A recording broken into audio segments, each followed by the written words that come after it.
Vibe blowing up the J, got the loud jumping at the pay. Everything I'm on slay. Everything I do is got the Benz jumping at the bay. Vibe blowing at my J, got the loud jumping at the pay. Everything I'm on slay. Everything I do is got the Benz jumping at the bay. Another milestone, look at that. Paper boy, got my paper route till I'm 6 down on my back. I'm an old soul like my dad. My old girl still a fan. And yo girl at the live show, so don't act like I ain't the man. I'm kicking my feet up, get frank like Aretha. I'm calm, but I'm teed up, just flip me a stack. The re-up just doubled up off of the muscle, I stuck to the task. They see me, I'm trouble, I'm bubbling up till it's stuck. And they want me to stay where I'm at. I'm good everywhere that I'm stepping, my presence is crucial. You know that this shit I don't trend. On a big wave, I'm controlling the tide. Snake eyes when you rolling the dice. So with the stakes inside, I could never take another nigga advice. They can't reach the sky, I'm aiming up high. Just wanna know what it's like. Y'all know what it's like, I come from outside of this. Out the quicksand, I'm the big man, doing big things. Couple big change, up a state lines, doing stage dives on cam. It ain't no limit to my vision. Check the temp, I'm on fire with it. Got the bands jumping out the bag, Prosecco on ice. I'm nobody nice, gon' run up a check. Demand my respect, I'm doing the most. I never quit, they want me to quit. I'm good as it come, I'm good as it gets. Vibe blowing at the J, got the loud jumping at the pay. Everything I'm on slab. Everything I do is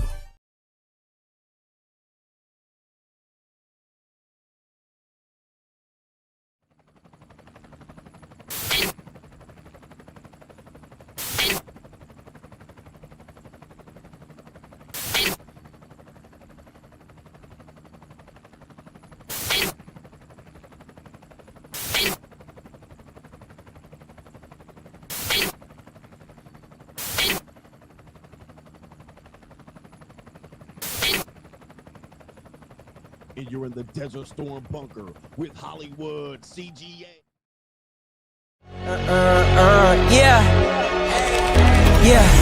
Legends ain't born, they built from the grind. From benches to banners, we sharpen the mind. We sharpen the sword and promise and swore that we going hard and leaving it all on the floor. Hey, yeah, we going hard and leaving it all on the floor. Hey, yeah, we going hard and leaving it all on the floor. Legends ain't born, they built from the grind. From benches to banners, we sharpen the mind. We sharpen the sword and promise and swore that we going hard and leaving it all on the floor.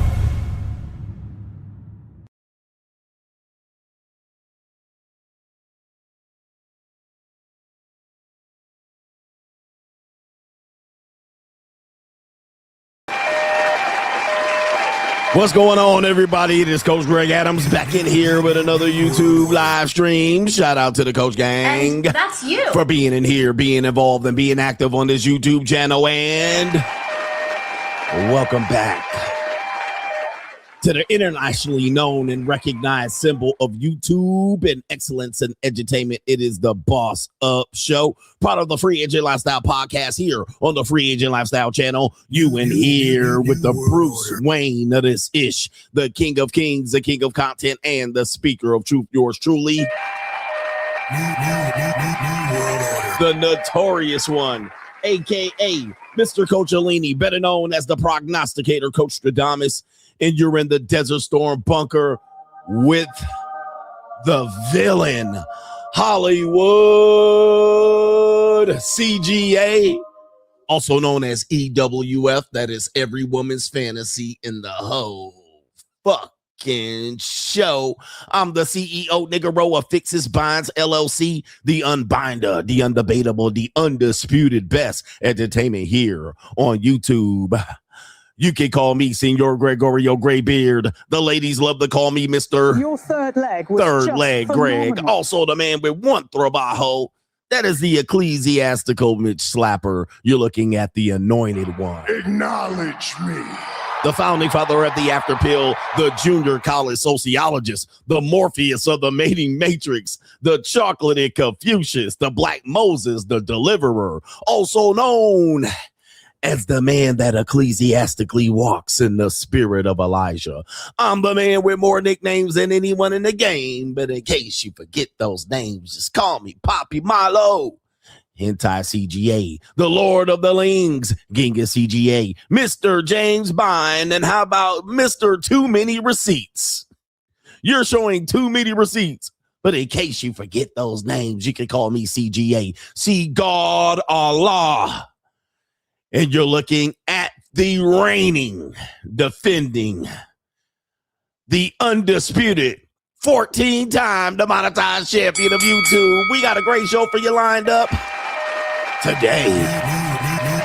Shout out to J Flow, Mr. Too Many Receipts. I can see showing a few receipts, but that's just too much. For the incels of the manosphere, it was too much. Shout out to you, man. We got a great show for you lined up today, man. I feel bad for the people who are just catching on to CGA. We have some great marketing pieces put out by the incels of the black manosphere. All right, men you've never seen with women. In years and years of YouTube, you've never seen them with a woman. And if you did see them with a woman, well, they were fumbling punani. I appreciate them putting out their marketing pieces for one CGA. I don't even know who he is. He's never come across my timeline before. Who is this guy? All right, Mr. Wise Guy over there. All right, the gay incel manosphere, the down low men of the manosphere, somehow never coming up with any proof that they've ever been with a woman. All right, so anyway, we're going to help you out for the people who have now seen CGA now. You're like, you never seen CGA before, and you're like, who the fuck is this guy? Who do you think you are, Mr. Wise Guy? Well, we're in the villain era, Hollywood CGA. New world order. For the people who knew who I was a caring individual trying to impart information for you for many years, but I'm trying to get rid of the dead weight broke niggas of the manosphere, the true incels. New world order. So you came back and watched my content, or you saw my marketing pieces put out by other content creators lately, and you're like, who is this guy? Who does he think he is? He's changed. I am changed. New world order. I have changed. I don't give a fuck about the manosphere or you broke incel niggas. Like, who gives a fuck about you? I mean, I know you haven't watched me in a few years, but yeah, my give a damn was way busted. We've been moved on from you guys for a long time. I'm not CGA circa 2022. New right? Order. They're like, he's changed. He's changed. No, duh. All right, we've been changed. We've been off of that incel train. New world order. We've been off of that incel train. We've been changed. It's been a new show for a long time. I guess you haven't tuned in. All right, I don't know. New world order. We don't care about men's issues anymore because why? Because y'all bitch ass niggas. You know, you had 8 years to boss up, and look at you now. New right? Order. You're still stuck. All right, but you can stay stuck if you want. Yeah, we've been changed. I don't know if you guys knew. Mr. Too Many Receipts is here. They didn't want to change, so guess what? We moved the fuck on from them. All right, we're not here to pander and pet you bitch ass niggas. We done moved on. We're bossed up. Bitch ass niggas, like what the fuck? They think we out here trying to pander and pet these niggas to sleep. It'll be okay, guys. Just take a couple of purple pills. All right, it'll be okay, black guys. The black woman will submit at some particular point. We moved on from you loser ass niggas from a long time ago. It's Hollywood. New world order. We're Hollywood era. You know what I mean? 50 Cent pulled your boy up for the Diddy, what do you call it? Documentary. We went Hollywood. New world order. Anyway, we got a great show for you lined up today. On this note, did you see this? Forbes magazine. Forbes been on a roll this week on the CGA channel. Forbes magazine has a poll out. Some data, some research that they've had about the modern dating landscape. People calling it a dating crisis. Okay, you guys realize there's a dating crisis out here, despite the fact that you're going to hear some guy every now and then in any comment section say, I pull bitches. I have no problem. You ever see these guys in the comment section? What dating problem? I have no problem pulling bitches, right? And they'll give their data. They'll be like, I'm 5'9" and I'm muscular and I'm black, you know, and I'm bald, or I got a head full of hair. They'll come up with some, what do you call it? They'll come up with some thing to say, I'm just the average regular guy and I pull bitches. Well, here's the problem. That doesn't match or mesh with the normal dating experience. Gen Z is in a steep dating crisis. Now, the millennials, the zennials, the Gen X's, and then the boomers, we had our dating issues for sure. But the crisis of the Gen Z has many, many layers and folds like a woman's vagina. All right. It's deep in folds and all kind of crevices and nooks and crannies. It's not just one issue, it's a bevy of issues. And some of the issues are not properly being discussed. Like, for instance, a few weeks ago, Patrick Bet-David came in and threw his hat in the ring to try to figure out why there's a dating crisis. And his synopsis was that, well, it's a skills issue between the Gen Z men, right? The Gen Z men lack skills related to dating. Now, this is not a new concept. This concept has been reverberating around the gay manosphere for a long time. In fact, incel and nerds have been putting out dating courses to teach you game, right? To tell you how to get women, how to pull. And it's just about confidence, bro. And they've been pulling that. Now, even before that, you had players, right? Players who turned into dating coaches, who told you how to use charisma and charm and all of these magnetisms to be able to pull women, right? That was a lane. And then even before that, they had pickup artistry, even in the 50s and in the 60s and 70s, really in the 70s. So they still had pickup artists that originated there. So this is not a new concept to basically look at how people are struggling with dating and look at it and say it's a men's skills issue, right? It's a skills issue amongst the men. They lack charisma, they lack confidence, they lack the ability to approach women, and you have to use certain techniques to be able to get it. And Patrick Bet-David pretty much went PUA on the Gen Z men. Now, I had a scathing review of his particular point of view, and I said, well, you're missing some key elements, a lot of key elements, right? You got social media, you got the increase in promiscuity of young women, you also have hypergamy, right? You have women selling vagina, right? All over the internet, right in front of us. I have a story about a young Gen Z man that I've just talked to related to this. He actually was talking about a young woman, and he realized that she had a social media digital footprint that we had to go down the rabbit hole to look up. You have the chasing of the high value man. You have the segment of feminism. You have the feminism, the liberal agenda. More women are trending liberal. More men are trending conservative. You have a bevy of issues, but there's one issue that people don't talk about quite a bit. And I'm going to talk about it because I've talked about it before. And I said, this is going to make it a problem for people to go forward. You also have the manosphere. It's causing multiple men to either discover why they should drop out, right? To give them the catalyst to say, hey, it's okay to drop out. Okay. Then you have the manosphere, who are the gay incels who never had dating relationships and long-term relationships, giving you information about experiences about how to deal with women, which is completely flabbergasting to me. I'm like, how are you telling men about dating and relationships and you're an incel? Or possibly down low? Like, this is crazy to me. All right. That's absolutely crazy. But that's the manosphere in a nutshell. The conundrums of the manosphere. All right. But you have men that are damn near in their mid 30s and 40s, and they never had an honest relationship. They've had very few. And even the ones that they have, they claim to hide them, and it's weird. All right. But you see them in pictures with more men than women. And of course, then when you see me out here putting my receipts out here, they're saying this is a little too much because it shocks an incel. It shocks a gay manosphere incel, manospherian. It shocks them because they're like, this can't be happening. He can't be tricking that hard. All right, they got to come up with some excuse as to why to see it. But there's some things going on here, and people are trying to figure it out. And although my opinions are pretty difficult for people to understand, you have to understand I have 2 children. They're Gen Z. Okay, so I'm dealing with them. I've grown up with the Gen Z. I've coached a lot of kids. I've dealt with Gen Z growing up. I'm in tune to the social elements of Gen Z. Not only that, I date a lot of Gen Z. All right, either normie dating or JUCO dating. I'm around Gen Z women all the time. And they are quite the phenomenon, right? They are quite phenomenal to engage with and listen to and see what they're doing and seeing the angles that they do, seeing how they move and shake, seeing how they operate. They're very sneaky and slithery. So you have that phenomenon going on here. And I also look at the things that I talk about in terms of the dating issues that the millennials and the Gen X were having are just hyper on steroids. They're on steroids when it comes to the current dating marketplace, because we move at the speed of light now, right? We don't move at the speed of magazines and newspapers. See, the Gen X, we moved at the speed of magazines, right? We wait for our Cosmo to come out. We wait for Glamour or Vogue or H&M magazine, or what do they call them? Maxim, King magazine. That's how we got information about what was going on in the world. And much of it was propaganda, just as social media is propaganda. But we moved at the speed of magazines. The boomers moved at the speed of newspapers, right? Well, Gen Z moves at the speed of fucking social media, right? Things change. And then people, other than people pushing propaganda, can put their information out there, and it can scare the hell out of people.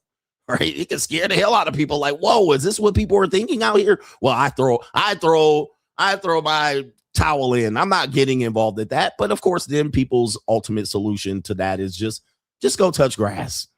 Go touch grass. It's not like it is on the internet. It's much, much, much, much different. But I say that's a missing element as well.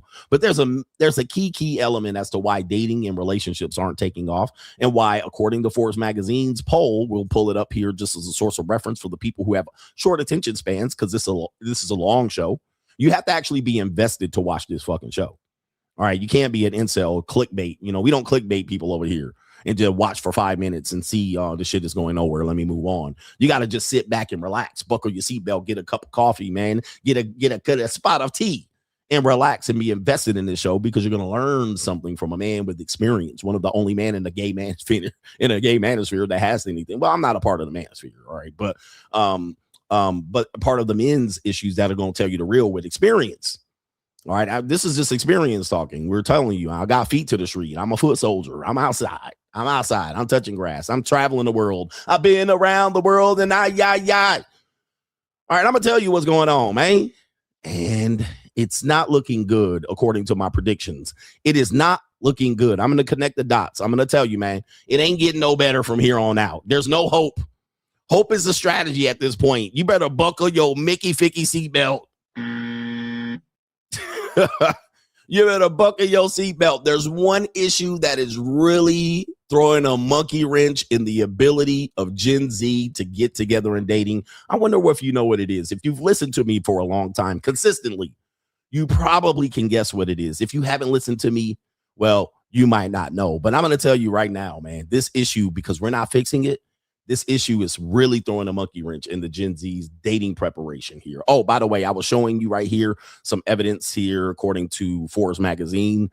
I do have I'm looking at the original article here, but I'll show you the thing here. It says right here, according to Forbes Health 2025 dating statistics, it says 69% of Gen Z say they are not ready for a relationship. Oh, 69%. That doesn't mean they don't want a relationship. That doesn't mean they're not involved in situationships, right? See, this is what people have to understand. Well, people are having sex. I see people having relationships and so forth and so on. They're not ready for a relationship. We're not talking about hookup either, right? People are going to say, well, hook up. People are having sex. Well, Gen Z has having at least sex across the board. We can show you that as well. But the report also found that many people think dating is harder than ever, which may be why Gen Z is taking more time before getting into serious relationships. There it is right there. And people are going to say the economy. Economy certainly has something to do with it. I wish I would have had some space to put that in the poll. The economy is mucking up shit, and it's causing other things, collateral damage, that making it difficult for Gen Z to be prepared for dating. And guys, if you don't date, you're certainly not going to get married. And if you don't get married, you definitely certainly are not going to have kids. Well, I guess the nigger community, they'll have kids, all right, before marriage. But yeah, you know, the birth rate, people are concerned about the birth rate declining, particularly men and patriarchy. And yeah, people are concerned about this. All right. And there's a lot of concerns related to this as well. But we're going to talk about that later on in the show. Plus, a passport bro, or should I say a freedom bro, a visa bro, actually comes back from Thailand and finds out his Thai girlfriend that he fell in love with is selling vagina. All right. Oh, no. Wait till you see this one. This is a review of a guy recently who went to Thailand, and I covered him once. And people recognized him as a barber from Oakland. He has come back from Thailand after falling in love. Guys, we're going to have to give you the game on Thailand and what to do over there. He done fell in love with a bar girl. Oh, no. Oh, the humanity. Oh, the humanity. Yikes. All right, we're going to come back, and he was getting it for free, too. He was getting it for free. I can't wait to show you that. That's going to go on for people who want to know when those stories are going to come on. That's the sub-main event. In the main event, that's going to be at hour number 3 and number 4. So we'll get to it. Joe, we're here. We're engaged. We're invested into today's show. Somebody put out a video right when I started the live stream. I'm pretty sure 15 minutes. You already watched 5 minutes. The fucking video is over. Buckle your seatbelt. You in here with the best entertainment on YouTube. New world order. And we're going to keep you entertained for the rest of your workday. But to contribute to today's show, $ the notorious CGA on the Cash App, Venmo, Coach Greg Adams TV, PayPal is paypal.me/Coach Greg Adams. And that is near the top of the description box on the Free Agent Lifestyle channel. And you can super chat by clicking the link on the top of the live chat or the bottom of the live chat on the Free Agent Lifestyle channel. We have a poll as you entered. 383 people have voted. And the poll says, what is the primary issue in today's dating climate that is forcing people to have this dating crisis? I feel bad for you. I really do. I don't, but I do. And I have 4 answers there, but there's more answers than this. It says men don't have skills for dating. And 20% of people said the men don't have the skills to pay the bills to date. All right. You don't know how to cold approach. You don't know how to talk to a woman. You don't know how to be charismatic. You don't know how to be himothy. You ain't got no swag. You ain't got no game. You know, there's people who believe in that. And they believe that, hey, I'm handsome and I have game and it works for me. Maybe it's because you're just handsome, nigga. You know what I mean? There's a genetic advantage that people naturally carry. But some people have a genetic advantage and they do have a skill set. All right. And that is actually, you know, the skill set enhances the attraction, but the attraction is vital. Some people don't have the genetics qualities to begin with. Therefore, their skill set, what they need in their bag must be very good, or they must be desperados. You know what I mean? Bottom feeders. We also have social media and promiscuity, which is leading the poll. People are watching their Gen Z girlfriends getting their cheeks ecclesiastically clapped from coast to coast and state to state. So they're saying that is the primary issue. The access to social media is causing a rift in potential relationships.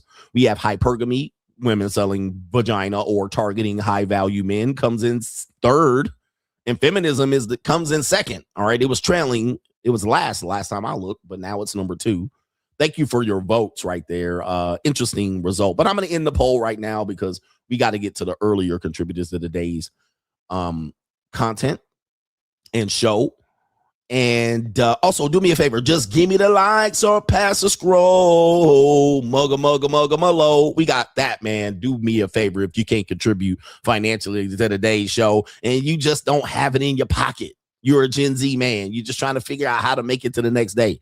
What you could do is give me the likes. Don't pass a scroll. Mugga.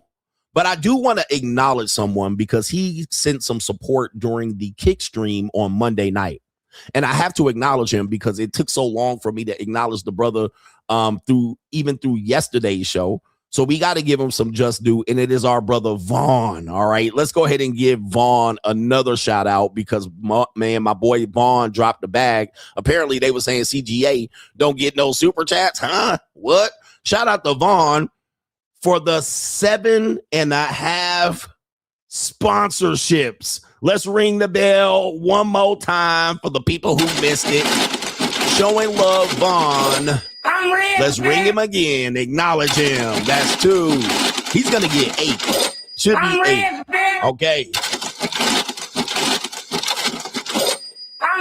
Here we go. Let's go.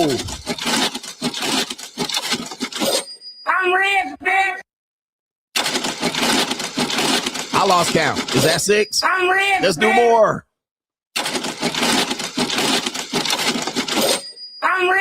One more. Let's go. King Vaughn. Yeah, shout out to Vaughn, brother. Golly. All right, that is a 7.5 times sponsorship. Very specific there. And he's been watching all of the things that are going on here in these webospheres. And he said, we going to put the support where it needs to be. with the legendary, notorious one, giving you this lifetime information, life-saving information. Shout out to Vaughn for dropping a bag. And that was on Monday nights because I didn't read any of those super chats on Monday night. All right. So I appreciate Vaughn for dropping the bag over there on, that was during the kick stream. Shout out to Vaughn bossing up. We got Taiwo. Says part of my morning reflections was on yesterday's live stream about being prepared. Over time, I've learned you can't save everyone, only yourself and those aligned with your vision. Thank you for showing us daily that success is possible with the free agent lifestyle. Shout out to you. And yes, for the people who are trying to figure out CGA changed and what happened to CGA, we've given up hope on saving everybody. Right? We're not for the masses. We're not for mass appeal. We're not trying to save everybody. We're not trying to say, hey, guys, we're trying to save you. Nah, man, we're only saving people who are aligned with the free agent lifestyle mission, the vision. We're only aligned with the people like ourselves. Save yourself. We've been saying it. Save yourself. How can I save you if I can't even save myself? How can you save the next man when you can't even save yourself? Save yourself is the mission. Shout out to Taiwo. Appreciate you, man. Taiwo. Shout out to Paris France. Paris F says showing support. Free agent lifestyle for life. Shout out to Ryder says I was married 21 years and got my divorce today. Oh my goodness. Ryder says I was married for 21 years and got my divorce today. Goodness. Gotcha, bitch. Goodness. Shout out to Ryder, man. 21 years. And when we say 21 years, that's 21 years of marriage. You got to realize there was maybe a 2 or 3 year window of girlfriend, fiance, preparing for marriage. So that's that's a quarter of a century of his time. And he's a free man. All right. Shout out to you. You're free. Congratulations, Ryder. Hopefully that you're getting what you need to edify yourself, to bring yourself back into good health and readjust your timeline of your life and go forward. All right. You're free. Shout out to you. The good smell of freedom. All right. Shout out to Ian Williams, says salute to Hollywood CGA. Tell them what time it is. It's money time. That's what time it is right now. Money. That's what time it is. And that's really the only thing that's going to save you at this point, man, because the economy is what it is. All right. Shout out to you. The economy, it is what it is. It's game time out here. We got some people over here on the Venmo showing love. Dr. W says, did I get this one right here? All right. No, I got that one already. But shout out to Dr. W. And DGC Moore says, please tell these pro-blacks that Black Americans age 65 to 74 have a median net worth of $47,000, whereas white people in the same cohort have a net worth of $300,000 net worth. And we've actually noticed, I actually have something in the Boss Up segment talking about what people are dealing with as they're aging and how they're passing that buck on the younger people, which is not new. Younger people have always supported older people, but yeah, it gets a little bit bleak when you're aging. So you got to prepare for that aging time because it's going to come up fast. 65 to 74, net worth of $47,000. The Negro community suffering. All right. The Negro community need to wake the hell up. All right. Perhaps they'll go back to Africa and be sitting back here. All right. Shout out to our brother Deshaun Rose. Good to see you out there in Detroit, Michigan. We love everybody in Detroit. Shout out to TWP says, referring to yesterday's live stream, you know you're good at dating in game is when you can handle objections and or checking off the boxes that lead to sex while simultaneously having an unrelated thought in your head. Don't ask me how I know this. 100%. Okay, so dating becomes very easy for you to do. And especially if you have an advantage over the woman or, the woman over the man, and you're thinking about other things and you're just coasting, checking it, mailing it in, and she's having a positive experience. So my synopsis to that is that those men aren't truly dating. All right. They're such an advantage player that if they were doing that in a sports betting or on a blackjack table, they would get kicked out of the casino. Okay. You're just an advantage player at that point. And there's a lot of people that are advantage players that know that even dating is a waste of time, even for an advantage player. All right. You're like, all right, it's going to be a win. I just got to show up, mail it in. And just being who I am is going to be rewarding. Sometimes that's not even challenging enough. You need a little bit, you need something more spicy than that. That's why there's a JUCO. All right, there's a JUCO. Especially me with older women my age, dating is just too easy. All right, it's just too easy because a lot of those women are coming into they see me as a good, safe relationship material. And I'm a gentleman, right? I don't go in, I don't have a chip on my shoulder. I don't go in trying to overly be aggressive to have sex with a pudgy older woman. They seem to be relaxed and good to see, I can see something with this guy. And they open their legs up easily. It's an easy lay. Plus, older women, they fuck easier than younger women, right? They don't have to be coached or coked into it, right? They don't have to be coerced into it. They've had sex multiple times, many times. They've had a lot of hookup sex. They've had random sex. They've been married.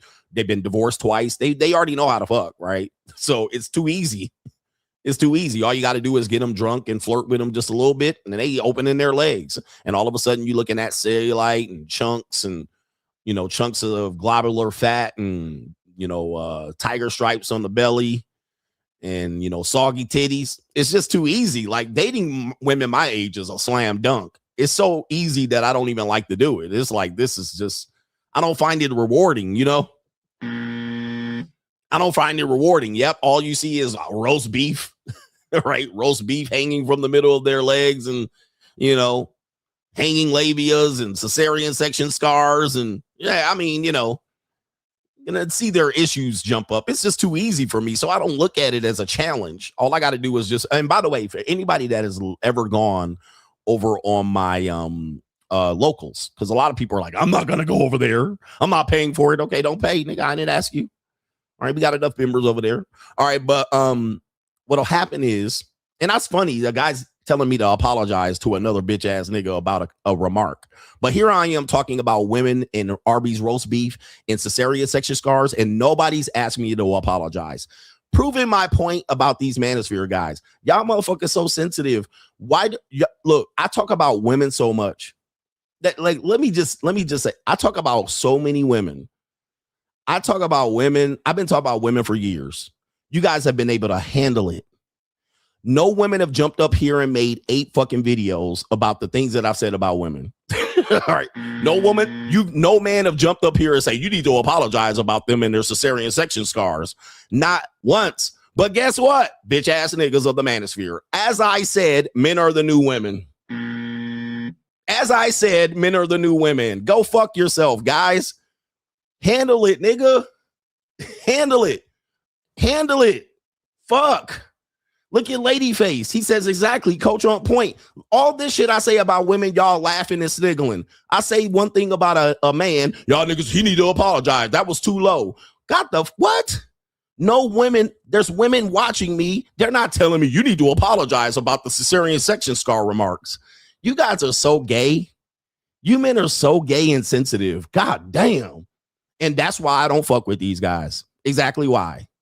Nigga, take your lumps and moved on. I let these niggas make 12 videos on me and I ain't said shit yet. All right, just wait. It's coming. I'm letting them shoot all they bullets out because they ain't got nothing left. They just out here just spraying and praying and hoping I get canceled. But it is Pride Month. It is Pride Month. But that's the shit I'm talking about the Mitchosphere. Relax, nigga. It is what it is.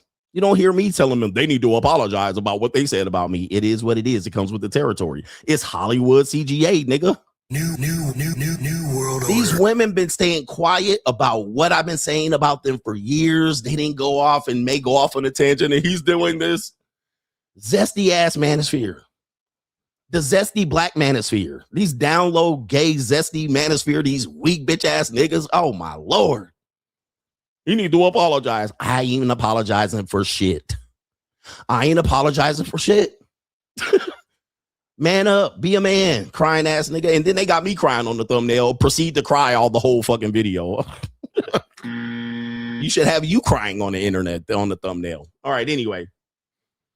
Crybaby ass Pride Month manosphere, guys. These niggas got Pride Month written all over them. Back to this one right here. He says, I'm pretty sensitive. He says, anytime we get to a 40-minute monologue because someone called you a trick. Huh? By the way, since you said that, check this out. You want to call me a trick? You get a 40-minute monologue, and you're also going to get a fucking commercial. All right. All right. You think I'm sensitive? It's part of the goddamn sales strategy.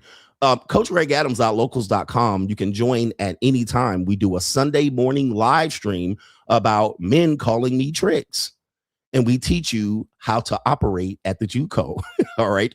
What you can do is, for a nominal fee, you can come over there and we can teach you step by step on a weekly basis to do on locals. All right. How about this 40-minute monologue? How about this? All right. Are you happy now? Also, the luxury dating strategy course. All right. For those who are willing, you can go over to this link right here.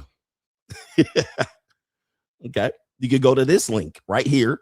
I don't know if that discount code is there, but you might be able to get it. The monetized dating course is live. All right. You can click the link right there to if you don't want to be a broke bitch ass nigga.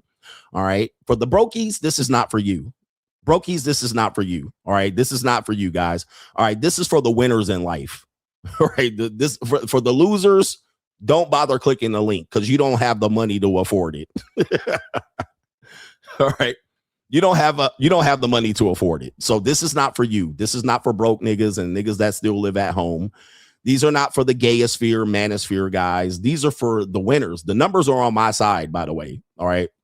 The numbers are on my side. More men are not going to date. They're not dating, but they definitely gonna get some vagina out here. Oh, and more Gen Z men are not dating Gen Z women. Who do you think the Gen Z women are having sex with? All right, so for you guys, we're just telling you, man, the numbers are on my side. This is not a broke man's game. This is for the men who want to do it. For the men who don't want to do it, well, you're just going to be shit out of luck. I'm just letting you know. You're going to be shit out of luck. T Diamond said, Paul. Exactly. Who fucking Gen Z women? A good percentage of them are getting tossed by men like me. The numbers are on my side, guys. You can watch on the sideline. And hey, by the way, this guy says I'm going on a 40-minute monologue about me tricking. That's not sensitivity. That's promotion. So what we're going to do one more time for this guy is we're going to promote the monetized dating course, since he called me a trick, that automatically ignites a 40-minute monologue of me being sensitive. I'm not sensitive about it. Every time you do it, the Stream Elements is going to promote the monetized dating marketplace course. All right. And we just made a sale. And you can also sign up for locals, CoachGregAdams.locals.com. It is uncensored CGA. How about this? How about this? Oh, man. How about that sensitivity? I'm prepared for you at all times. Anyway, let's get back to the show. We got Straggle and Snickle Theater. Enjoy your 28-day hiatus from my channel. Straggle and Snickle Theater. Thanks for opening your mouth. Like, ride with me if you ride with me, you can slide with me if you feel like 550 on the 5 sticky, come get high with me, that's a deal, right? Straggle and Snickle Theater. We're not even for mass appeal, but we get a massive audience coming in here on a daily to watch in and lock in with today's show. Man, I appreciate you guys right here. But it's time for the funnies to see what's going on in this regular ass world that y'all living in. Straggle and Snickle Theater, we have a woman that says this, and I don't even remember what she said, but she probably done said something funny because I have it lined up in today's show. But she's saying right, oh, okay, I remember her. She says you got to date a guy who is the leader of the pack. All right, so there she is right there. You're going to see her right here. She's saying you got to date a guy that's the leader of the pack. She can't date a guy that is not the leader. Incels, listen up. I don't care about what they look like, but I want my man to be the head honcho. Babe, would you say you're the leader of the pack? No. Oh, no.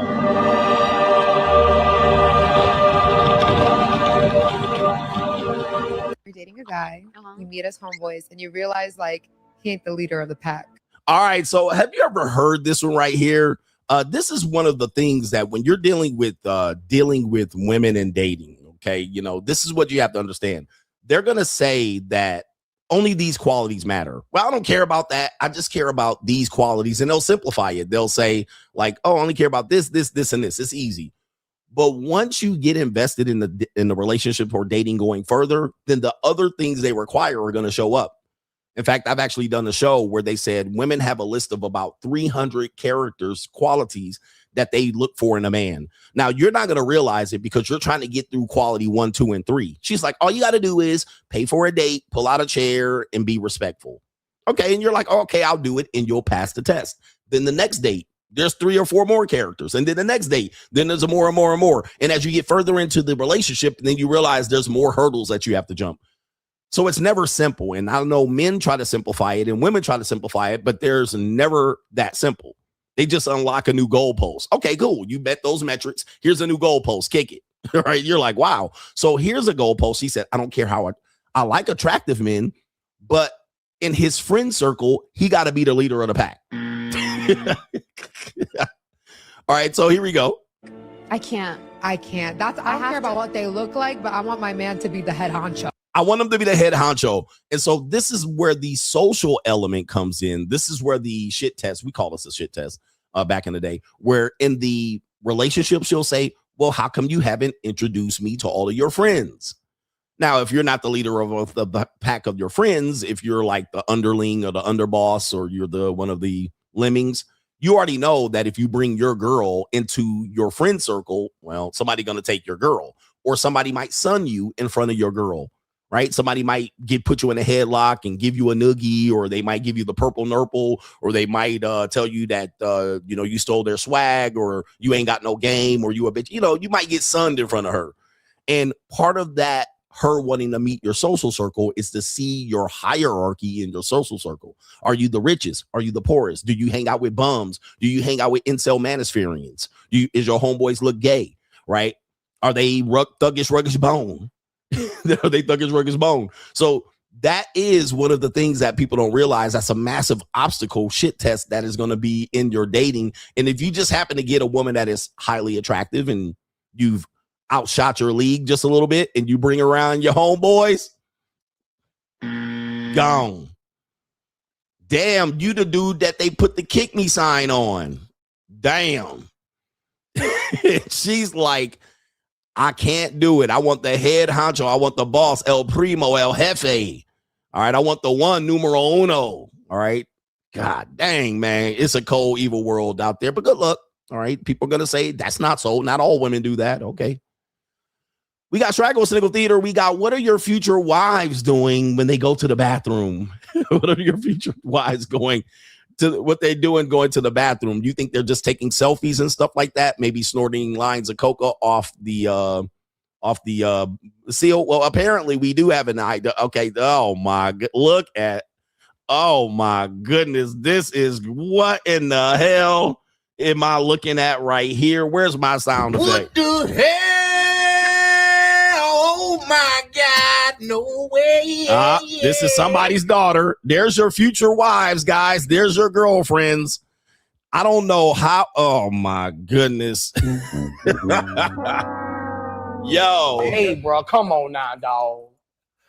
Come on, man. What are your future wives up to right now, gentlemen? What is your darling sweetie up? I knew a girl named Nikki. I guess you could say she was so sexy. Met her in a hotel. I mean, look at the girl in the back is appalled. I mean, look at this. And what? Where the white women at? There's your white barbarian women. There's your Nordic Viking chick. Hey, where are the white women at? All right. Why are they always dressed alike? White women always dress twinning and shit. Tripling. All right. Yeah. What more can I say? Interesting. Where the white women at? Well, I'm pretty sure that skill can come up sometime, maybe to save a life or something like that. How did she learn how to do this?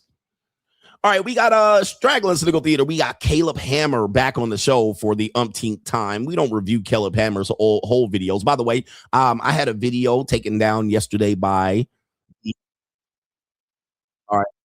Oh, Caleb Hammer, chill, bro. All right, I'm not even there yet. It's all in my ear. By the way, we had a stream taken down by YouTube. It was me reviewing the video by The Guardian. It has been taken down, so you won't be able to find it. on YouTube anymore. They took it down for copyright purposes. Not a surprise at all. But you can go over to patreon.com. Even with a free account, you'll have free access to that band live stream. But it's not there yet. It'll be up after today's live stream. But you can find it there just in case you wanted to see it over at oh yeah, there it is, patreon.com. It happens from time to time. Even they probably watched it and said, oh, this is not a positive review, and let's get the hell up out of here. All right, so we got Caleb Hammer on Straggle and Snickle Theater. Let's see what we got. Caleb Hammer. Caleb Hammer gets to the point on an issue that, again, CGA been talking about for quite a long time, and wow. All right, this is actually very disgusting here. Let's see what Caleb Hammer said. Caleb gets straight to the point. Asian man. All right, let's see here. I'm gonna have to go ahead and refresh this ish. All right, Caleb Hammer got no chill, as you guys know. Caleb Hammer says she's not telling you, so I will. She had an she's not telling you, so I will. She had an Asian man fuck her and come in her raw yesterday. Come into her vagina raw with his semen for $2,000. There we go. I'll let you guys talk. Bro, you fucking cheated, bitch. Oh, the humanity. All right. Hey, look, I'm just telling you, man. What the hell? Oh my God, no way. So here's the deal, gentlemen. I try to tell you that this shit going on and you guys just don't get it. All right. You guys don't get it. This shit going on, man. When these women they got bills to pay. Your rent's due, motherfucker. Somebody just say that. They got bill to pay, brothers. Your rent's due, motherfucker. You think women are above doing this? No, there's some women that say they're above this. They're not going to do it. Your rent's due, motherfucker. Rent got to be paid. Binds got to be fixed. I'm in a bind. If you think you're struggling economically, just think of what a person that claims that they're getting paid less based on the gender pay gap is doing. What do you think they're doing? Your rent's due. You're struggling as a guy working at Jiffy Lube, working overtime shifts on a Tuesday. What do you think these ladies are doing? Your rent's due, motherfucker. All right. So this woman just allows somebody with a breed kink to fill her guts up, and of course she has a boyfriend. See, dudes think one-dimensionally. Oh, this one has a boyfriend, and this one has a husband, and this one is in college, and this one is, you got to know about the spectrum. Women are not, and they operate on the spectrum, guys, not the spectrum of autism. They operate on the spectrum. Just because they got a boyfriend don't mean they ain't out here at Fixes Binds LLC. Your rent's due, motherfucker. And it don't mean no nasty nigga gonna do some nasty breed kink just because he want to see stretch marks on a belly button. Okay. All right. But yo, that's crazy work. Oh, round sound effect. Yeah, that brother's starving. All right. Let's see how this guy handled this. By the way, for him, for Caleb knows that this goes down. Caleb has been getting a lesson in Fixes Binds LLC. All right. Just because she's ugly and fat doesn't mean she's desperate. All right. That means there's somebody out here that'll pay them money to do some humiliating shit. Babe, I don't feel like it was cheating because it was like a business transaction. See?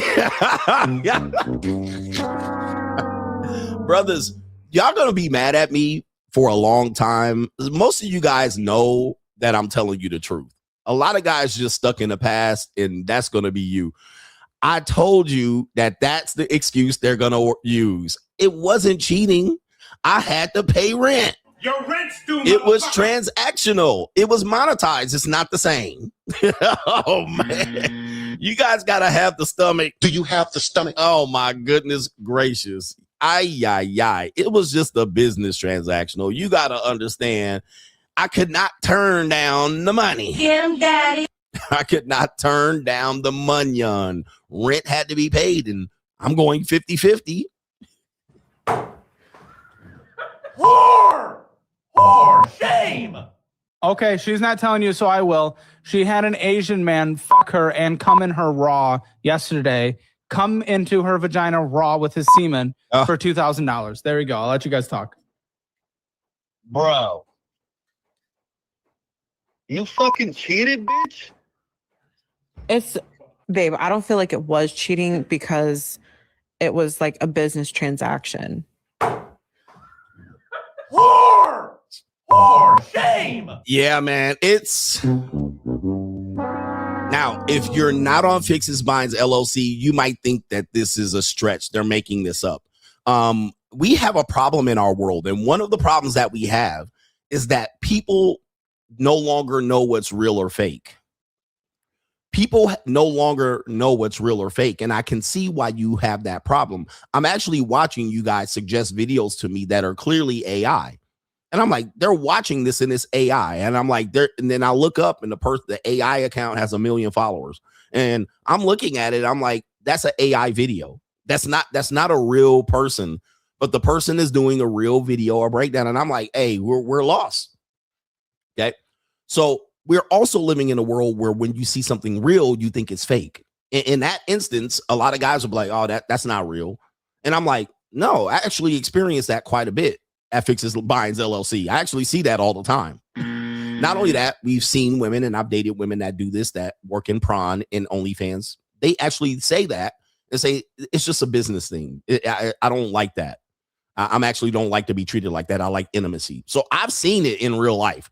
Now, a lot of guys haven't seen it, so they're going to think it's not real. And I'm like, no, that's how people working out here. That's how people move. And you hear that. And here's an example, another example here. I posted this video. I posted this video recently. And again, one of these things that I have here as a content creator is sometimes I look at it and go, damn, when I post shit, simple shit, it goes viral. And when I post shit that means something, it doesn't. So I go, it's a conundrum.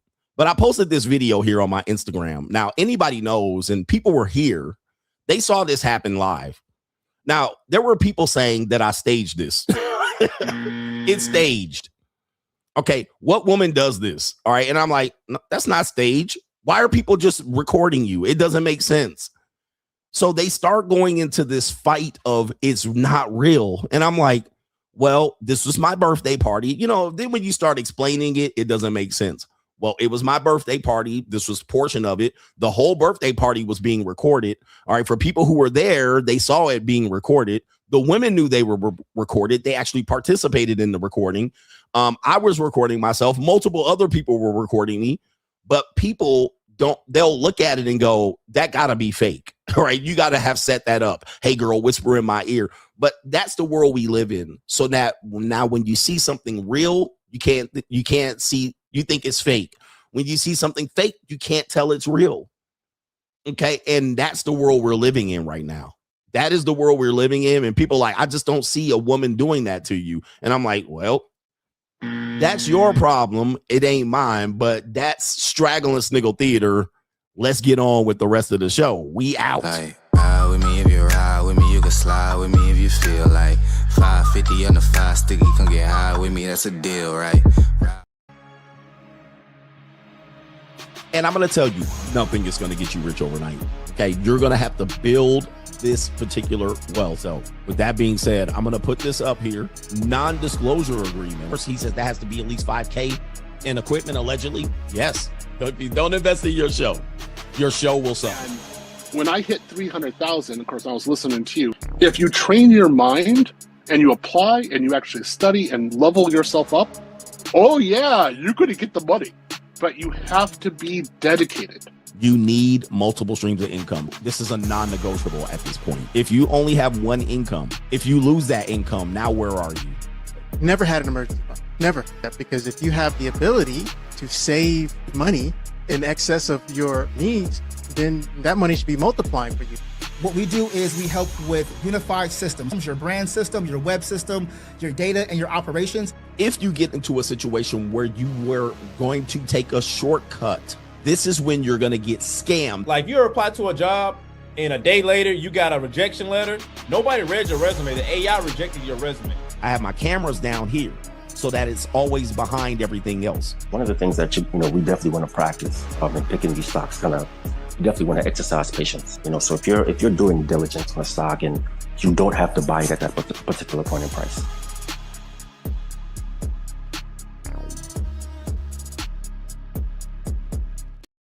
All right, my man, shout out to you. My man said, get some money and you have some boss experiences too. You'll have unreal experiences. By the way, Money Mindset, patreon.com/Coach Rick Adams, Sunday night, For the people who don't want to invest in Sunday morning, you have Sunday night. We take a different approach to the life and we go into the money mindset. We've been doing everything. This is 3.5 years. We're almost at the year 4 of both. And what's up, my brother? You got to give me a hug before you go, man. Hey, look at this man right here. Look at this boy right here. Look at it. Come here, boy. Get in here. What's up, chat? Yeah, look at him. That's a handsome young man, Pause. Ooh. Yeah. Yo. All right, man. I see you, bro. All right. Oh, you going? Okay. You on Uber? Okay, bro. I got you. I'm gonna send you something. All right, man. Love you. All right, that's Brooklyn. Is Brooklyn in the house? All right, shout out to Brooklyn, man. Hey, I'm handing over the torch to Brooklyn. All right, if you think the notorious CGA shit is over, okay, wait till he get in the game. He gonna take this to another level. All right, the game that I'm teaching him, the world that I'm teaching him, the advantage that I'm gonna give that brother right there.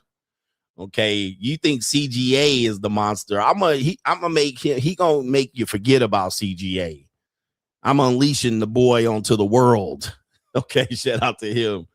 And where are all the other gay incel manospherians? Where are your kids at? Where's your wives at? Where's your ex-wives at? Where's your living girlfriends at? Where your experience with women at? Where these motherfuckers see? When I talk about these gay incel down low manospherians that say they're all talking about thumbnails, they talking about equipment and production. Where these motherfuckers at? Where your experience at? Where's your life at? Where's your shit at? They got no proof of what they say. They just talking. And meanwhile, we is showing and proving here. We got receipts all up. We got too many motherfucking receipts. And y'all don't got shit to show for it. Nothing to show for it at the end of the day. So who are you going to really listen to? Who the fuck are you going to really listen to? We got life receipts. CGA can't get women. And what? Nigga, you see me with multiple kids. Like, the shit that y'all come up with is crazy. And that's why the gay incel manosphere got to go. The gay incel manosphere got to go. All right. The manosphere got to die. And I'm going to be the undertaker for the manosphere, because all of these manospherians that seem to have so much vitriol about me ain't got a goddamn receipt. No receipts. None. Zero. Not a damn thing. And guess where my son's going? He's going to meet my mother and my daughter. They're going to have lunch before they go on a road trip.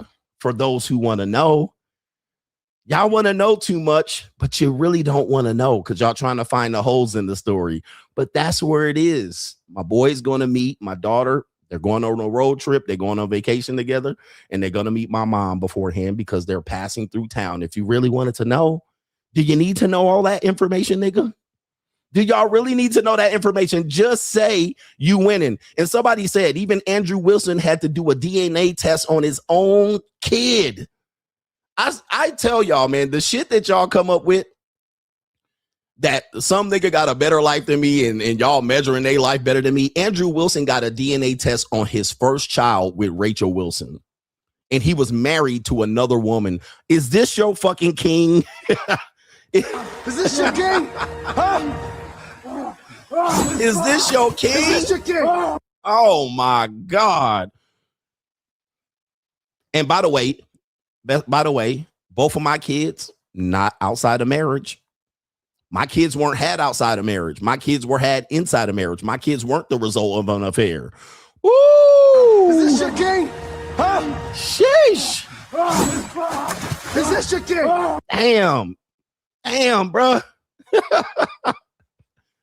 I didn't cheat on my wife to have kids with another wife and get a DNA test on her only to marry her ecclesiastically. Oh, God. Is this your king? Hey, please cut this up so they can put some hate out there. I want the manosphere to hate me. I want everybody in the manosphere to hate me. I do. I want all of the content creators to get together and form up like a gay Voltron and hate me, because that is going to make me. I'm going to just let you know you're doing me a favor. You're going to do me a favor.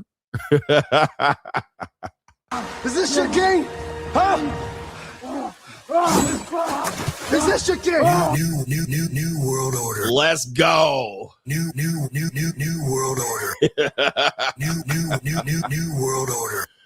Oh no. Jesus. Now that we got that covered, All the booger pickers of the manosphere with no evidence of nothing of life itself. These niggas ain't even gonna be able to hand down and pass down life at this point.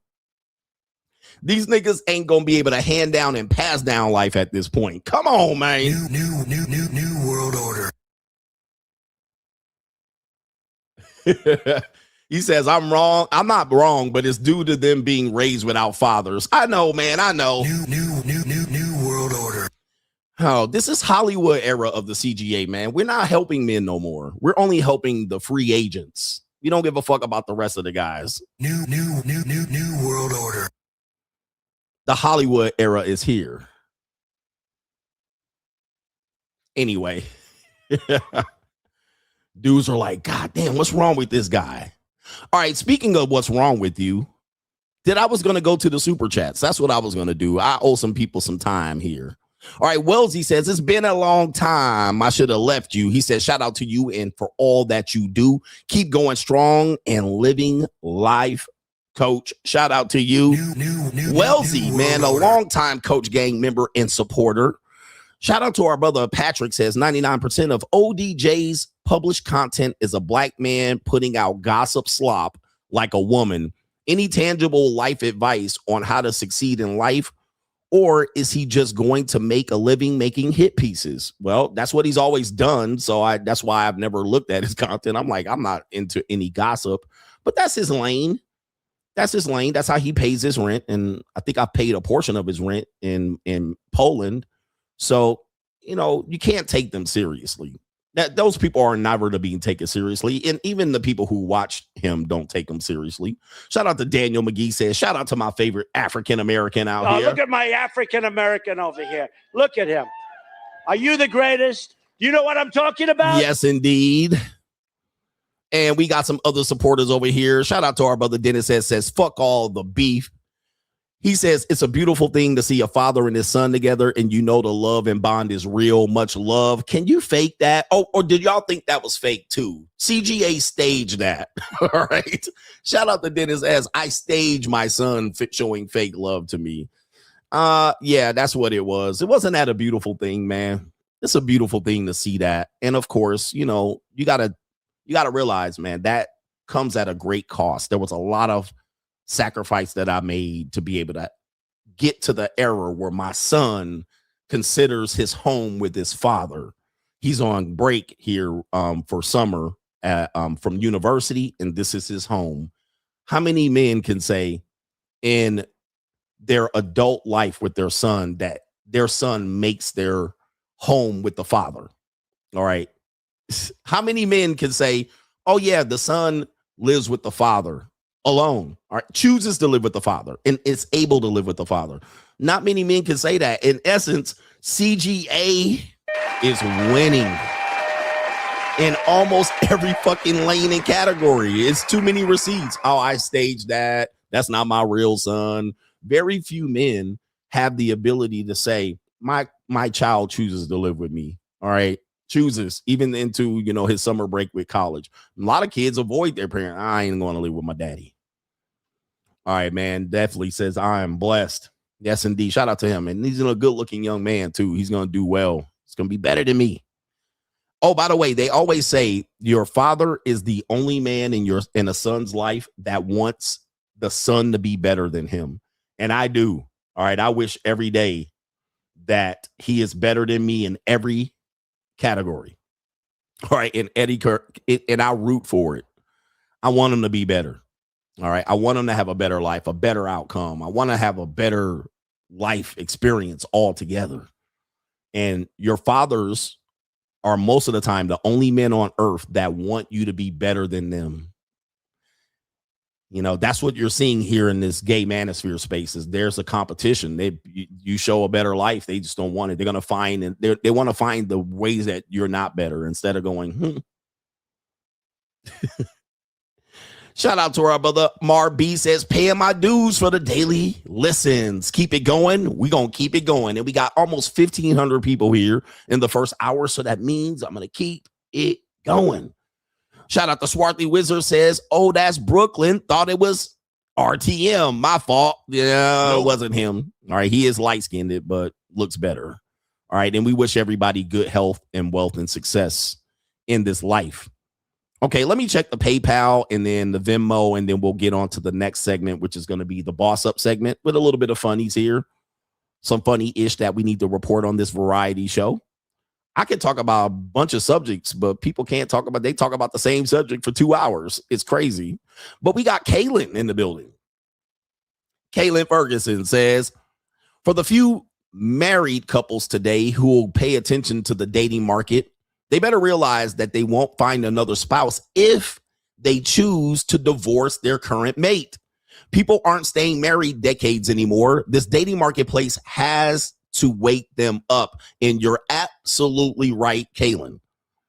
And I've said many years, if you're in a good marriage, stay, make it work. If you're looking at your marriage thinking I can do better, male or female, I'm telling you, stay in that marriage. If the marriage isn't bad, like the marriage is okay, and you're thinking maybe there's a better one, do not come out here. Do not bring your ass out here. Stay in that marriage. If you're coupled up, and y'all can call the man a simp and you can call the woman a pick-me. If you think you're coming out here to get a better mate, you're wrong. Stay in that marriage, okay? And make it work. That is my advice. Stay in there, make it work, because it's bad news out here. It ain't nothing but us sharks out here.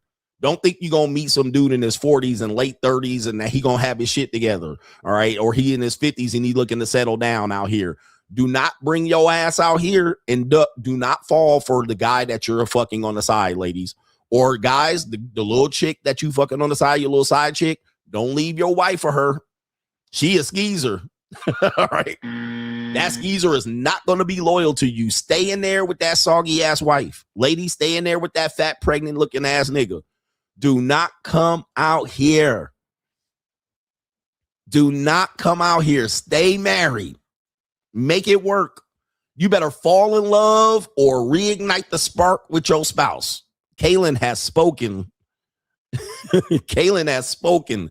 Reignite the spark with your spouse. Do not bring your ass out here thinking that you're going to get a better deal. All right. You're going to be single like a motherfucker. My man says, stay on the porch. Go with your fucking boring life and ride that shit out. Or I don't know what to tell you, bro. But do not bring your ass out here in this dating marketplace. It's ugly. It's a bloodbath out here. It's a bloodbath. All right. Do not come.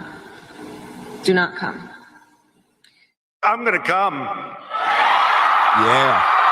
Shout out to No Government Name. Says the only reason they care about Gen Z dating is because it is affecting someone's wallet and the bottom line. Single people consume less and can't prop up retiring boomers. Damn, No Government Name. You're ahead of schedule. You done took a little bit of bite about what I'm about to present next on the Boss Up segment right here. Boss up, nigga. You're absolutely right. One of the things that people are worried about Gen Z dating is that the birth rate is going to decline, right? Who's going to work jobs and who's going to do X, Y, and Z? Well, our brother here, Just Jules, said there's a poll that was just put out here, and we're going to show it on your screen. And part of this need for us to get Gen Z people to get on it is that older Americans support raising taxes on younger workers to maintain current Social Security benefits. Okay. Now, some societies are already structured like this. If you look at socialist societies, it is already structured like this. It is already built in and baked in. And people actually take pride in it. In Italy, it's like this. All right. The younger people support the older people because, well, the younger people realize that they're going to be old too and they can't work and they can't. So at some particular point, the system's got to be supporting. So the young workers, the young, virile, vibrant workers are going to have to support the older people. Well, in America, we don't have that because maybe we'll blame the boomers for being selfish and refinancing their home 12 times and fucking up the economy. So the younger people in today's society don't care about older people. They're like, fuck them. Let them die. Let them freeze. But if you take a look at this across the line here, this is an interesting poll. If you look across here, I'll read it for you for the people who can't read.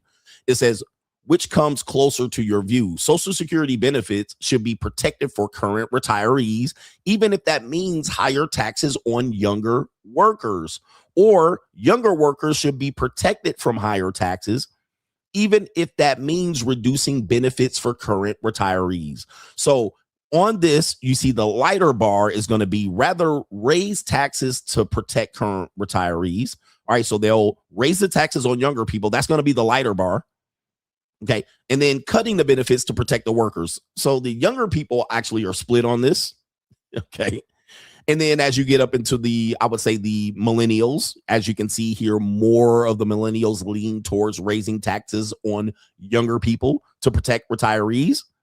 Then as you get older to Gen X, you can see that the Gen X are like, yeah, go ahead and double down. Raise the taxes on them young Mickey Fickies.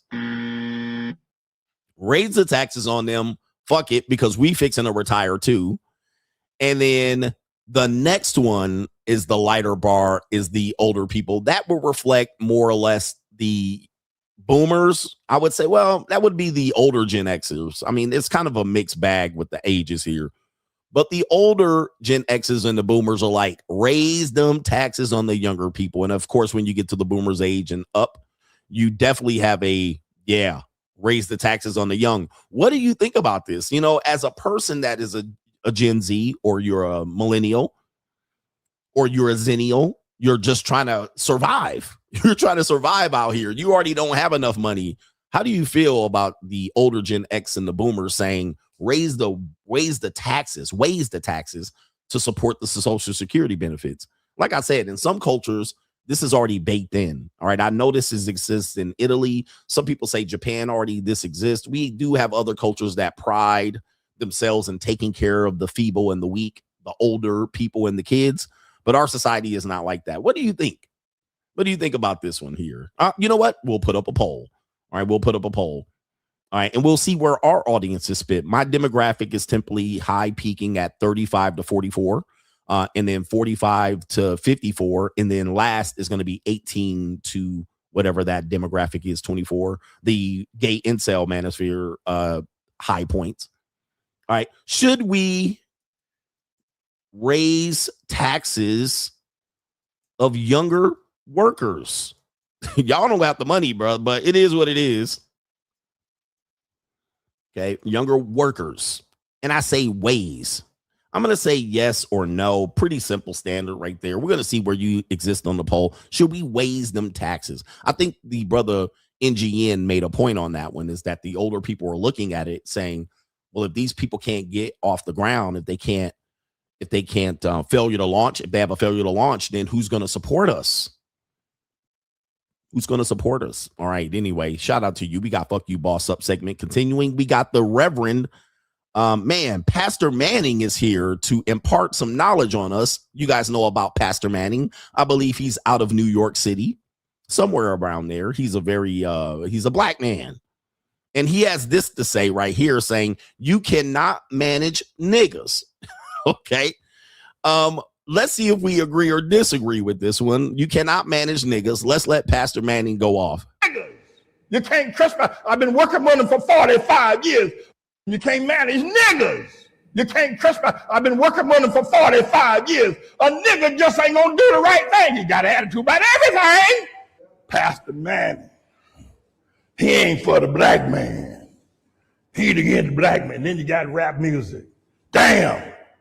And it gets worse. Our youth today, you go to Daytona Beach. I don't know if y'all seen some of the videos. They even go to Ruth Chris restaurant now. They're like a bunch of monkeys. Oh, I swear before God. Black Gen Zers, somewhere between 15 and 30, they're like monkeys. Oh my goodness. They're like marauding monkeys. Turn loose on shopping malls. Oh. Restaurant. Running amok, knocking over things. Oh. Fighting and shooting and killing. Sure, half naked. They're like monkeys. Oh my. Send their asses back to the jungle. Oh. You can't manage niggas. Oh my. You can't trust me. I've been working with them for 45 years. A nigga just ain't gonna do the right thing. Oh my, sir.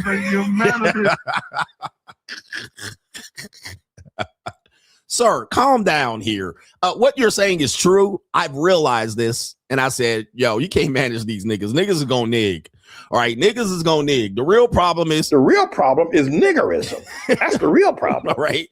You already know the niggerism is gonna be the problem. You know what I mean? So I realized that, and I was like, yeah, fuck them niggas, you know? Nigga shit, nigga shit, nigga shit, nigga shit, nigga shit, nigga shit. Once you realize and you live enough life and you got enough experience, you already know what the real problem is niggerism. That's the real problem. All right, you already know what the problem is. You like, I ain't got no time to even try to manage these niggas. These niggas gon' nig. All right. Niggy. All right. What do you think about Pastor Manning? Is he hitting on something?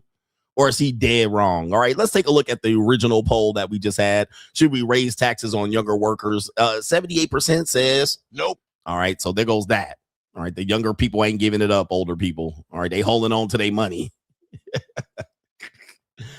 All right, golly, Pastor Manning, calm down. You're going to get the pro-blacks irate at me. The black pros, as we call them. Shout out to our Mr. Palmer. The black pros are going to be upset with me as if I said it. I didn't say it. All right, we got a guy here, Kevin Trudeau. You guys know him and seen him around. For people who want to boss up, what do I tell you? One of the things that I tell you for the young brothers that live in these inner city shitholes, I tell you to get out of the community. You got to run.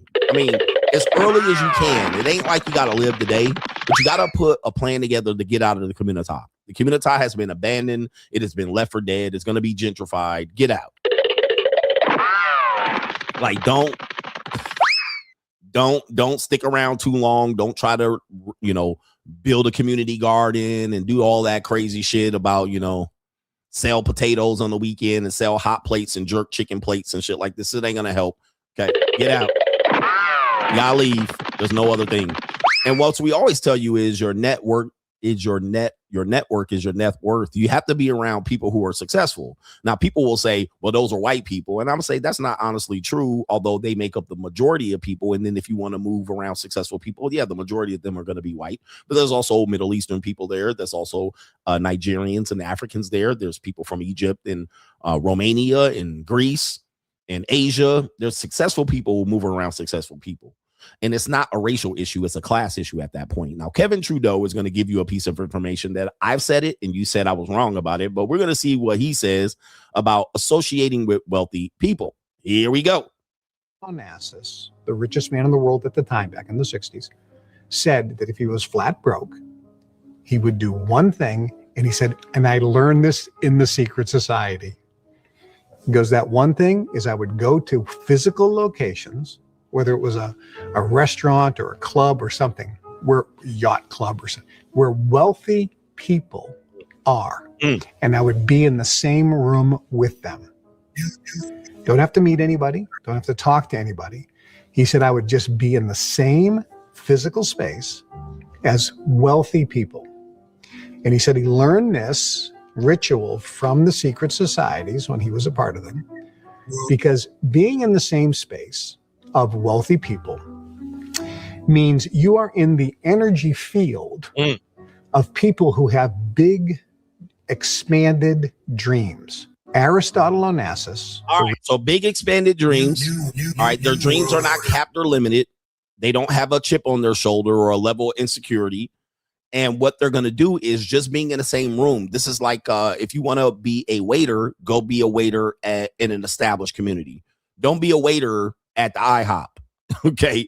You want to go over there to a nice community and be a waiter and work your way up, because eventually they're going to give you blue chips. They're going to leave bigger tips and give you they're going to give you tips about life, and you're going to see life demonstrated in a way you don't see it when you're working in the poor community. I had people that, were like, oh, you trained people in Newport Beach and Newport Coast. And I was like, dude, those people changed my life and perspective of life, just seeing them demonstrated. And then the information that they gave me and the energy that I collected, right, changed my life and trajectory. Where a person told me, he was like, hey, man, I'm thinking of doing what you do, but he wanted to do it in Torrance and Hawthorne. And I was like, don't do it there. All right, don't do it there. You need to move out here and do it. And he was like, why? I was like, those people there don't want you to make money. They want you to lower your prices. They're going to criticize you for making money off of them, right? And they don't have the habits or the energy to actually prop you up. Where if you take your business and move it to Newport Beach, they want to help you out. They want to prop you up. They have the discretionary income. They're not going to keep you locked out of the marketplace. It is an energy exchange, and they're going to continue to do this. So when you're thinking about doing this, is why I tell you got to get out of the community. They have it all wrong. Everything the community exists, every solution they have. By the way, people are going to think I'm wrong about this. Let me ask you, how many times do you think a woman is right? Like when a woman says something, don't you look at her sometimes as a man, even though she might be right, the way she says it or presents it, what she says as a solution, you just look at her and be going like, what the fuck? Tell me I ain't lying. You be like, how the fuck did you even come up with that? Like, what are you talking about? Right? Right? We can agree, right? But who runs the roost in the black community? Women. The black women run the black community. All right. Almost all their solutions are going to be communist or socialistic. And that once you are outside of that realm of reality, you start listening to the shit that they come up with and you be like, what? That's not going to work in the real world. That works in the black community. It doesn't even work, but that works for the black community. Once you leave that and you see how the real world solves issues, you don't solve it with that level of emotion. You don't solve it with that level of we need to stick together.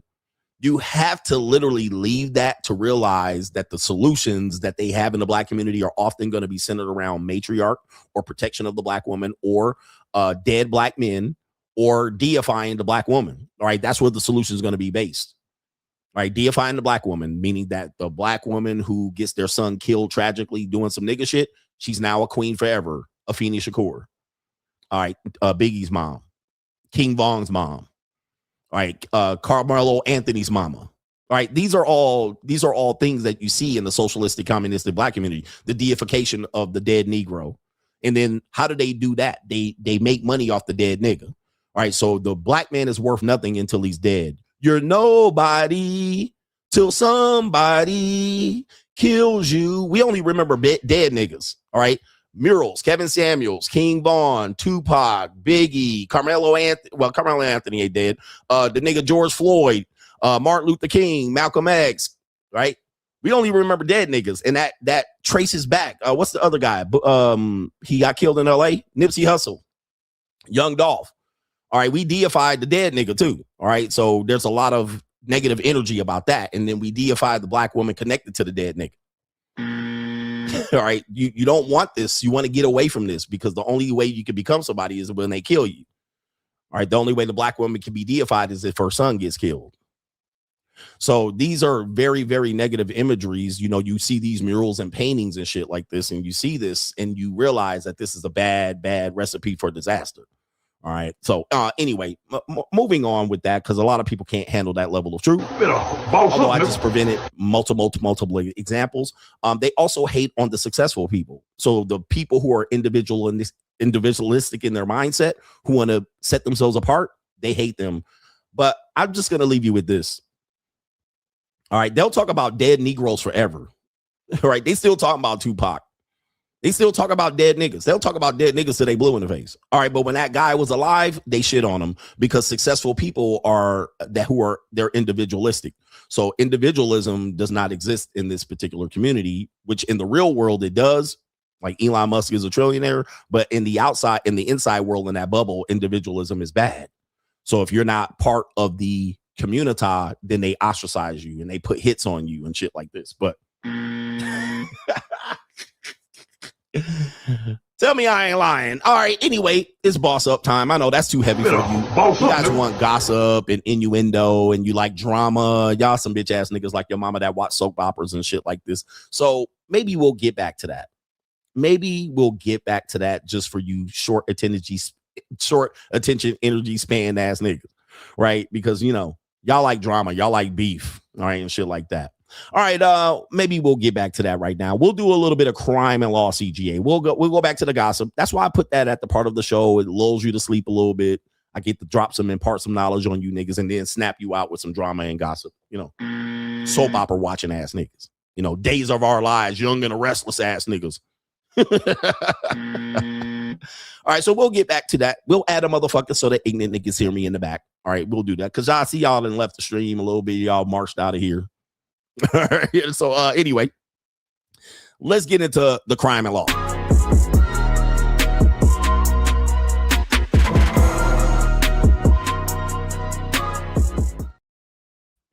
Crime and Law CGA, let's get into it. Let's draw some drama.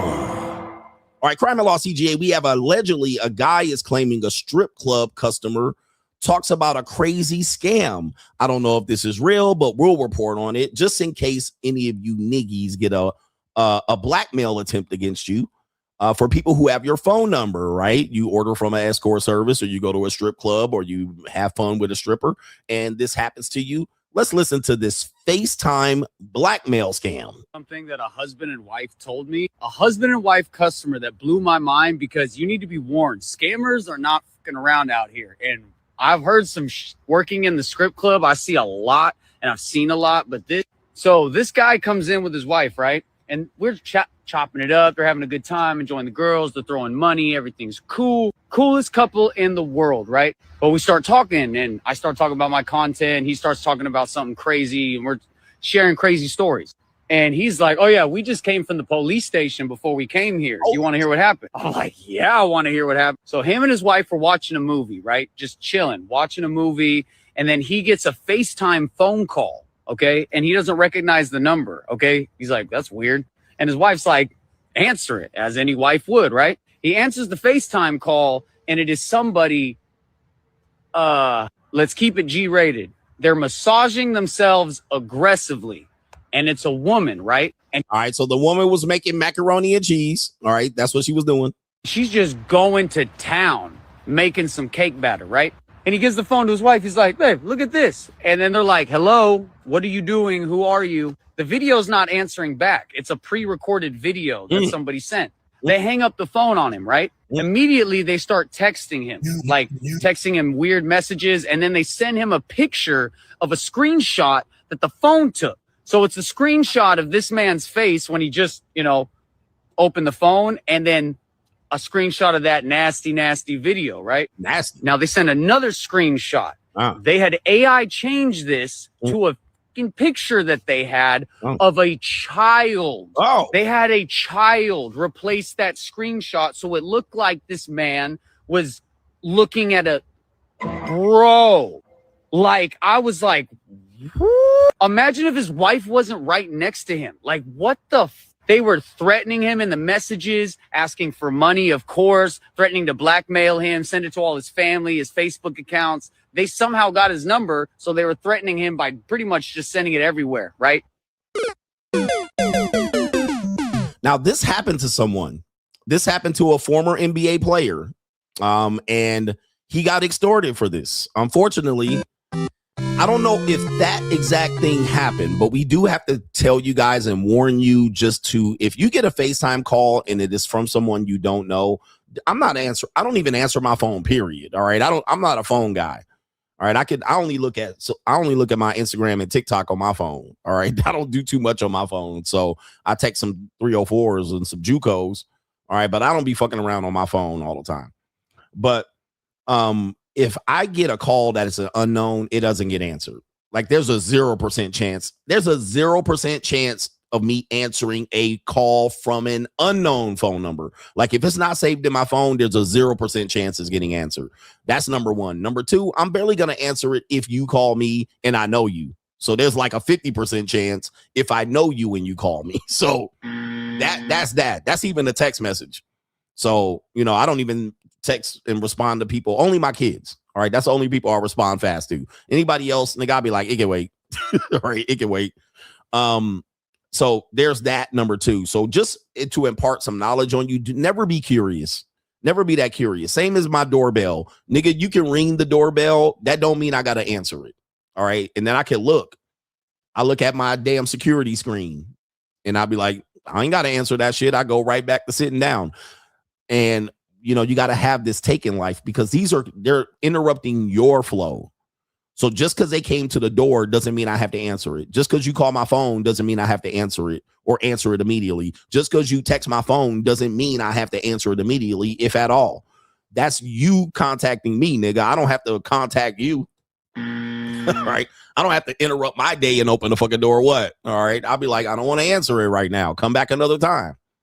So that's the thing about they're answering a FaceTime that they don't know. That's a violation for me already. All right. I'm not about to answer no fucking FaceTime that I don't know. I'm not that curious in life. Like, I'm not missing anything. Like, nobody ever come back. Look, has anybody ever called you or you answered the door and you were like, thank God I answered the door. Thank God I took that phone call. Thank God I picked up that phone call from an unknown number. Has that ever happened? Has that ever happened? The answer is no. Now, what has happened a lot is when I answered the door or picked up the call, I was like, fuck, why did I pick it up? That's happened way more times than I said, thank God I answered the phone. So as a man, I know that it ain't no fucking emergency just because somebody knocking at my door, right? There's probably somebody I don't want to talk to or see anyway, certainly at this time of day. And if it's a package, they'll leave a fucking package at the door. If it's important, they'll leave a voicemail. That's how I look at it. But you guys got to know that that's the case. So in any case, gentlemen, if you get an unknown number and then you see a girl playing with her fucking punani making mac and cheese, just hang the phone up. All right. Don't enjoy or indulge. Oh, man, it's a cold, evil world. That should have been on this evil world we live in, but it's crime and law. Anyway, crime and law. Let's see here. We got crime and law CGA. Apparently, we're going to show you a video of a couple that claims that on their anniversary that he drops his wife off at her side piece's house. All right, this is for shits and giggles. It could be true or false, but we're just going to play it here because it has to do with divorce, and that's crime and law. So you see the couple right there, ecclesiastical couple, by the way. All right. And there is their children are in the background and they're blurred out. Okay. But here's the wife, ecclesiastical wife, basic plain Jane wife, stay at home wife, and then basic husband.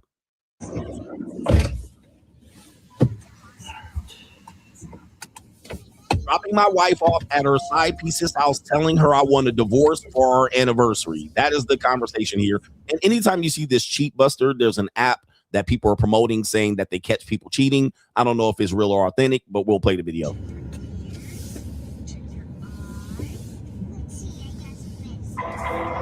Bag.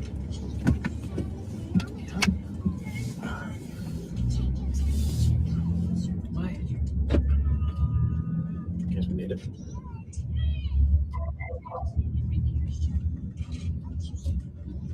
What are we doing? Going to dinner? Why are we going this way? Because this is where dinner is.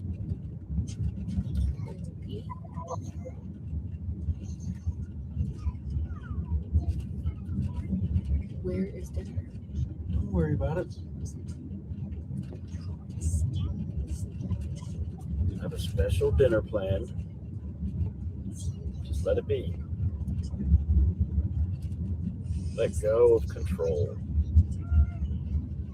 Okay.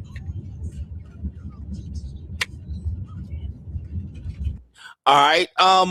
Has anybody ever been cheated on or had in a relationship? Press 1 if you ever been cheated on in a relationship.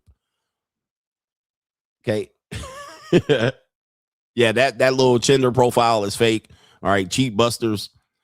Have you ever been cheated on in a relationship? Have you ever cheated on somebody in a relationship?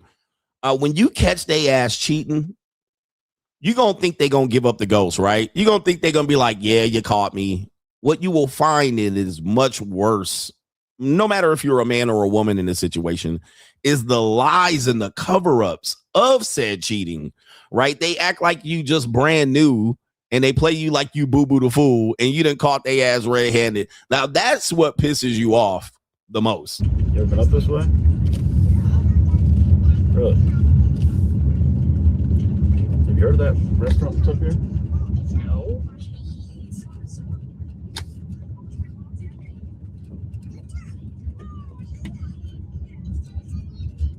There's not a restaurant here.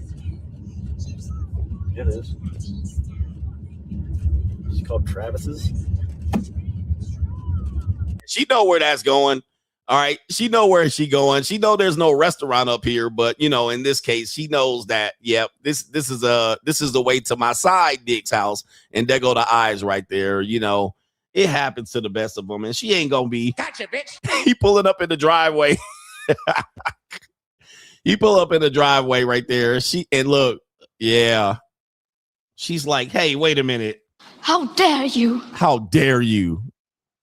How dare you do this to me? Now, people are saying this is a skit, obviously. As soon as I see the cheat buster, we know it's a skit, but it is what it is. But it's the women that you think ain't going to cheat on you. And yep, they can get your ass at the end of the day, too, because any woman can get fucked out here. Gotcha, bitch. All right, just because they don't have eyelashes and makeup and wigs and weave and dress scantily clad. Yeah, your ecclesiastical wife can give up some pussy, bro. What is this bullshit? Hop on out. Happy anniversary. Are you Get out. serious right now? Get out. Why? No. Yes. No, you said we were going to dinner. We're not. I lied. I'm dropping you off at his house. How dare you? I know you've been cheating on me. This is not happening. It is happening. It's happening. It already happened. You made the choice already. When you decided to cheat on me. Yeah, you're right. I did. Yeah.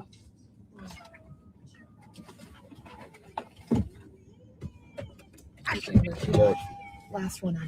Yeah, that's one. It's your fault. It's your fault that I went out there and was doing monkey double backflips on another man's salami. Pause, if you will. All right, that's a bad situation here. Yeah, that's a good one there. All right, that's a good one to catch your girl. All right, we got crime and law CGA. Last one to report here. Rapper Mystical. Oh my goodness, Rapper Mystical. You guys know him. Young people don't know him. Danger. Danger. All right, Rapper Mystical. Also, shake your ass. Watch yourself. Shake your ass. Show me what you're working with. Mystical. Yesterday, rapper gets 20 years in rape case. Oh no, he going down. This has been a problem for him for quite a long time. 20 years. All right, 20 years. It was actually a sexual assault case, but we're going ahead and look at it. Rapper Mystical. He has already been in trouble. He was just sentenced to 20 years behind bars after pleading guilty to raping a woman. There it is right there. Oh, no. Ay, ay, ay. Man, that gonna be rough. Let's see how old he is and when he's possibly going to be getting out. The victim in the case described how the musician born Michael Lawrence Tyler brutally sexually assaulted her in his Louisiana home in 2022, and she asked the judge to levy the maximum sentence for him. As we reported, the rapper was originally arrested back in 2022 and entered a guilty plea to third-degree rape in the Louisiana courtroom last month under a deal with prosecutors. After the victim told the court Mystical choked her, punched her, and forcibly raped her, he stood up and said, "If I did that to you, I deserve the max sentence." Oh, no, that's in court. He said that. The max sentence was 25 years, and he's going away for 2 decades. Prior to this case, Mystical was convicted of sexual battery of the infirm in June of 2003 and incarcerated for several years until he was released from prison in January 2010. So he's a repeat offender. And sexual battery of the infirm, I'm just going to assume it's a senior citizen or a disabled person or a person that is on the spectrum or a sick person, possibly a sick child. Let's even what that is. All right, because that's crazy. Sexual battery of the infirm. Senior citizen patient? Okay, what is that? It's characterized as sexual battery of the infirm is a severe crime that involves non-sexual contact with a person who is physically or mentally incapacitated, making them unable to give informed consent. This is a felony, elder abuse, and abuse of someone who is incapacitated. But it also has to do with someone who is intoxicated. So yeah, I guess the intoxication counts as that too. So someone intoxicated with narcotics or an anesthetic agent. Okay, so it might not be that he did something to someone that was mentally incapable of consenting. It could be the intoxication, and it looks like it's a very severe charge, and that's why he got 7 years. But now, since he's a repeat offender, under this one, the minimum sentence is 25 years, and he got 20 of them. Oh, my goodness. Okay, so infirm means, yes, she could have been blacked out, and she could not have consented. Okay, so, man, I thought that was something crazy. After leaving prison on that case, he was registered lifetime sex offender. But, of course, he's going back to the pen, back in there to serve 20 big ones. And he said he did it. He said he did it. You know, those are the situations where people be like, maybe he didn't do it. It's his word against hers. Well, he jumped up there in the court and said, I'll take the deal. Maybe he thought he was going to get less time. Man, be careful out there with what you're doing, man. Maybe she asked for it, but even still doesn't mean anything. All right, we got good segments coming up. We got 2 segments. And maybe if we go off on a tangent, we'll hold these other 2 segments and get to the sub main event on the main event. But sometimes we go off on a tangent and give life lessons out here. And that's what time it is. Shout out to Tranisha, says, I don't like when men say women like to gossip. And William Hearst and Harvey Levin made their fortunes on gossip. Do you think the feds pay people to troll you? All right, we got a lot of trolls. They pay people to the people ignore me, and then when it's time to pay attention to me, then they got a lot to say. All right, but there also are bots. There also are bots in here, and you know, there's nothing you can do about it. But there's also people who disagree. But she said men have made money off of gossip. All right, so it's not just the women that like gossip. Yeah, well, there's also low frequency people too. All right, no matter if they're men or women. There are a lot of low frequency people, and this is one of the reasons why you can't get your homeboys to make money is because they want to sit around and gossip. They want to gossip. They rather gossip and talk about other people. Now, I talked about someone, and that started the shit. I wasn't gossiping. All right, I brought up a valid point that nobody's ever addressed. All right, that wasn't me gossiping. All right, I've actually said I have an issue, and I wanted it addressed, and they were like, nope. Shout out to Esteban, says, it's been a while. He says, I've been rebuilding in 2026. Anyway, ODJ says that he has a medical degree and cares about the pro-blacks, but doesn't help them teach about medical school. He's just a gossiper. All right. Interesting take on that one. People have brought that up a lot. All right. People brought that up a lot, that's what he's been involved in. Kratos says, RTM is what we're calling him, wanted to make his own movement where he was the leader. If he found out it existed, he could have been a free agent and he could have been done with it, but it wasn't his brand. I think everyone should be under the same banner to make the biggest impact. In separate factions, nobody cares. And I'm willing to believe and bet, and I do have inside information to say that he was ready to form his own movement. All right, that's what it was. But I kind of threw a monkey wrench in the shit. He was kind of ready to brand it and get the shit going. But now that I threw that shit in there and say, hey, that was over here, now it kind of threw a monkey wrench and he might have to reformulate his plan. It's kind of like going back to the drawing board. You got to kind of go back to the drawing board a bit and come up with it and then think about it a little bit more. Maybe he has to do a bit more research on other people's movements and go, okay, well, so now he has to go back to the drawing board when it was seemingly simple. But yeah, it's tough to get people under the same banner because then it's easy to pick the fault in whatever person's philosophy. And then if any particular banner gets exposed, then you're under the same banner. You're going to get exposed too. Okay, you stood up for this person. You stood up for that person. You represented this. And therefore, with men, they typically want to be their own Jesus. Women want to be their own fucking Rosa Parks. You ever see people want to be the next Rosa Parks? Niggas want to be the next George Floyd so bad. Well, because it gets them seen. So people want to be seen. They don't want to be seen as a follower. If you go back to the original civil rights movements, there were multiple factions in the civil rights movements. Martin Luther King got kicked out of the Southern. He created the Southern Leadership Conference. He got kicked out of one of them, and he created his own faction. There was SNCC. There was the Black Panthers. There were multiple factions, some representing different generations. So the young people had a faction, the older people had a faction, and therefore the civil rights movement itself was factioned out. The Nation of Islam, all right, was in there as well. Various different factions that represented a viewpoint. So yeah, I think you can arrive at a collective and make impact with factions for sure. But at the end of it, people do need to realize that if someone says, hey, that kind of looks close to what I was saying, they could just simply rebrand and go, okay, all right. But instead they took offense and shit, and was like, all right, but never even really directly. That was the sole point of my video, was that was my sole point.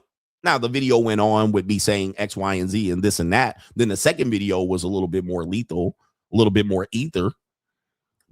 And that's where people that's when they start looking over here to go, hey, well, you said this about this. Let's go back to the original point. They don't want to talk about it. They don't want to talk about it. So I'm like, I'm not going to talk about it. Shout out to our brother Donnie Yeet says, it is the law of power 10. Avoid the unhappy and the unlucky. You can die from someone else's misery. Associate with the happy and fortunate instead. Shout out to you for that brilliant knowledge of the law of power. Niggas don't read, so they never read that part, but I get you, man. Shout out to you.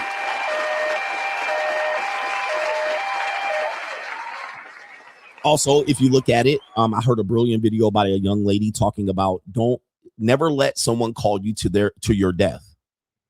Never let someone call you to your death. And we talk about this in terms of men. This is one of those tangents of teaching. Don't let people wake you up from your slumber for their own personal issue for you to go out there and lose your life. Now, they'll tell you the opposite in some communities. They'll tell you need to protect Black women and you need to go put on your cape. Not in the middle of the night. Hey, man, it's 9:30. You up to some bullshit. Y'all up in the middle of the night arguing and shit like that. Do not call me. Call the police. Call 911. Do not let people call you to your death. A lot of people will go on vacation and be like, let's go bungee jumping. And you'll get that feeling that you shouldn't do it. And that is just your conscience telling you there's something to be there that you need to be concerned about. You don't want to be like the brother, unfortunately, that lost his life, Theo Huxtable, Malcolm Jamal Warner, that went out there and got caught in a tide pool, going out swimming. All right. And I believe he might have been trying to rescue someone and he died just like that. Now, you want to live to see another day. Let's say you can't ski and somebody tells your ass to go fucking, what do you call it when they on the boat and they got you up there on the kite? Right? You're like, you know what? I'm going to sit this one out. Well, people will say, don't be scared. It's okay. It'll be all right. And you're in Brazil. You're like, yeah, but I don't think it's going to be okay. I'm going to sit this one out. Oh, don't be, just sign it.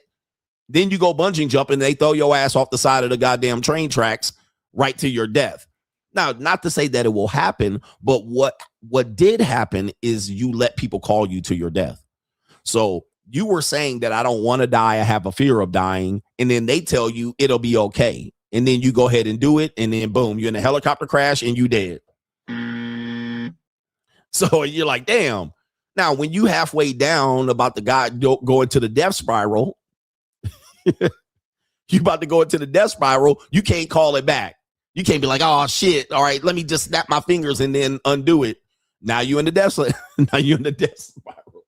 So don't let people call you to your death. There's sometimes there are people here that aren't looking for your best interest. I just want you to have fun. Yeah, that's nice and all. Yeah, but I'm responsible for my own fun. I'm responsible for my own life. I don't want to hop on a jet ski with this Caribbean nigga driving it. All right. And all these Caribbean niggas in the sea hopping on the fucking lake and shit. And now I got to go out there and crash this nigga. And now I'm at the upper room. Don't let people call you to your death. If you have an intuition, if you have a fear, if you have something that you don't want, I don't want to get on the roller coaster. And you just don't want to get on, oh, don't be scared. It'll be all right. Dead. I mean, not to say you're going to die. I'm just saying, you said you didn't want to do it. Okay, they should just be saying, okay, go sit off on the sideline, nigga. Go sit over there. I don't want to do it. Now, if I said I wanted to do it and they told me not to do it, that's a different story. Okay, I want to do this. I want to go on the bungee jump. And then you die. Well, you called yourself to your own death. Do not let people call you to your death in many, many factions. And shout out to Donnie Yee telling us, avoid the unhappy and the unlucky. You can die from someone else's misery. Shout out to you, man. All right, go with your first instinct. Go with your gut. That boy Will says, you put me in the game, coach. He says, been listening to you for years, and your principles and the money mindset drove me to write a sci-fi book. It's called The Human Experience by William Mortley. Go ahead and show the man some support. It's called The Human Experience by William Mortley. My first, but not last. Thanks for teaching me the building blocks to boss up. Coach Gang in the building. Shout out to you and congratulations. And I'm glad I was an inspiration, source of inspiration to get your first book off the ground. And I see it right there on Amazon. I'm going to keep it right there. Oh, wow. You got a nice book cover. And it's legit. Paperback, no Kindle, hardcover. Shout out to you. I'm going to order one. You know what? We'll do it live. All right. We'll do it live right now. I'm going to put my order in right now. We'll do it live. Just so y'all think I ain't We'll do lying. it live. Do it live. I'll write it and we'll do it live. Ordered. Shout out to you, man. That's what we do around here, showing support. I've ordered it. Okay. Just like that. I wanted the paperback. Let me go back. I'm sorry. I wanted the fucking, hold on. Let me go back. Okay. That's the Kindle. I want the hardcover. Yeah. I purchased the Kindle. We're going to do the hardcover right now. We're going to do it for our brother. He's Money Mindset affiliated. All right, we're going to deliver it. Fastest delivery right there in a few days. We got it. It's in order. Amazon Prime. Let's go. Congratulations to our brother. And for those who wanted to know the name of the book, it is the author is William Mortley, and it is The Human Experience. Let me make sure I got the right title. The Human Experience. Go get it. William Mortley. Mortley. Coach Gang member, Money Mindset affiliated, legendary status. That boy Will. Shout out to you. I got my order in. All right. And don't be sending that motherfucker to my address. Okay. Let me see here. Refreshing the screen because this is a refreshing stream. We got cash apps. No, we don't. All right. But we want to go over to Venmo and PayPal just to see what we got brewing over there. Then we're going to get to the sub main event. And if we have time, we'll do some extra shit. All right, Venmo. Venmo says, Joel C says, everything you say about the black community accurately describes that Mark O'Shea. Shout out to you, ODJ, as they call him. And they prove my point. All right. Prove my point expeditiously.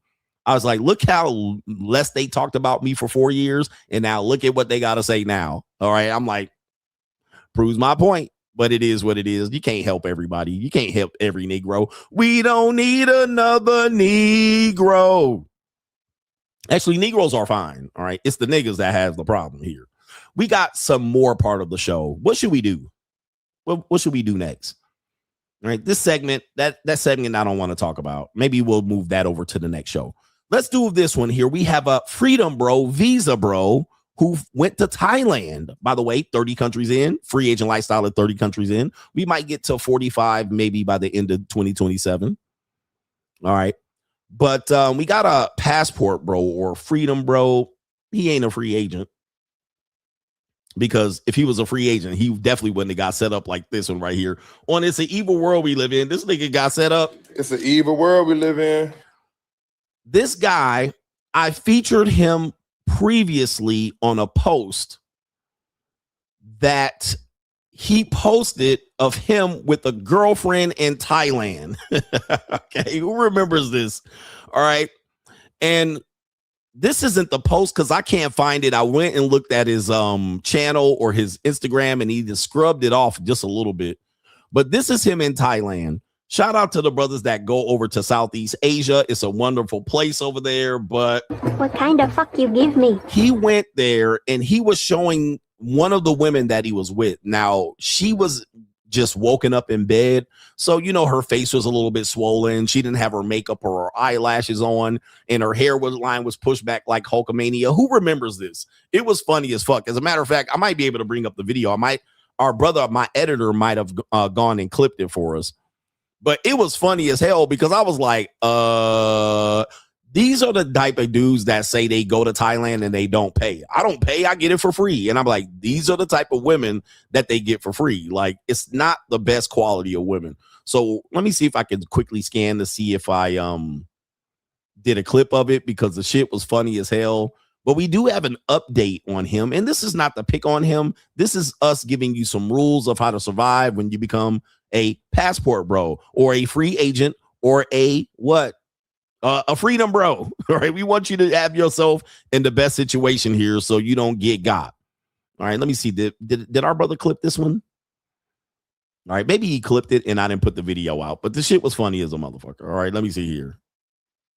All right. Yep. I don't know. I guess I didn't clip it. My editor going crazy. No, you didn't put it out already. All right. I know I didn't put, you know how many clips I have to put out? It's probably up to about 65 or 70 clips that I have to put out. And a lot of people don't watch the live stream, and some do, some don't. So I guess I didn't put it out. Damn it. Maybe I did, but it's so far down there. It's crazy. But I can't find the original clip. All right. So since I can't find the original clip, let's go back to what you see on your screen here. This is the guy. Now, a lot of guys remember, some guys recognize this guy as a barber from Oakland, California. And this is what he was showing you. He was like, oh, you need to come to Thailand because there's beautiful women there. And, you know, there are beautiful women there. But the type of women he was showing was the I get it for free ass women, right? If you go to the go-go bars, that's where the top women are going to be. They're going to be there. The top, youngest, fittest women are going to be at the go-go bar. All right, the bar girls are going to be a step down. Then the motherfucking ones at the massage parlors and the people hanging out on the beach, all right, across the street at the beach, them going to be just surfing the bottom of the barrel. A lot of those women can't get in the massage parlors, or they can't get in the go-go bars, right? So then when you go to 808, you're taking a fucking risk, all right? You can start going to the nightclubs in Thailand. It's going to be a fucking risk, right? It could be every now and then. By the way, the bar girls do go to the 808. So just because she's at 808 and you might have fucked her for free, she's still a bar girl. All right. And ask me how I know. All right. It happens. But what they'll do is they'll go overseas and they'll start showcasing the women that I don't pay when I go over there. And I don't deal with women of the night. I deal with women that are the regular women, right? And of course, if you meet them at a massage parlor or across the street, standing on the street, the likelihood that they're a lady boy skyrockets. All right, it skyrockets because they can't be in the clubs, they can't be at the bars, they can't be at the go-go bars. So it's going to skyrocket. Even if they're at the nightclub, it's going to be a chance that she could be a lady boy. And in this situation, this is one of the women that he posted, and this is indicative of dudes that say, I don't go over there, I don't trick over there, I don't trick at all. And you're like, bruh, I met a nice girl. She's in her 30s. She doesn't sell punani. And I'm like, well, she did. Just because she doesn't, or when you met her that she's not doing it, doesn't mean she didn't do it. So this is an example of an old Thai woman. Like, golly, bruh. You realize there's 18 to 24-year-old women over there. And this is what you out here telling us about. I want you. You put hard, very kind, man. I miss you. I want to.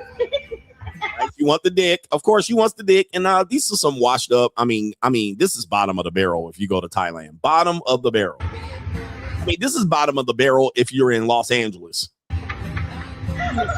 She said she want me. And this is why I came to Thailand, because I want you. Because she want me. You're handsome. You are the man of my dreams. I draw you in the paper today. You're the man of my dreams. I drew you on the paper today. One thing about women in Asia and Southeast Asia, they're big time hustlers, scammers. Chinese women have the biggest scams going on. All right. They are scammers. All right. Women in Southeast Asia, scammers.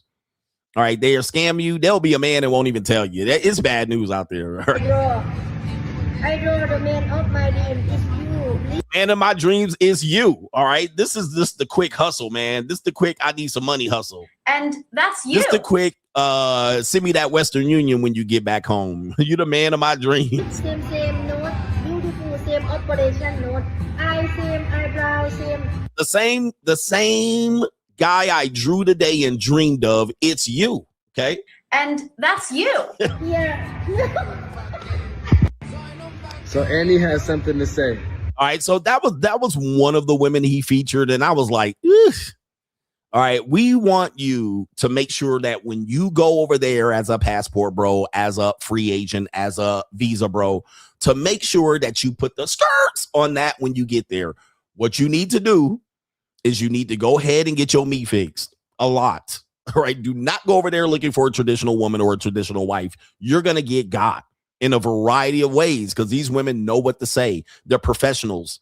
They do this all day, all year long, 365 days a year. You're only there for a week or two.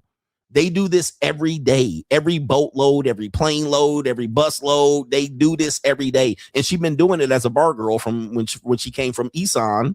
She came from Isan when she was 19 and did this in the bars all day long to 6 in the morning, 4 in the morning. And she then went home and had a bar fine paid for her and got her guts violated and rearranged. Okay, come on. All right. You got to know this. And there's rules that you can follow that we tell you when you go to Thailand or the Philippines or Japan or anywhere. I don't care where you go. Cambodia, Laos, Mongolia, many of these places that I've been, Malaysia. Go over there. Never mess with a woman more than 3 days. Have the 3-day rule. Now, this is more of a guideline. Now, I think I was in Thailand for about 12 days, maybe about 14 days on my first trip.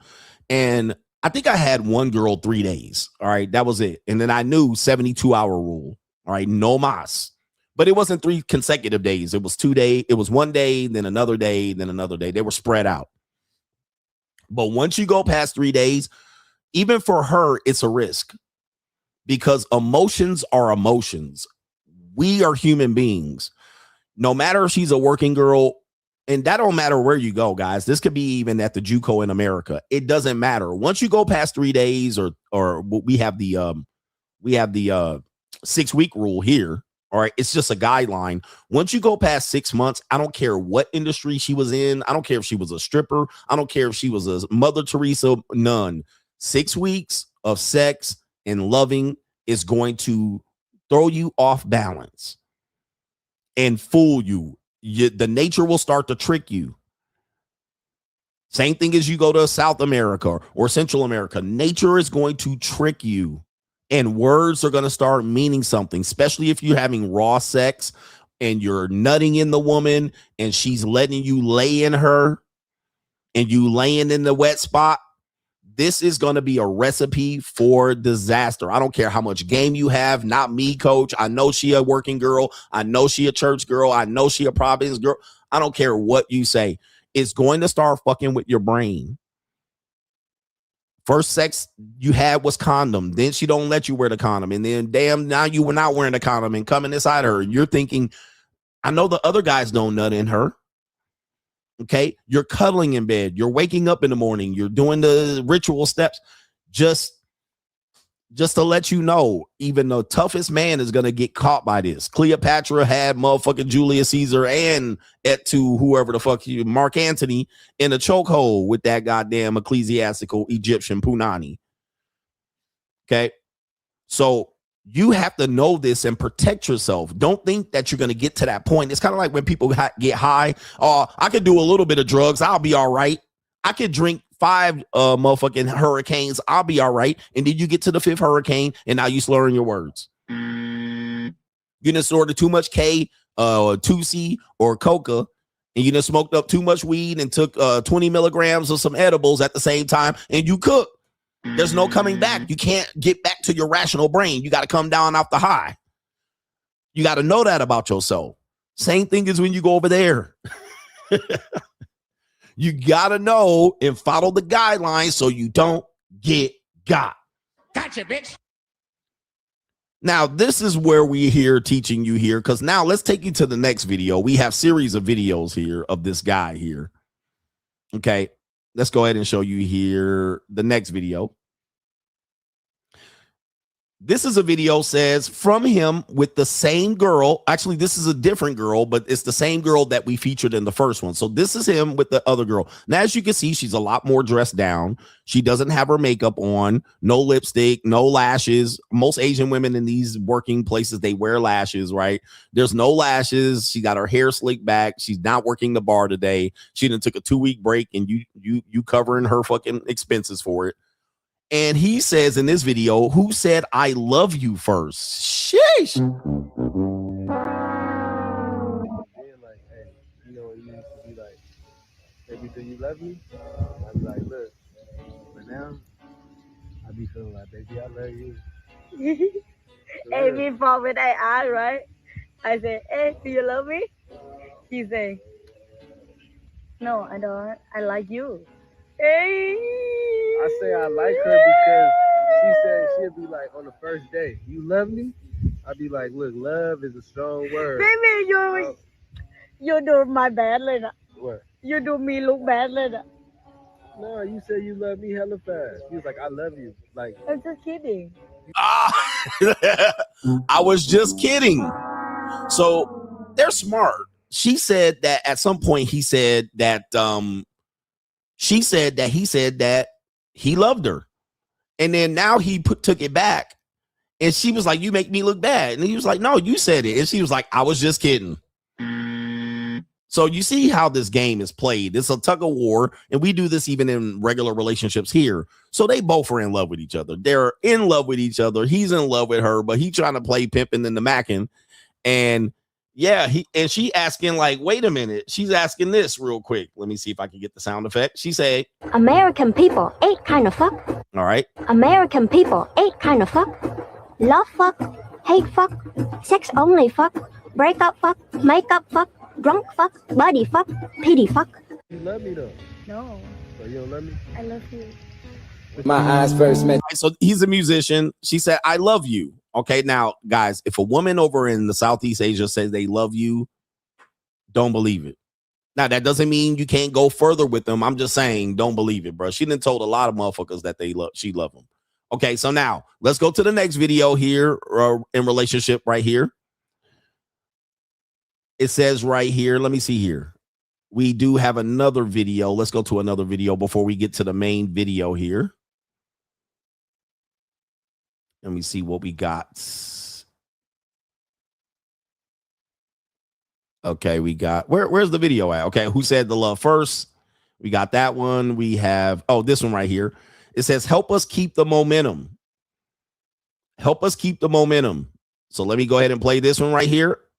I keep the momentum. So if you've been following us, you see we've been giving y'all prices on hotels, how much food costs, how the life is in Thailand. I'm trying to do a border run right now. Me and her trying to stay together, so I got to do a border run to Laos.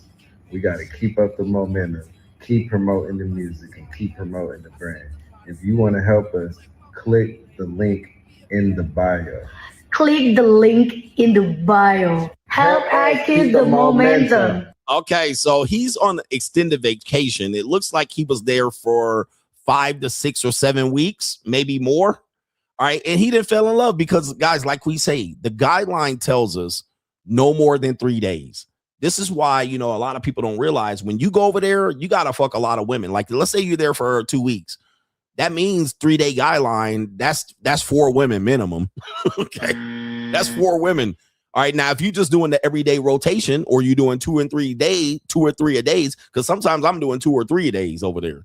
All right. I got double, triple booked.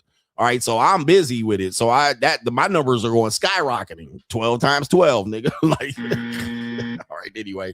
All right. Not 12 times 12, but you know what I mean. All right. It don't end up being that many, but you got to really be moving and shaking out there. Or these women are professionals. They know what they doing. So here's what we got here. The next video here in this series scrolls up. This is when he's leaving Thailand. All right. There's many videos if you want to follow this story here. But now this is the saddest day in Thailand. He's leaving. Sexy though, baby. You sexy right now. Let me see your whole face.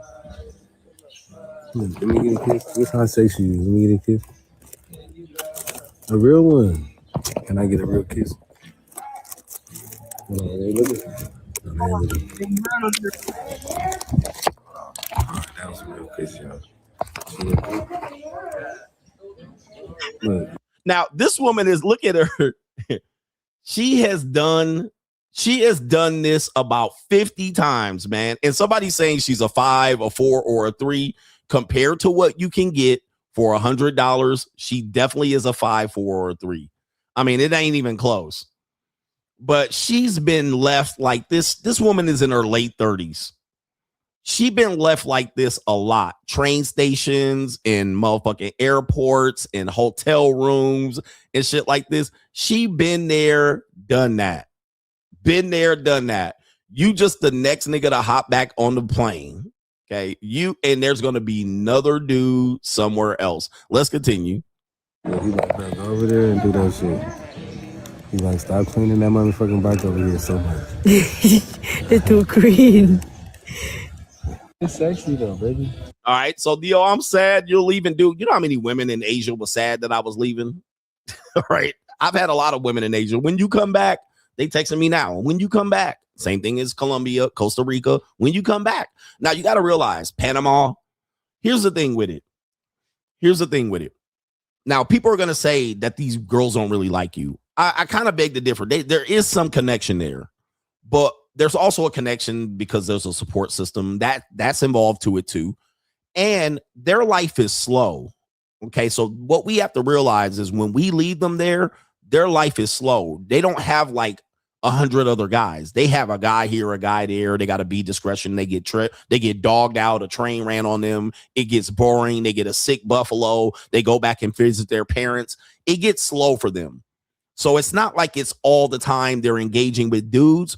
A lot of times it's just downtime for them. And when they get downtime, they start looking back at the men they got close connections with and or men likely to send them money from Western Union. So then it goes to there's downtime. I'm bored. It's slow. It's hella slow over there. So now they're like engaging with you, texting you, but they're also doing this with other men, right? Men need to know this going over there. Okay. They need to know that this is a constant for them. This is how they live their lives. Men coming in, connecting, leaving. Men coming in, connecting, leaving. Okay. So this is their life. And that's their life from 14 to 50. 14 to 50. By the time she's messaging you, the day is slow. That means nothing else is going on. Their schooling is slow. Their work is slow. The Johns are slow. The next guys that came in on the boat, she didn't get one that week. They sat in the bar and sold no drinks. Like something is just off. And you know that when you go over there because the majority of women don't got no action going on. All right. And it's hard for them to pick up action. So let's take you to the next video. So that's the video setting up there. And we'll take you to the next video right here. He says, you heard about the Thailand blues. Okay, the Thailand blues. I'm going to skip that one and go to the next video right here. This video right here says it right here. Okay. He says right here, and this is 23 hours ago.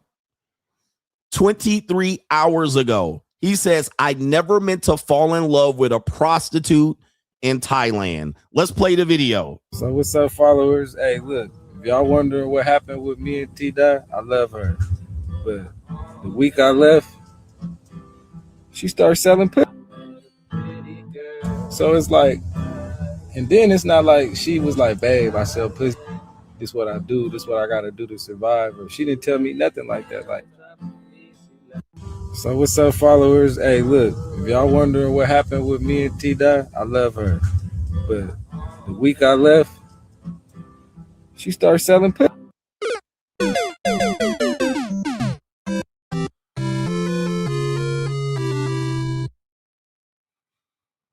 Who's going to tell him? Y'all call me a nihilist. Y'all call me names at the end of the day. Who's gonna tell them? Who's gonna tell them, y'all? She was selling pussy before you got there. When you were there and she was not with you, she was selling pussy. The day you left her at that train station, she was selling pussy later that day. In the weeks after that, she was selling some pussy. This is where people be like, you can actually meet some good, honest women out there. You can take them off of the track. You can take them off the marketplace. Okay. But trust me, her or her sister been working that bar. Her mama worked them bars back in the day, bro. Don't at me on this one. Don't at me on this one. Y'all be out here thinking I got one that's completely different. I mean, you might have. Okay. But trust me, man. Let me show you this picture.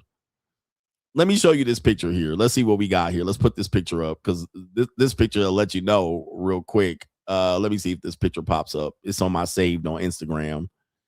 Oh, here we go right here. Here we go right here. Take a look at this picture on your screen, gentlemen, right here. All right, let's get the music going real quick. Let's hit the music.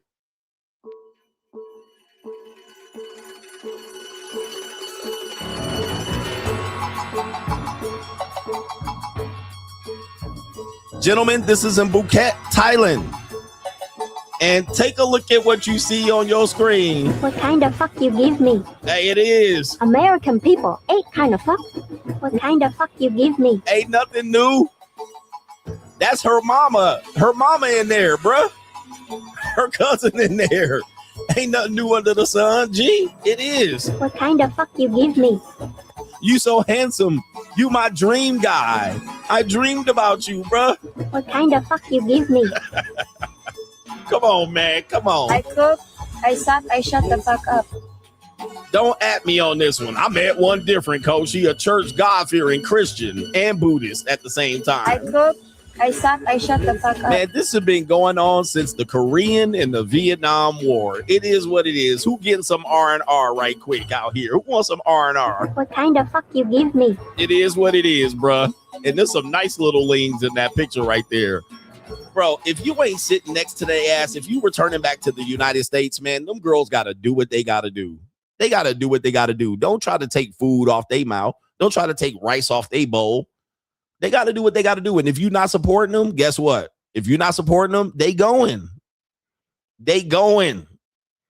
If you don't have the money and the means to support them, and even then, bro, our brother here told us, you got to have a stomach. She going to take your money and the trick money. Okay, you got to have the stomach. Do you have the stomach? You got to have the stomach. They've been doing this. It's a part of their culture. You might be able to catch one slipping and stumbling here and there, onesie, two-ski, here and there skis, but don't get caught up. Now watch this.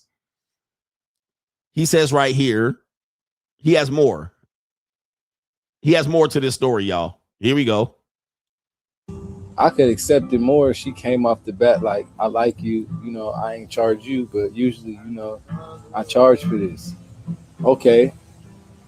Now we could have a different type of conversation. Now we could maybe be open up to different type of more things now. But when you withhold information, it kind of like make a... I could accept it more if she came off the bat like, I like you, you know. Oh my goodness. Remember dudes be like, I get it for free. I get it for free. Of course, dude. I'm telling you, man. Hey, look, y'all can hit hookers for free every now and then too. I be at the JUCO and there's some free JUCOs over there too. All right. But that don't mean the next guy is getting it for free. That don't mean she's not JUCO or a worker or a dancer or a stripper. Oh, the stripper likes me more than the other guys. Okay. But he's like, if she would have just told me, I would have been okay with it. Apparently, I suppose. Here he is more here. A lot of people want to know what's going on between y'all two. Like, what's the dynamics of the relationship? Like, are y'all together? Are y'all not together? Yeah, we not together. You know what I'm saying? I love her. I want good for her. I want her to be the best person that she could be in life. A lot of people want to know. Yeah, man. I mean, this is down bad. This is he down bad. He making songs. He's making songs about it. He is devastated to believe, and this is what happens. Do not get off the plane or the boat or whatnot and think and fall in love with the first girl. Okay, he has another video here that, let me see if this. Okay, no, that's not it. He said love isn't I'm thinking, man, he got to be trolling, man, at this point. Okay, he said you got to be careful. I think there's another video. He might have deleted it. Cool. Like, who you really dealing with? Like, I was with this chick for 4 months, bro. Like, I was with this chick for 4 months. Like, met her family, everything. Like, I'm damn near disgusted because I'm like, fuck. Because I had a good time. But I'm like, you got to be careful, like, who you really dealing with. Like, I was with this chick for 4 months, bro. I was with her for 4 months, and I'm shocked she's selling some pussy. I mean, this has got to be complete ignoring. This is why dudes, you know, men get competitive and think they know and it ain't gonna happen to me and shit like this. And they don't want to listen to other dudes. And other dudes are trying to tell you, man, I'm trying to school you, young buck. I'm trying to school you, young buck. The shit ain't what you think it is over there. All right. And they'll show you, these guys will tell you, they'll tell you, well, I found one. And then you'll see the guy that found one. And they'll say, but she wasn't like the other girls in Thailand and in Cambodia and Vietnam. She was nothing like that. And I'll be like, okay, you'll believe that if you want. You can believe that if you want. There's some guys that'll tell you that it's completely different. My Colombian woman, it never happened. And you're like, okay. You can go for that if you want. Nah, man, she a lawyer, she a doctor, and she just need a refrigerator and a microwave. And it don't cost me $100. She don't even ask me for money. That means she asking the other guys for money. Dude, I had a woman, JUCO woman. All right, JUCO woman. She was like doing the whole, yeah, you know, I think we could be something, blah, blah, blah, blah, blah. She was like, oh, only one thing. I have a guy that sends me $9,000 a month. She was like, are you okay with that? Do you want me to stop him from doing it? Because I'll stop it if I can be with you. But she was like, but he sends me $9,000 in crypto every month, and I'm not going to stop it. So this is what I call the spectrum, double dipping. So she was willing to say, yeah, I like you. I can be down with you, but I'm not putting it into my bag collecting over here. I'm telling you, it's a cold, evil ass world out here. You think, oh, she completely different. This girl you get over there overseas or the girls you get here in America, they going to have they double dip too. Yeah, I'm with my boyfriend, but there's this trick that send me money to pay rent. At least we eating off of it together. You got to have the stomach. Do you have the stomach? This is what's happening in the modern dating world today. You got to have a stomach. You just thinking, well, she's educated and she's not like a street hooker, so she different. I'm like, man, y'all crazy, bro. Y'all crazy as hell if you think that's the case. Now, here's the last one right here, the last of this video here, because this is a sad story. He says, as a man, I forgot the number one rule, which is provide. He said, if my finances were up, I would be able to be better for her. I would be better to do better for her. His assessment is if he was able to support her, she would not sell pussy in Thailand. Here we go, my G's. So this is just me taking accountability for my actions. Like, if I was in a better financial situation in life, meaning, you know, if I was up 200K, 300K, I would be able to take her out of the situation that she in. I would have been able to stay or maybe bring her back with me. And, you know, I ain't got it like that. And I ain't scared to say it. But, you know, I had enough to go out there. I had enough to chill, had enough to come back, had enough to, you know, just live my life. I'm sitting in the Beamer right now. That's my, you know what I'm saying? So it's like, I ain't trying to floss or nothing. But it's like, I took a vacation and I didn't plan on falling in love. Like, literally, I didn't plan on meeting a girl out there and fucking with her. Before I met her, I was doing what everybody else doing, just meeting something, knocking it down, send on your way. She just seemed like she was hella cool. So, you know, before I even started messing with her, I asked her questions. Hey, what do you do?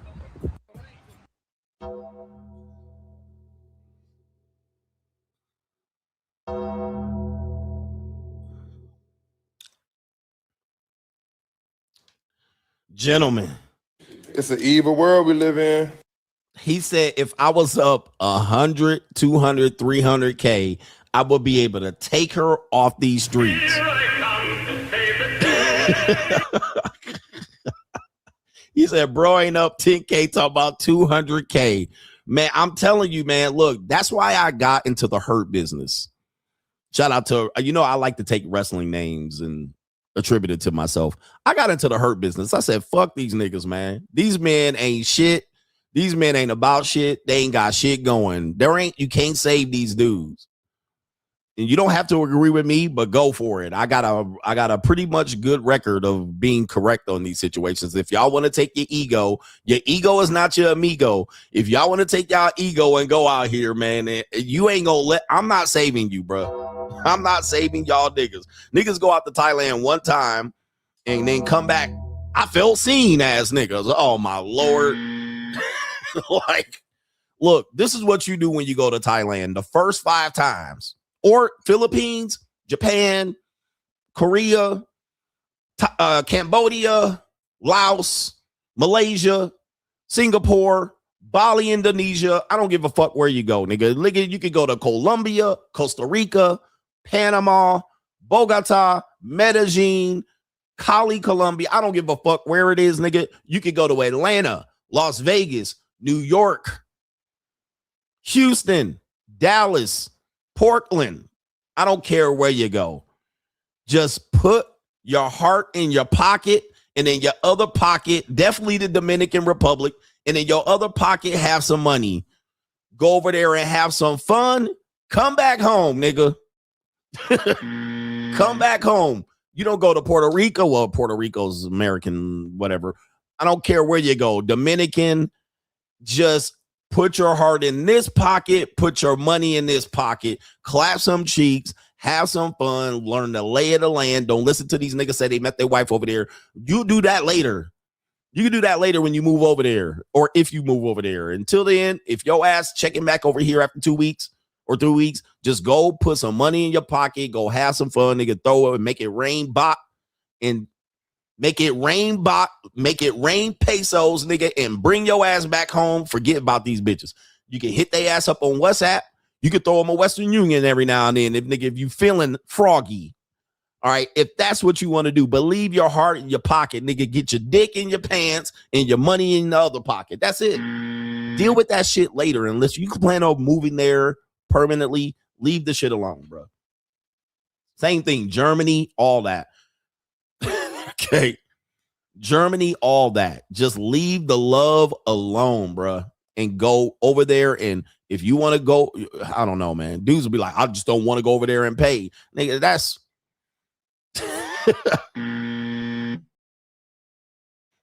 that's what they're doing over there. That's what they're doing everywhere. They're doing it here in America too, but niggas' eyes are blind. And let me just tell you this actually is going to go into the next thing, is the spectrum. So this is a prime example of, so I get it for free over there. I never paid or tricked. So he's going to say I never paid, but that doesn't mean she was not for pay. Haven't I been saying that for a long time? I'm with a woman and she don't sell, and I'll be like, so what? So what? That don't mean nothing. That don't mean Nathan. Just because she don't sell you, that don't mean she won't sell. Haven't I been saying that? That's called the spectrum. They're on the spectrum. So for you, you know her as this. Over there, another nigga knows her as that. For you, you know her as a good God-fearing Christian woman. Another guy knows her as the woman that comes over and sucks dick for weed. Just like that. Or she did in her past. That's what you guys are up against, and men are starting to figure it out. But shout out to them. We got the main event coming up, man. I try to give y'all information, but too many people trying to argue with me, and I'm like, ay. I mean, don't argue with me, nigga. Argue with them. You'll argue with me, but you won't check her phone. I'm like, all you have to do is check her phone, and you're gonna figure out that I'm somewhat hitting on something. Well, checking her phone seems insecure and controlling. Okay, do you then? Because I'm gonna tell you what you do. You check her phone, go and see if she's got any locals apps. See if she has any accounts. By the way, we call it the Bruce Wayne method. I can find out in due time. let me tell you this. So I was talking to a Gen Z young man. He was talking about, and I'm trying to be protecting identity. I'm not trying to say who it is, but this young man was talking about this girl that people were trying to date on their campus. Okay. Put two and two together. And he said, but I think she's got an OF account. And I was like, let me see, right? Let me see. So I was like, what's her Instagram? Now, you know me, I'm Bruce Wayne. I'm gonna find out. I'm Bruce Wayne of this shit. Like, I know how to find out. I don't give the women the benefit of the doubt. So there was a rumor that she had it and she was making money. So I was like, let's see. Now, remember, these people are Gen Z young. We're talking about 18, 19, and 20. And multiple guys are trying to be around this girl, but she has an OF. That was the rumor. So I was like, let me see. Boom. Got to her IG. Boom. Click. Boom. Check. Put her on the Bruce Wayne method, and I pulled it. And I was like, oh, this is her OF right here. It wasn't in the same name as her IG. It was a completely different name. So I was like, this is it right here. Showed him on my phone. I was like, look, there it is right there. And he was like, oh, wow. And then I looked. I got extra money. I was like, let's see what she's posting. Click. Pulled her file. Scroll up. I was like, that's what she's posting right there. And it was like, damn. It was a rude awakening. Then I actually looked at some other stuff, and her OF name was connected to some prawn sites. So I didn't go too far into it, but I was like, just like that. Now, when I said Gen Z men are going to have to deal with that, a digital footprint of women who have a file, especially if she's mid-tier or highly attractive. So that's a person that was on a college campus that had that digital footprint that I was able to easily pull, while these guys can't pull it. Number one, they don't have the money or the resources, right? I have the money and the resources to pull file. And I was like, that's what she's posting on here. Just like that. Right now, a lot of guys want to be like, well, I don't want to do it, and I don't want to act like I'm spying, and I don't want to feel like and I was like, let me pull her file. Let me pull the shit.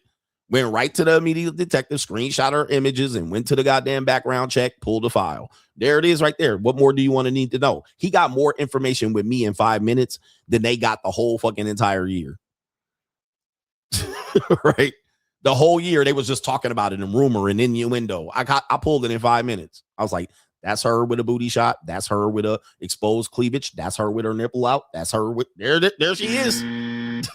There's the girl y'all talking about. So now you got to go in there and they got to be like, well, I date her. Yep, there she is. So there's a attachment that a lot of women have to these social media sites. And it's not just social media. Okay. It's not just social media. It goes further than that. Okay. Let me see here. It goes further than that. Somebody said, can I play you directly for the service? CGA investigation coming up. Okay. CGA investigative services coming up. All right. Cause I can Bruce Wayne method everybody and pull their file and be like, dude, because young women, Gen Z women are attached to Instagram and TikTok. You're not going to find it. They know how to cleverly hide it. They got Finstas, they got Instas, sometimes they venture into the land of what I call monetized dating.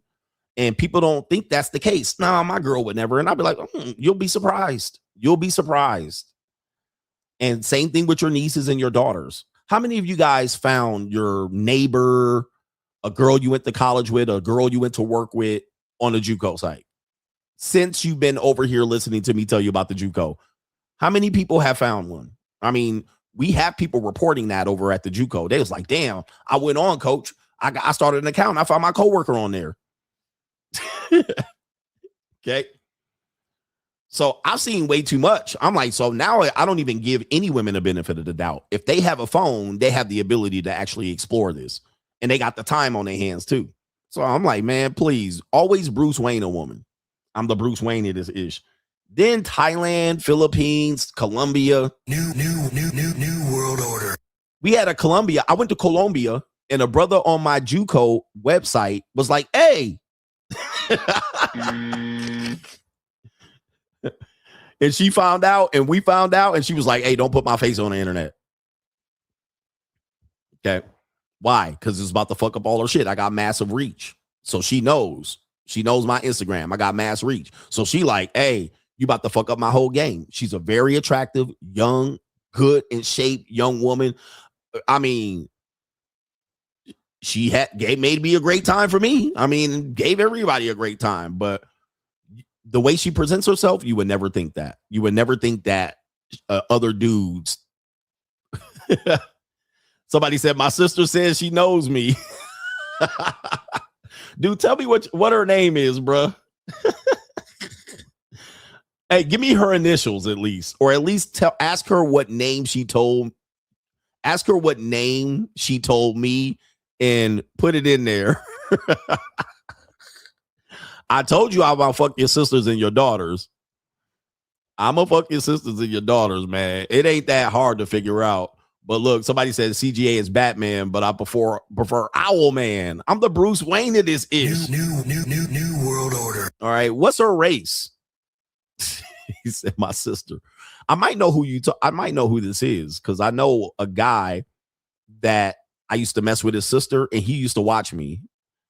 So I know that's a fact. But there was a girl that I messed with here in Vegas, and when he found out we were messing, because it wasn't a secret to him, he knew she was JUCO, so he used to drop her off and shit.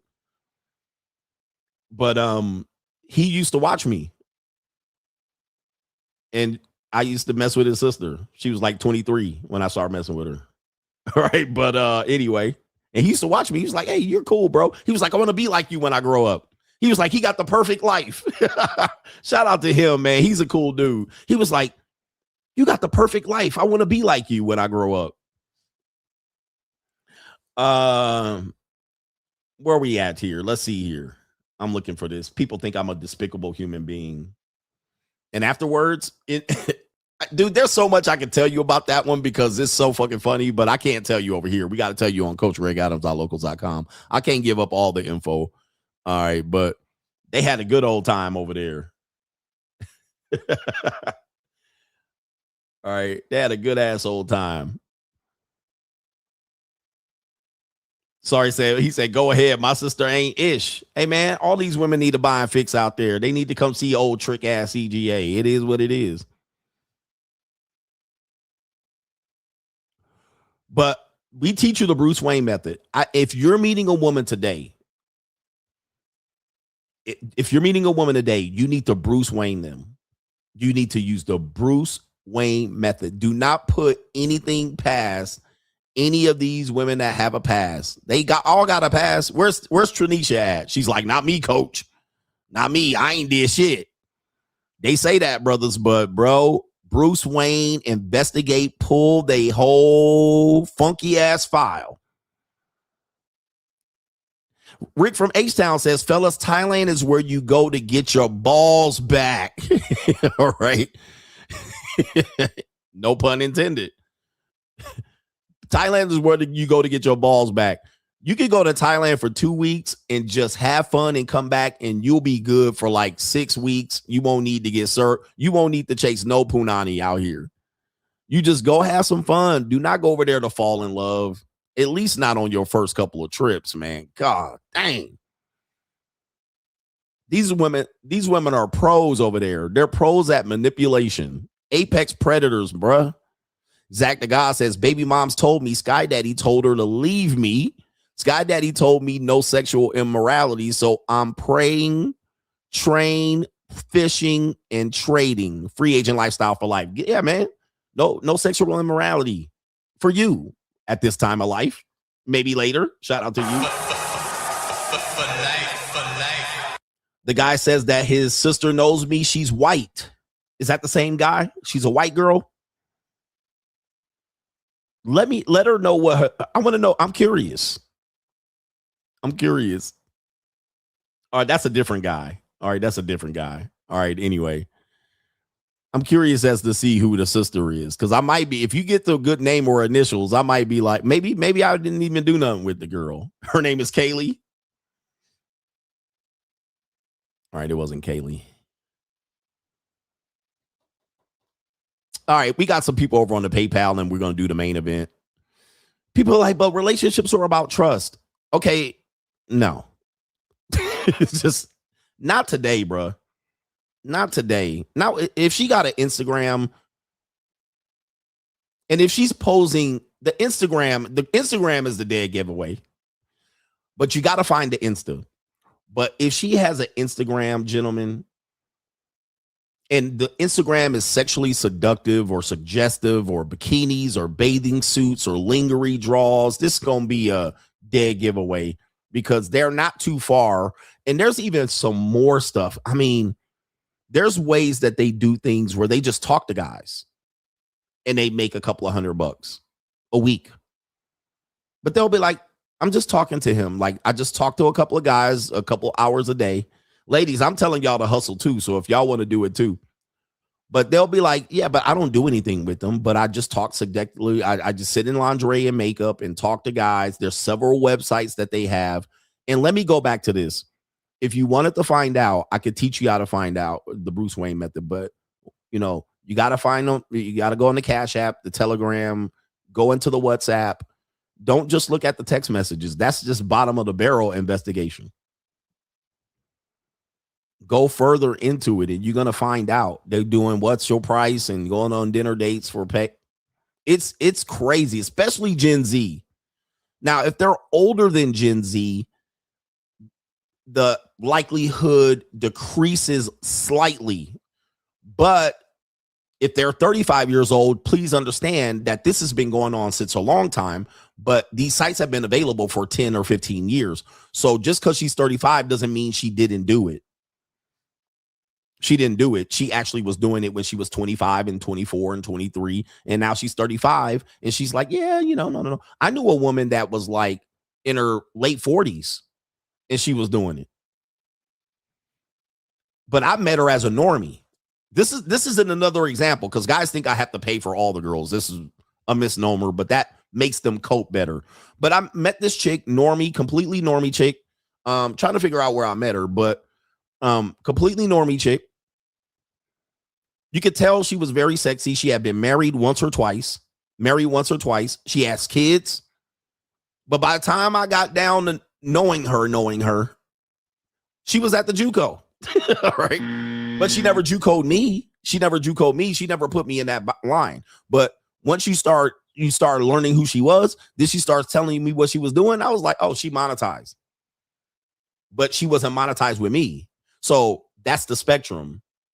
And I'm like, damn, nobody would have never known. If you didn't know, and the reason why I found out early and fast is because she knew I was at the JUCO. And that's another one of those key things is that when they know you're there, they're going to open up a lot more. Because they're like, okay, he doesn't judge. He's at the JUCO. So she knew I was, so she was able to be more open and forward with me. Had I not been, she would have hid all that shit. 100%. So that's why I was like, damn, man, you wouldn't have never known. You would have just thought she was some other, you know, she had older kids. All right. You would have just thought she was a regular woman. She presented regular. Like, God damn. It is a cold world. Shout out to Caitlin says, why would men get married again after getting divorced? I'm just glad that CGA didn't fall into the trap. Besides, we're supposed to be married only once in a lifetime anyway. Having multiple marriages is just stupid to me. Enjoy the JUCO. I agree. I almost got remarried again. It wasn't that close, but I was talking marriage to another woman that was the one that led me over here. People think it was the divorce and that led me over here. The divorce process is what educated me about the family court, but I got involved with a woman. I'm going to say a year after, no, it was like 2 years after I separated, but I was like a year when my divorce was final. And we had dated for about 7 months. And we was talking about, yeah, you know, I think we could get married. I think we were connecting and this and that. And we surely would have got a divorce. I mean, you know, by the time in the end of that relationship, I learned a lot. But at that point, I was like, that's what developed the whole message of never marry again. Because I was like, damn, if I would have got married again and divorced again, what would that have done to me? How would that have done to my kids? They would have saw 2 divorces, their father get divorced twice before they hit 18. And I was like, you know, do I want to do that to them? Do I want to do that to myself? I'm barely recovering from the first divorce. Why get married again and divorced twice before my kids hit 18? And so I was like, no way. No. That's why I said it's single for me for good. I'm going to use women as an outlet. I'm not going to have a relationship with them. And I think it's healthy because I don't trick women into relationships. Like, I don't look at women and go, let me give you the idea that this is going to be a relationship. I don't lie to them. I just tell them what it is. This is how I live. I'm poly. I'm non-monogamous. I have fun. If that's not you, don't deal with me. If you want to have some fun, let's have some fun. If you're young and you need a little bit of support, I'll give you that. But I'm not manipulating or tricking women. I don't have to lie to them. And nor is getting women a thing for me. Like, I could get her off the strength. That's not anything. Like, I got a lot of women off the strength. And most of them are coming going. Some of them give you a headache. Some of them you got to have the whole love game and then the whole breakup. It's not even worth it. But if you're never been married, that's difficult for you to accept because you're like, but there's someone out there that loves me, ass nigga. Like, you got to deal with that whole thing. And I'm like, okay, good luck. All right, good luck with that shit. Like, I can't talk you off that ledge. Some people just definitely want to feel like women generally like them. I can't help you with that.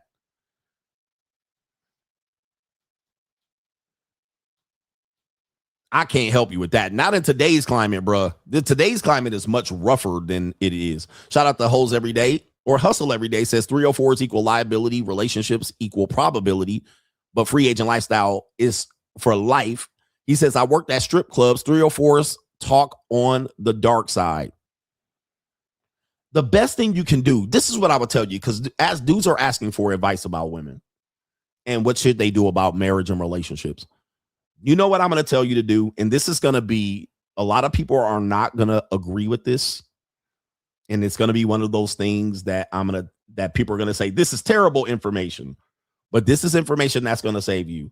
What you should do, yes, you should be talking to as many fucking hoes as you can talk to. But I know you too, man. I've known you for a long time, and I know that you like hoes. Wow. Well, now, wait a minute. Hoes.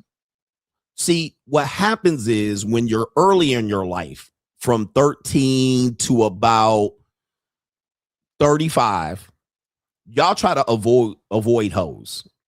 Y'all think hoes are like the worst than cockroaches and rats. Y'all think hoes are the problem. You think hoes are the ones that ruin society and cause strife in families. But it's the regular women that mislead you and manipulate you. But once you learn to be around hoes and accept hoes for who hoes are going to start sharing information with you and putting you up on the whole game way before fucking hand. Hoes are the last honest bastion of women out here. Hoes. Now, you're not going to think this. You're going to think these are despicable creatures and shit. And in many ways, they are. You cannot say they're not despicable creatures in many things and do the way they act. But hoes is going to tell you what's up. Have a hoe ass best friend, a female hoe ass best friend, and be cool with her. She going to tell you every goddamn thing. She going to tell you about these women. They ain't gonna lie to you. They gonna feel like, hey man, this is what I do to get. I'm gonna get this dude. I'm gonna tell him this, and I'm gonna have him eating out the palm of my hand. You're gonna hear her say shit like this, and you're gonna be like, "Do you really think that?" And they're like, "Yep." And it'll be a 22-year-old woman telling you this shit, and you're like, "Do you really think that? Do you really think that other women do this?" She gonna tell you the process of how she get these niggas snookered, and then she shows up to him. I love you. You're the best. You're the strongest. You're Clark Kent.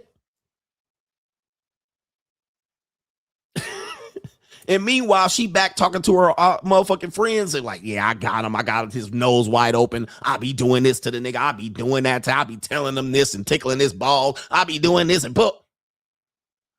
And you like, but the other dude don't see none of it. The other dude, and she just be like, hi, lovey. You know what white girls do? White girls like to, when they want something, they'll act very childish. They'll step up on their fucking toes like this. Like if their heels are flat on the ground, they'll step up like this. They'll be like, "Oh, hi, honey." They'll do like their body language gives it away. And then when you see it, you're like, damn, they pulling that fucking innocent shit on them. That's what kids do. Hi, Dad. And they'll come up on their heels, off their heels. They'll go in the Minnie Mouse. They'll go in the Minnie Mouse. Hi. And I just want to, can I have that, please? Now, when you have pros and hoes and strip, that's who you need to fucking be around first, nigga. So you can get your introduction to be like, God damn. Damn, is it like that? Yes, because a lot of these girls are are girlfriends to regular niggas. You think dudes think hoes just be out on the corner all the time. And then they go in the house shivering, right? And they be out in the fucking, with a table of fucking porridge. And then they wake up and then they come back out robotically, be stripping at the club. No, these girls got boyfriends and husbands and pimp boyfriends and regular boyfriends and trick boyfriend. They got the whole gamut. But what dudes don't see is they show you only a portion of it and you never understand it. So that when you see it, you be like, I want to stay away from that.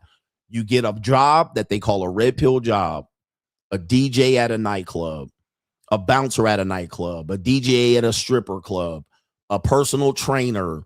You a flight attendant and work with 70-80% of women. You work as a CNA or a nurse. You work at a hair salon, just sweeping up hair. What will happen is a Uber driver, me as a college basketball coach, coaching college girls that's end up getting married later. But you see what they went through in college and you're like, wow, like, oh man, like this guy don't have a clue. He marrying the freak of the week until the dawn.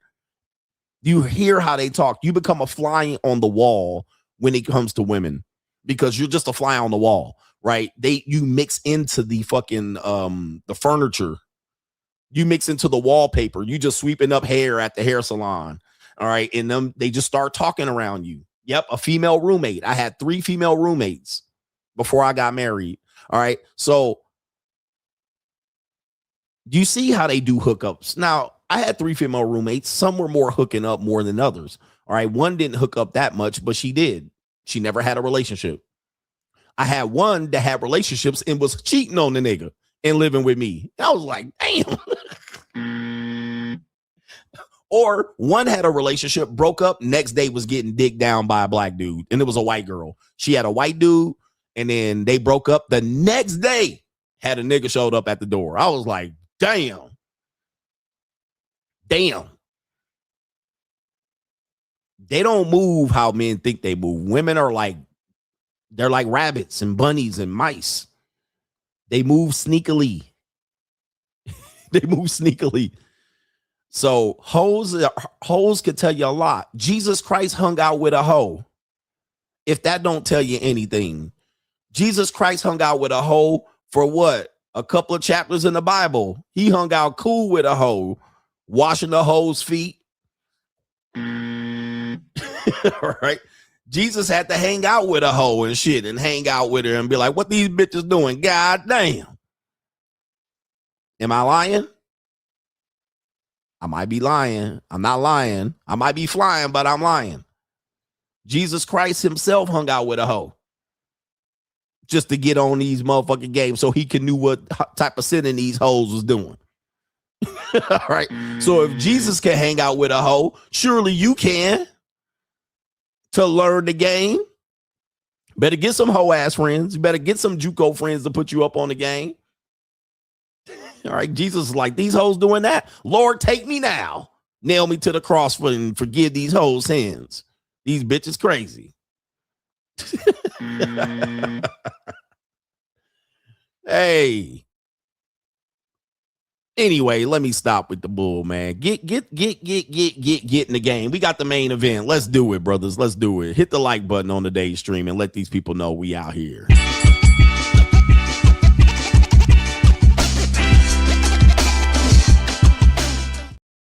Let's do it. Hit the like button. Just give me the likes. Don't pass the scroll. Mugga low. We got Gen Z out here scared to date. Gen Z out here scared to date. They going through some problems here. We know that there's a dating crisis amongst younger people. All right.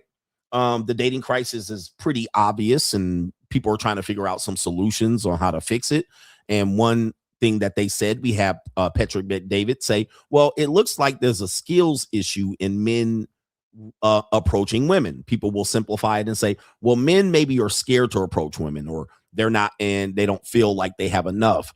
So he went and said his solution was to get the men to do it. Now, we actually did a stream yesterday and said the Guardian said that the manosphere is responsible for the rift in dating because men are listening to men with microphones, and these men are programming you to be nihilistic about dating and relationships, and that's causing the problem.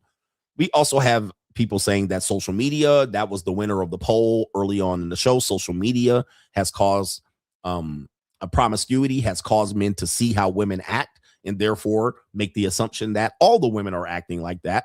And then therefore that there's no women like their grandmothers. There's no women like their mothers out there. There's no more saints. There's just nothing but schizoids. Okay. So we even have that. We also have the junior college, or women saying that they're going to go to the highest bidder, exercising hypergamy, or dating for high value men. We have a lot of women vocalizing that on the internet, but also we see this in real life. Okay. In real life, you might hear women say some things like this, and it may turn you off. But you also see people that are having situationships, right? Situations. So people are dating, but they're not really in relationships. Like the woman's dating, she has a situationship, but she also has access to the DMs. So she's not really in it 100%. So women will say, yeah, I have the DMs. Keep contacting me through DMs. Don't ignore me because I have a boyfriend. Because this boyfriend might be gone, and I might go to my DMs to see who's available next. Okay. Or she might even say something like, or what we see practicing here is that they have men for multiple varieties. So the data tells us that the majority of men, 60% of men, are not in a relationship. Some of them have dropped off, while as 30% of women believe they're in a relationship right now. Now, numerically, that doesn't add up. So some of these women in this Gen Z are either dating older men, multiple men, or the same men. Okay, so there's an idea in cell statistics that says 30% of the men are winning, 70% of the men are not. But then when you throw in the economically, of course, people cannot afford to date.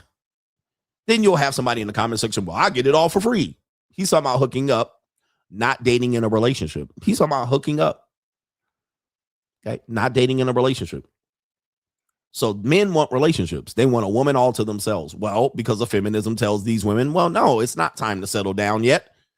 This cannot be denied. So younger women are saying, why settle down now? I'm having my fun. Even if I get into a relationship, that doesn't mean I'm going to settle down. I want to be somewhat free and independent. So that would be the feminist angle or the economic angle. It costs $200 to date in Los Angeles. I can't afford it. You also have men that feel like women should do the approaching. Why am I going to open my mouth to get shot down or rejected if the women don't open their mouths? All right. So you have a lot going on here, and people are trying to figure it out. Let's look at a couple things here. Where we at here? Let's look at, before we get to that main piece of data, we have 5 reasons that men have given up on dating, just so you can see right here. And the reasons are they don't feel healed enough. Okay, that's an interesting one right there. They don't feel healed enough. There's a sense that even people like the manosphere are telling these men to be better, and it's putting negative more. It's actually praying to their insecurities. All right, I'm already insecure in how I feel about dating women, but this guy's telling me to boss up. Okay, so I need some healing to do. You also have the next one, which is going to be they find it to be exhausting. Okay, like I said, I've been saying that dating should not be long term. It should be something that you do short term. Shouldn't be that hard to date that many people, although dating costs money and energy, and people are saying it's too exhausting to keep dating repetitively. Dating is not for the faint at heart. It requires time, energy, self-reflection, and a ton of compromise. Some people don't have the energy.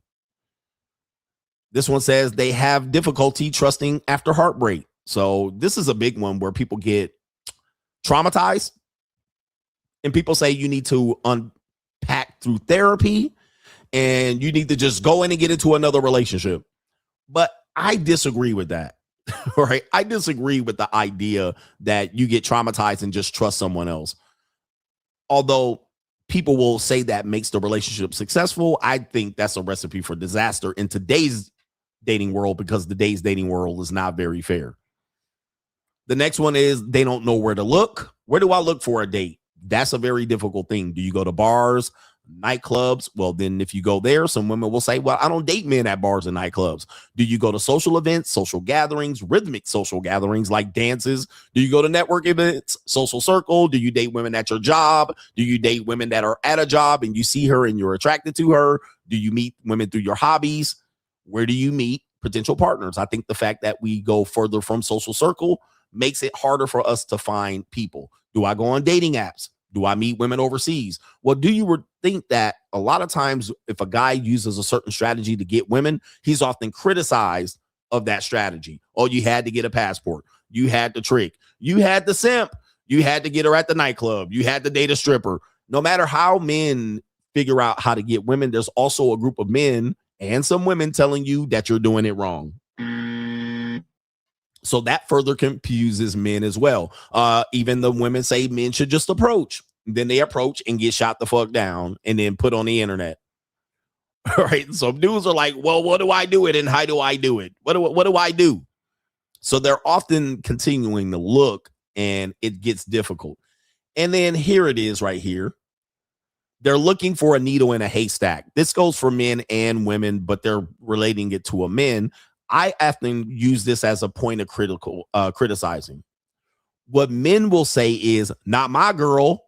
I'm looking for a girl that's different, or my girl is different, or my girl is not like those other girls, or get off the internet and go outside and touch grass. There's somebody out there. There's somebody out there. Somebody likes me, somebody out there. Now, this to me is the worst of the worst. Anybody that uses this, I got to hack them up into pieces. All right. Because now you're basically saying, well, there's a ghost out there. Find it. There, if you go look under a rock. All right. There's a snake under a rock, though. Go out there outside. Just go outside. All right. Just keep trying.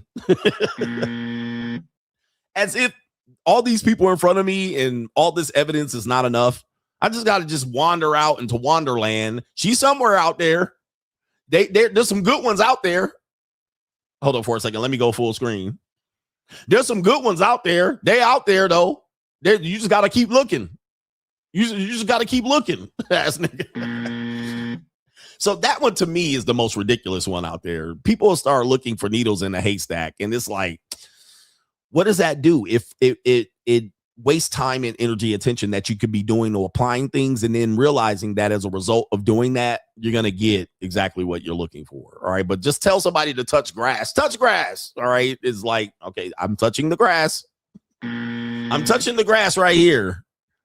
That doesn't do much. Is she out there somewhere? Just got to keep looking. Is somewhat ridiculous. All right. But people use these as a means to cope when they don't have the actual answer. All right, which we're looking for. People are looking for the answer. So let's give you this real quick and show you something. This is an interesting piece of argument here. This is dating in the 50s. People always say then if we got rid of social media, or we went back to the 80s or the 90s or some magical time of the 50s, it would be better ecclesiastically, right? Dating in the 1950s came with a rule book that most people today never agreed to follow. This is from Inside History. Dating was a programmed event. Okay, the 1950 dating was programmed. All right, we were programmed in giving guidelines, strict guidelines that people called a social contract that people would follow. And if they didn't follow, they were ostracized. Now, today, we somewhat have a social contract, but people I call bad actors violate the social contract all the time. All right. They violate it, and then they wonder why they can't get the results, or they violate it, manipulate it because this person's manipulatable. And then they'll try to go to someone serious and it doesn't work. They get manipulated by that person. And then we just, trauma begets trauma.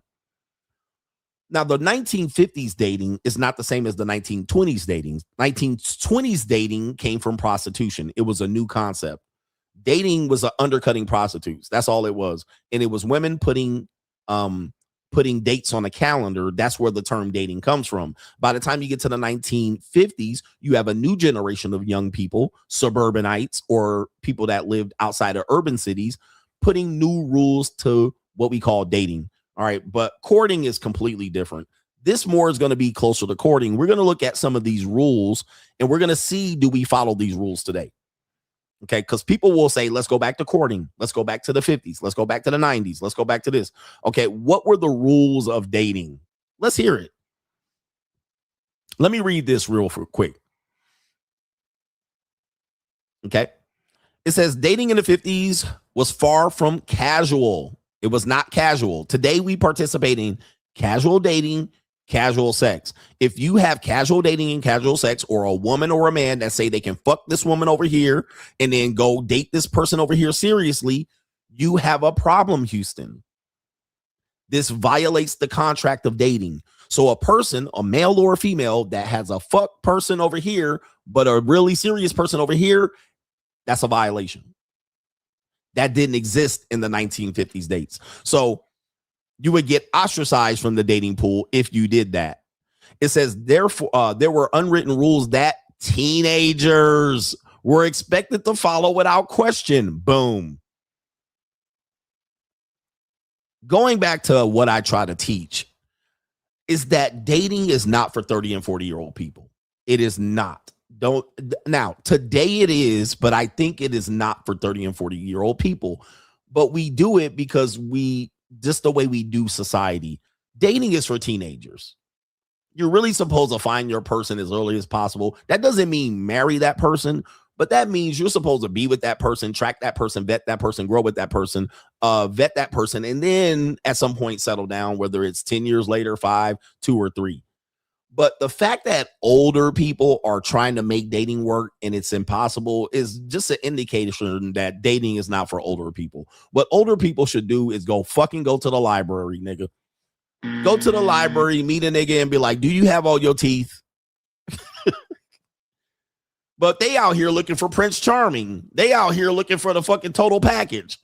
All right. The men are out here looking for a woman that ain't been violated in her first 34 years. She a virgin or she got a body count less than 10. By 30 and 40, that's ridiculous, nigga.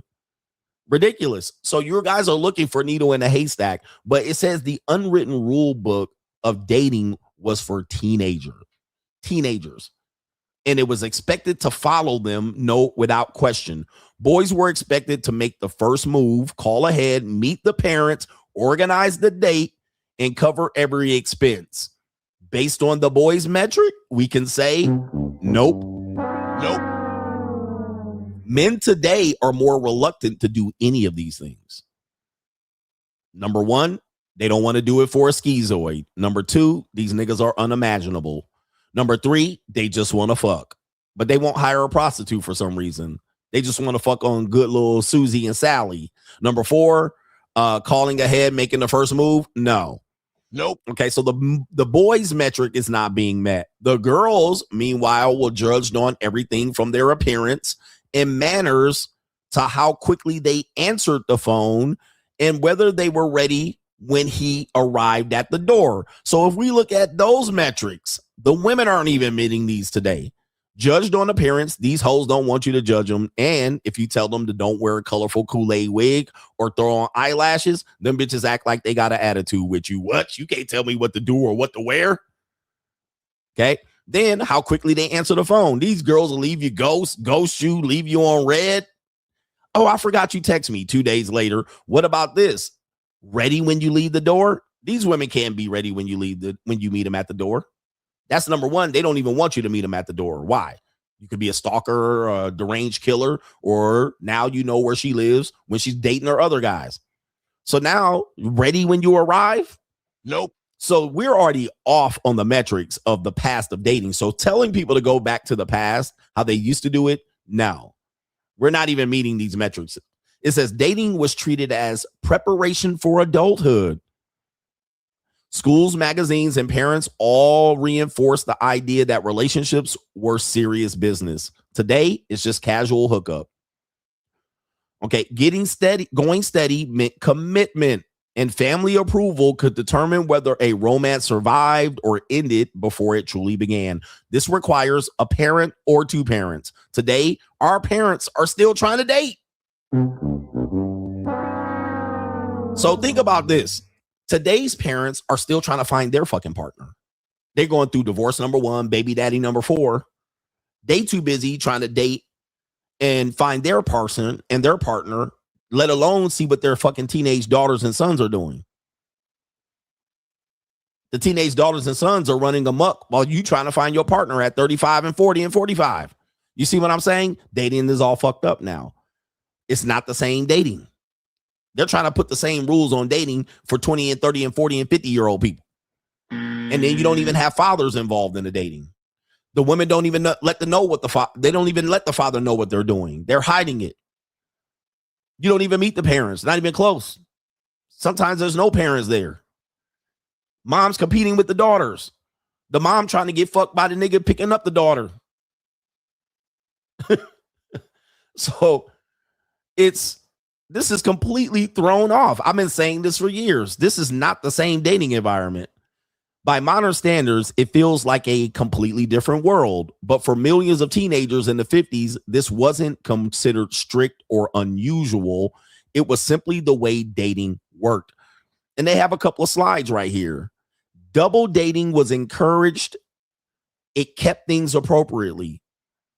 So when you met a new girl, okay, you didn't just get to take her and she meet you at the parking lot and meet you at the door. It was like, hey, we're going to go out with Kevin and Tamika. We're going to go out with Kevin and Edna. And then you double dated just so this nigga didn't try to finger fuck her in the back of the car, right?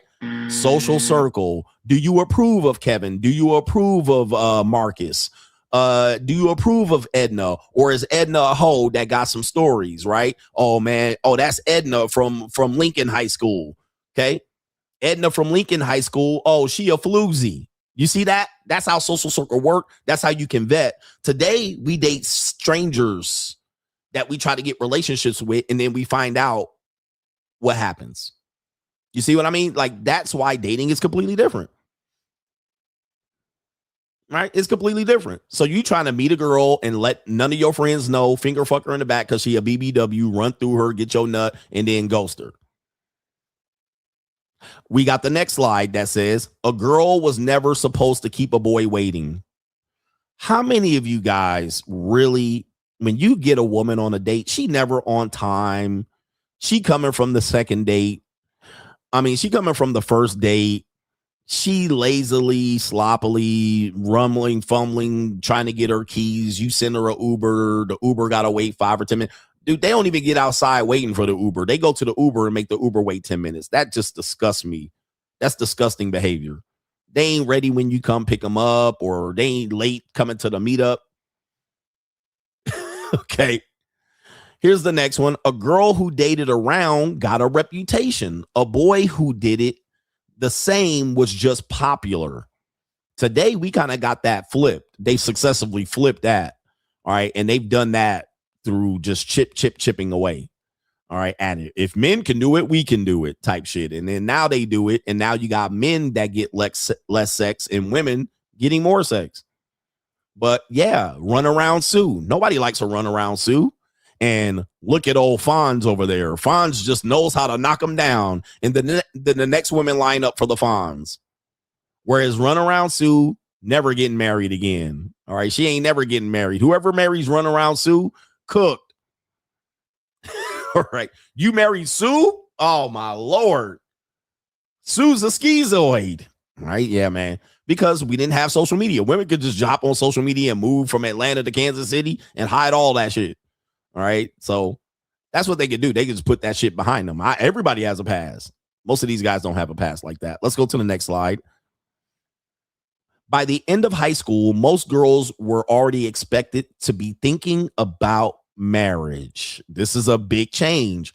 This is why I see a lot of Gen Z men frustrated, because Gen Z men inherently believe that these years should be help. The woman should be in his life helping him build, right? But what we're finding is, and I'll share some videos with you here, the women look at these years as not settling down today. Like, what? I'm still a baby. My brainstem ain't developed. So let's play a video here to kind of back this up. What do you know? I'm 19. At this stage in life, what do you actually look for in a partner? I'm not looking for a partner right now. Just want to have fun? Yeah, we're in college. We're in college. Like, why would we have a boyfriend right now? Okay, so this kind of proves the point. Now, listen, this is almost 90% of American women. And pretty much if you go even to the Philippines, Gen Z women have this. We're 19. We're young. We here to drink and fuck and suck. That's what she thinking. Settle down. Let's go back to the previous slide. By into high school, it was marriage thinking. Today, they're not thinking that. Hey, let's just go out and party and go to Miami and ride yachts and dick and motorcycles and Lamborghinis and get paid to fuck and suck Chaz dick. This is what we doing. Why would you settle down when you're in college? Yeah, when I can have 10 different ones. I can have 10 different boyfriends, says the chunkiest one. And look at her face. She doing this. You know how women do this? Right? So people looking for dating and relationships, Patrick McDavid didn't cover this part. Well, you just need to know how to approach and how to get her down the line. Oh, no. She like, I could have 10 different boyfriends. Why the hell am I going to sit down and settle down? I can have a boyfriend in every city. Clock that T. She like, clock that T. Clock that T. I don't know how the face they make. They be like, clock it. That part.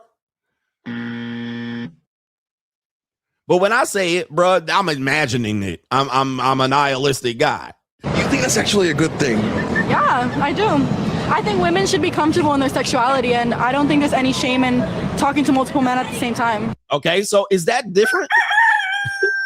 Okay, is that different? Let's go back to the previous slide. When people say we want to take it back to where it was, that shows you the polarity of the conversation. So by the end of high school, most girls were expected to be thinking about marriage. Then we go to this woman and said, I could have multiple men at the same time. Why the hell I'm thinking about settling down?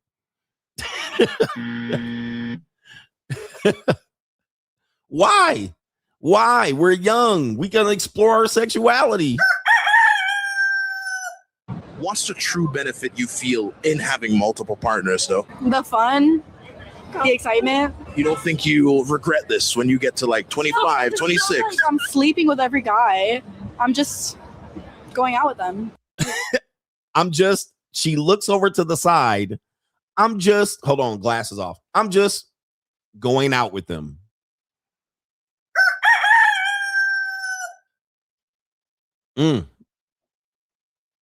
Let me stop that video right there, and I'll show you another video right here to try to see if we have the same dating marketplace. Dating has changed. Boomers, if you're watching this, Gen Z, Gen X, if you're watching this is a real spill here. Let me go ahead and play this video. Here we go. Your day. All right, so the question is, what's the oldest age of a man that you'll date? That's the question. What answer do you think that you're going to give here? What answer? What's the oldest age of a man that you'll date? Remember, run around Sue. Remember, we had the previous slide, the slide that said women were thinking about marriage post high school in the 1950s. This probably went to probably about the 70s, maybe. What age do you think they'll say on the age that they'll date? Well, we're going to give you the answer right now. 64 and under. 64 and under.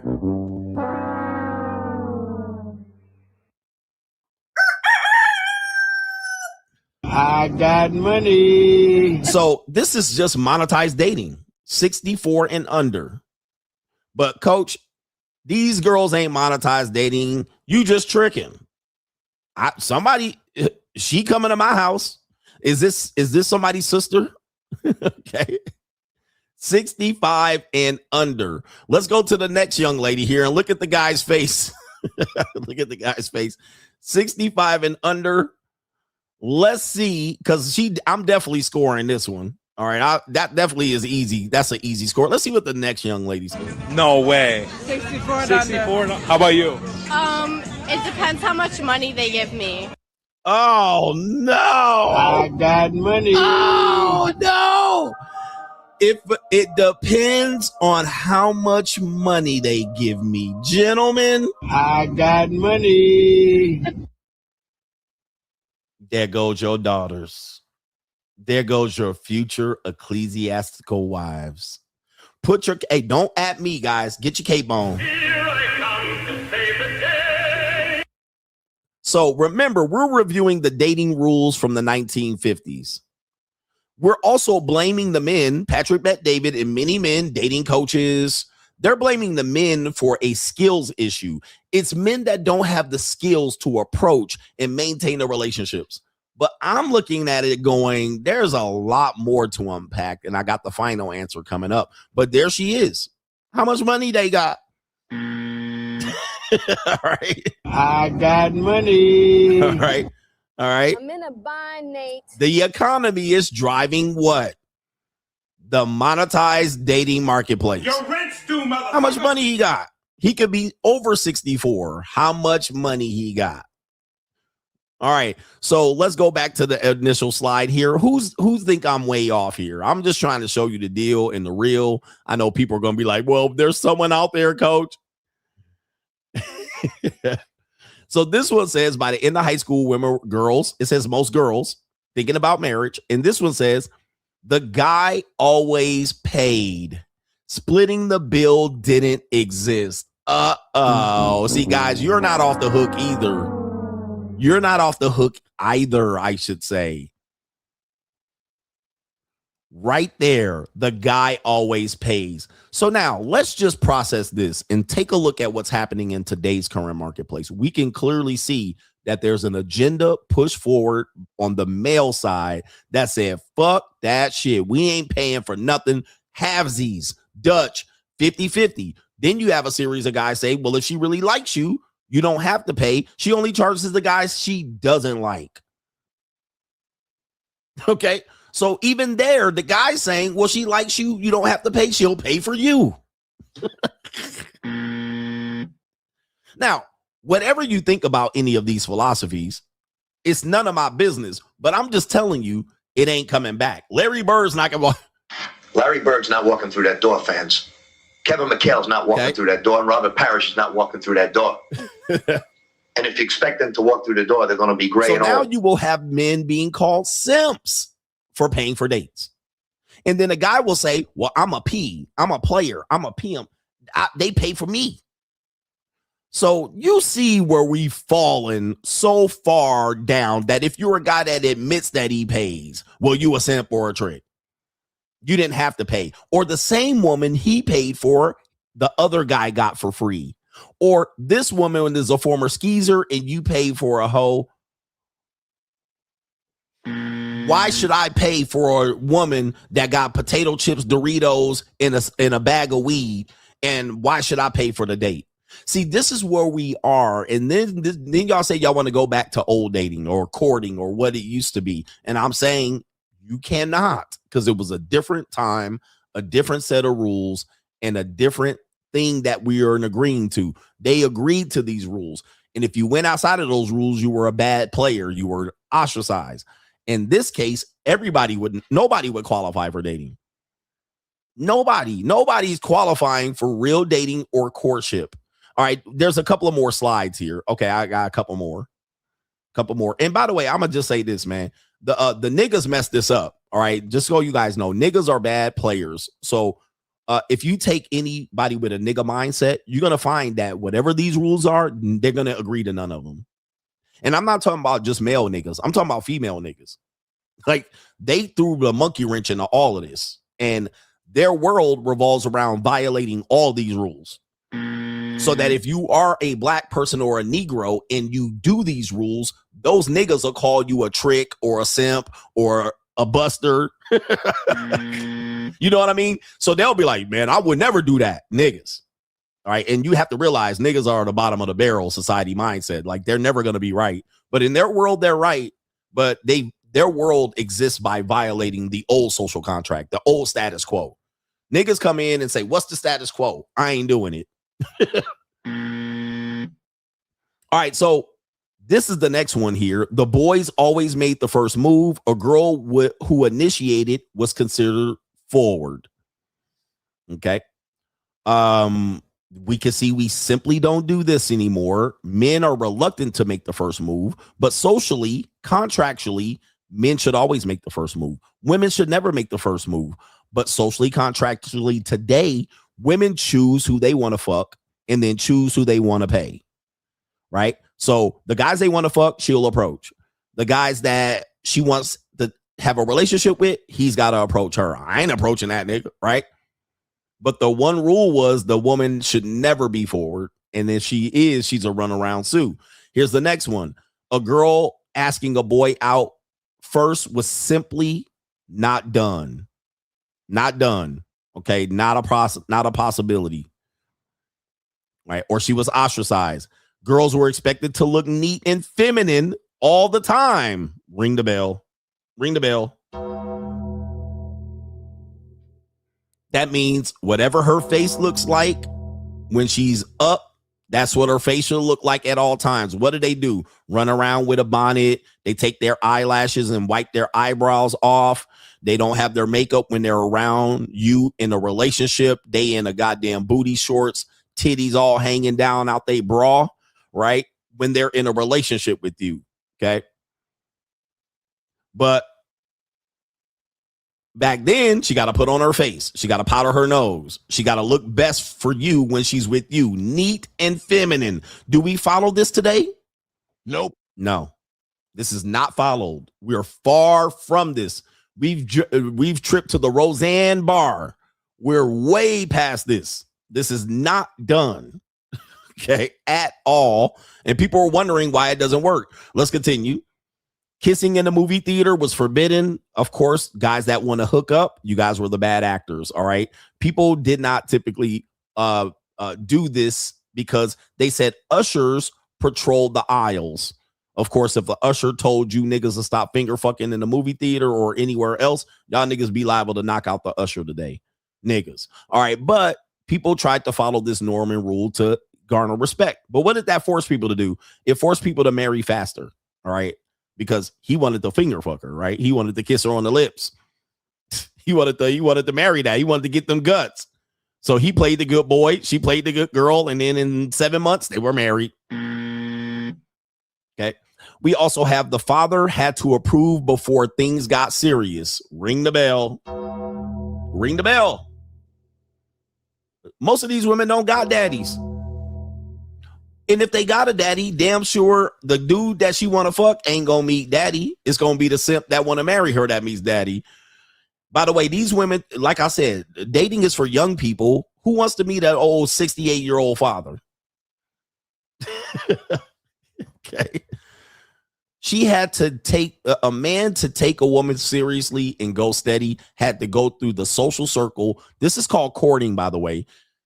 The social circle of her men, her gauntlet. Okay. So that included her brother. That included, even if it was a younger brother, that included her father. That included her pastor, maybe a teacher or her piano teacher, Sunday school teacher. You see what I mean? We don't do none of this. And then that's like tell you, dude, a woman's 30 and 40, her dad either dead, long gone, or don't give a fuck about her anymore. So that's why she keeps picking the wrong niggies.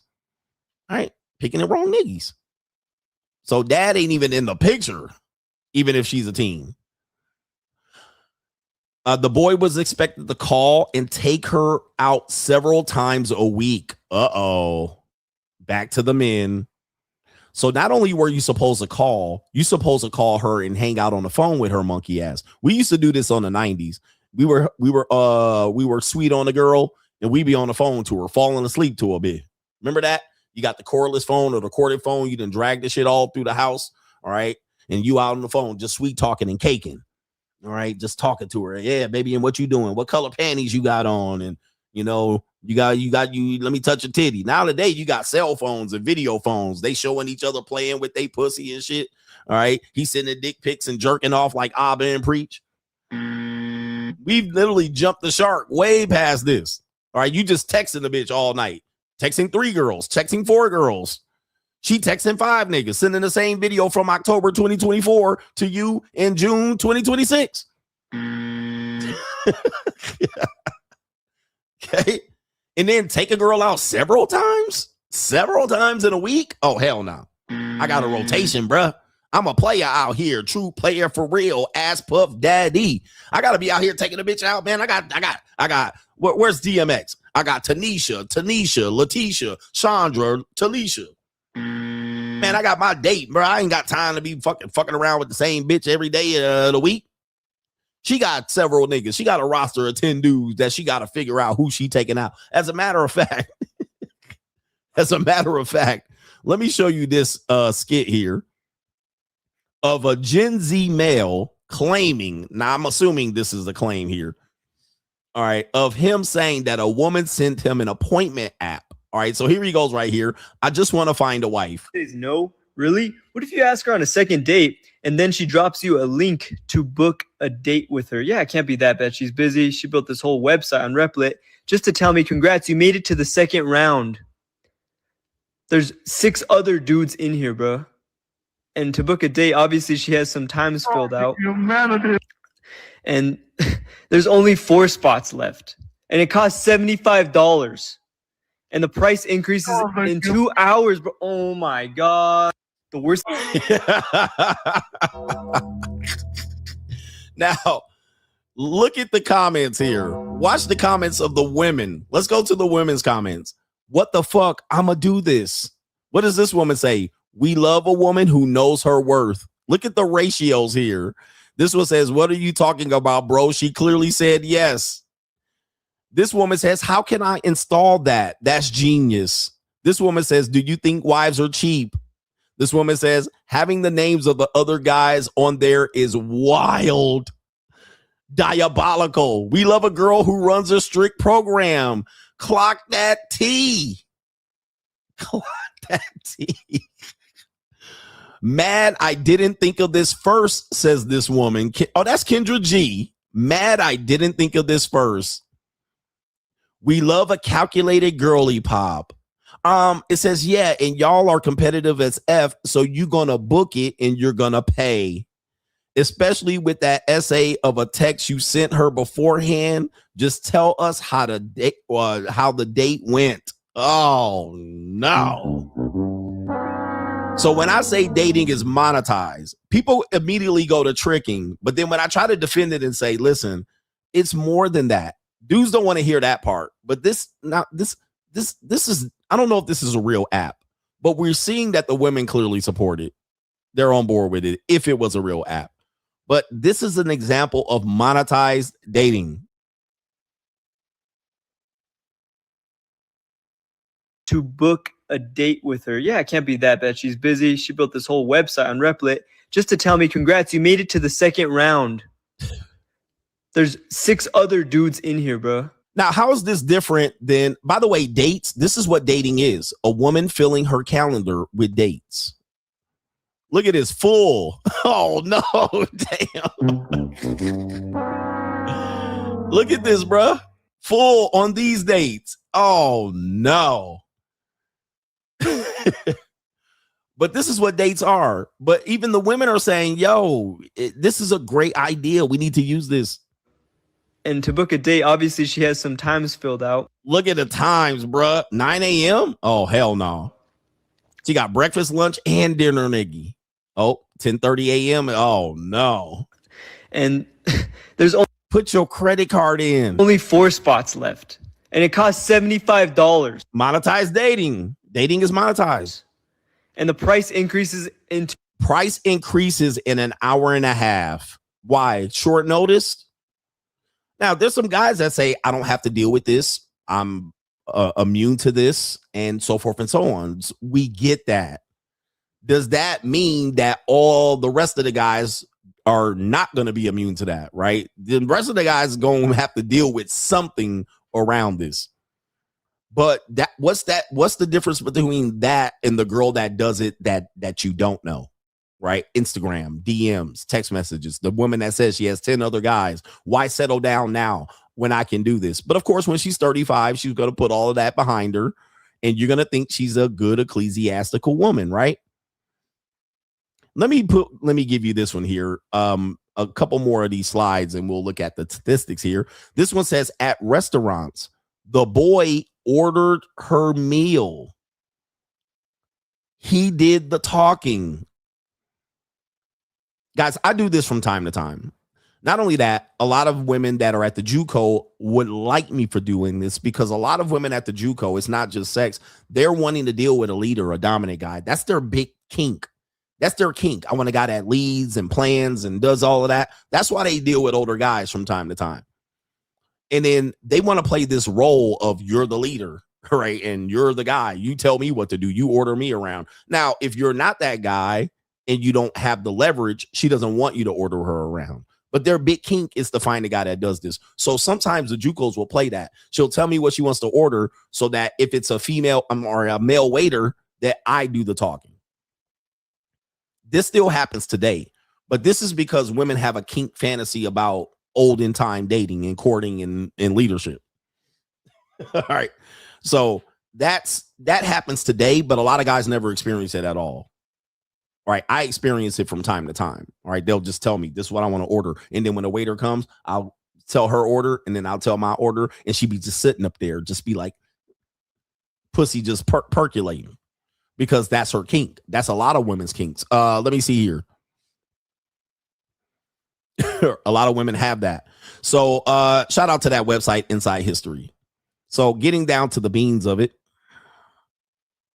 now that you've seen this, we have this, which is 69% of Gen Z say they are not ready for a relationship. Not ready at all, according to Forbes. And I do have the original article. According to Forbes Health 2025 dating statistics report, 69% of Gen Z say they are not ready for a relationship. But listen closely. The study found that Gen Z is more cautious about dating than older generations, and with many choosing to focus on themselves before committing to a partner. They are also more likely to delay major life decisions such as marriage and having children. Now, they mentioned, and we mentioned, and Patrick McDavid and a lot of people who are looking to solve this problem have mentioned what is causing this. But I'm going to tell you what I think it is, okay? And I also agree that some of these issues are causing the problem. Even the manosphere, even the feminists, even the horror culture, even Instagram and social media and promiscuity, sugar dating, all of these influence it. But here's the article right here. There's several articles here. Let me see here. I'll share this one. Forbes. They have a lot of statistics related to this. People think this is an easy fix, and it's not. It's not. It's not a skills issue. It's a combination of issues. But let me see here. And this doesn't mean people are not having casual relationships, hookups, and situationships. Well, this is the article right there. 63% of younger men under 30 say that they're single, but 34% of women describe themselves as single. Like, this is a pretty big gulf right there. I mean, that is a pretty big gulf to say that these women think they're in a relationship, but these men think they're, I mean, that's crazy. So who are these women dating? They're dating the same guy or older guys, right? But these guys are dating nobody. That's incredible. 90% of the singles say sexual chemistry is critical in relationships. 72% say that they can gauge sexual chemistry within the first 3 dates. I mean, that's nothing new. All right, where's my main statistics? So I'll go back here where the article where I got the main story from, right here, of why they're doing this. And then I'm going to give you my last cog here of why they're having this problem. You might agree or disagree with it, but this is a big deal. 69% of Gen Z say they're not ready for relationships. They're focusing on themselves. They're also citing financial anxiety, economy, burnout from dating apps, too much access, right? Too much choice, and burnout from dates because people aren't committing. People are playing the field. the high cost of dates, economy, financial pressures, okay, $200 of outing, all right, that's total. Financial goals will be strained. People are living a solo maxing lifestyle, okay, free agent lifestyle. Dating fatigue. 79% of Gen Z users feel burned out deeply by the emotional exhausting of mindless swiping on apps like Tinder, Bumble, and Hinge. All right, so this is an obvious thing. The websites are rigged. More men on there than women. The bottom barrel woman is going to get more attention. The hot women are going to be put behind a paywall. Okay, monetized dating on Tinder and Bumble. Anybody ever experienced they see a woman on Tinder and Bumble and you swipe right and then something pops up and says, oh, this woman is very popular. Send her a rose, a heart, a star. That's monetized dating.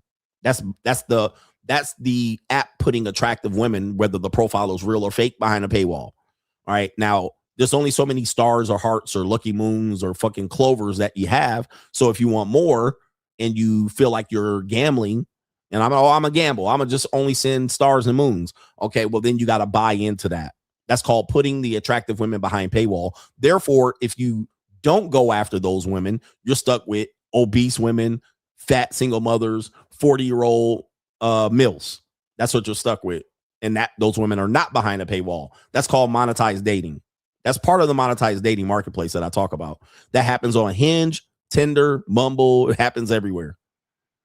Where you have to pay into it. The guys that refuse to pay into it, then what do they end up with? They end up with the bottom of the barrel bitch.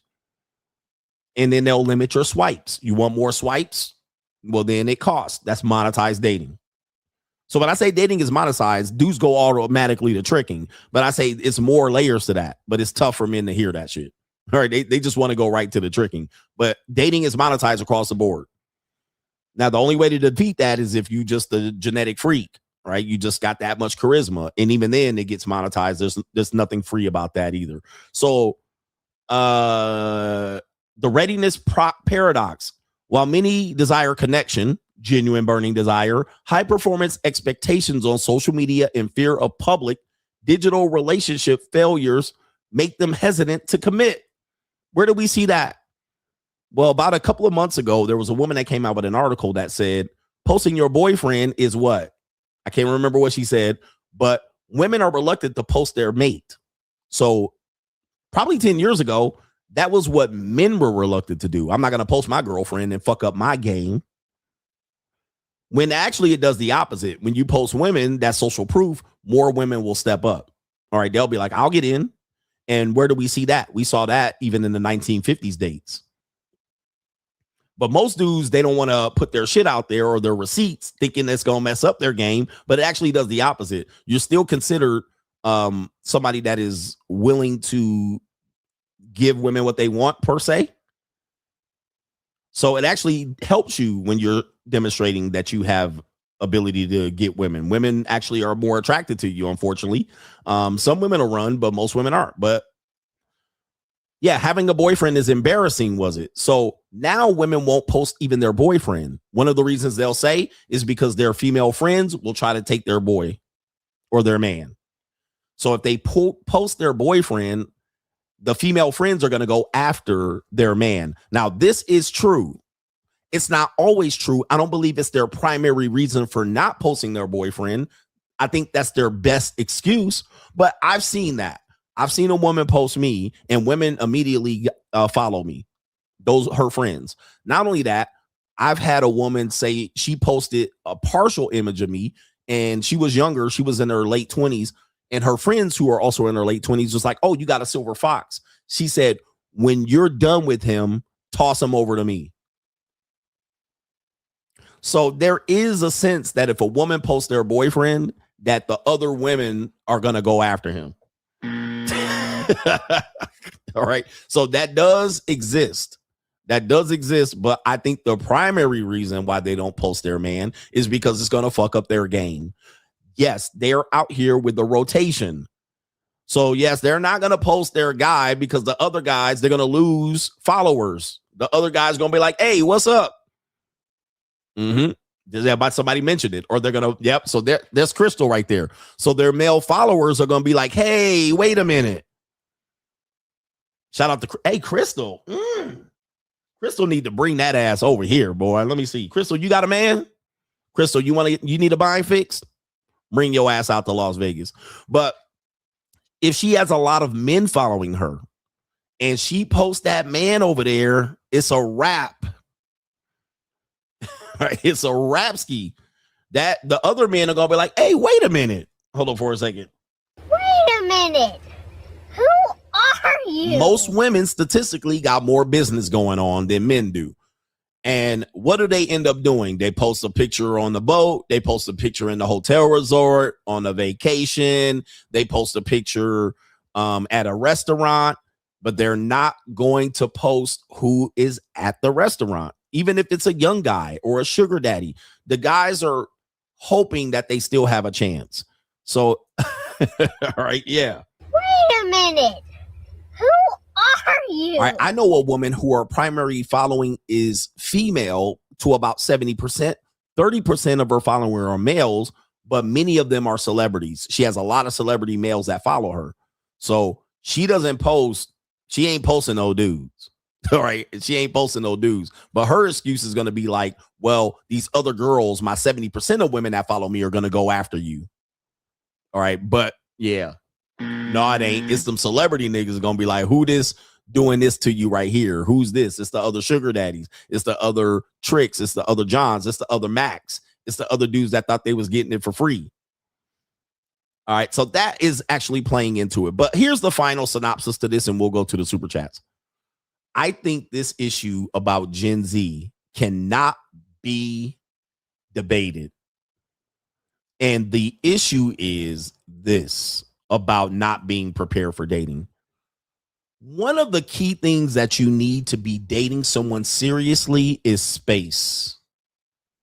You need space to date. Today, more than 50% of Gen Z people live with their parents. And that's the people who are 28, 25, 22, 19, and so forth and going on. If you don't have your own place to fuck, date, hook up, finger fuck, couch, cuddle, watch movies, and so forth, you ain't got your own crib, your own car, you can kiss literal relationships goodbye in 2026. The men who do got their own space to fuck, twin mattress, full mattress. Don't let a bitch come over here and it's a California king and ain't nobody in here, a big ass house, and she can yell and scream. She don't got roommates. You don't got roommates. She can holler. She can walk around naked. You can fuck her in the kitchen. You got your own house and dwelling, domicile, and hostile. You going crazy. Crazy. That is a major advantage.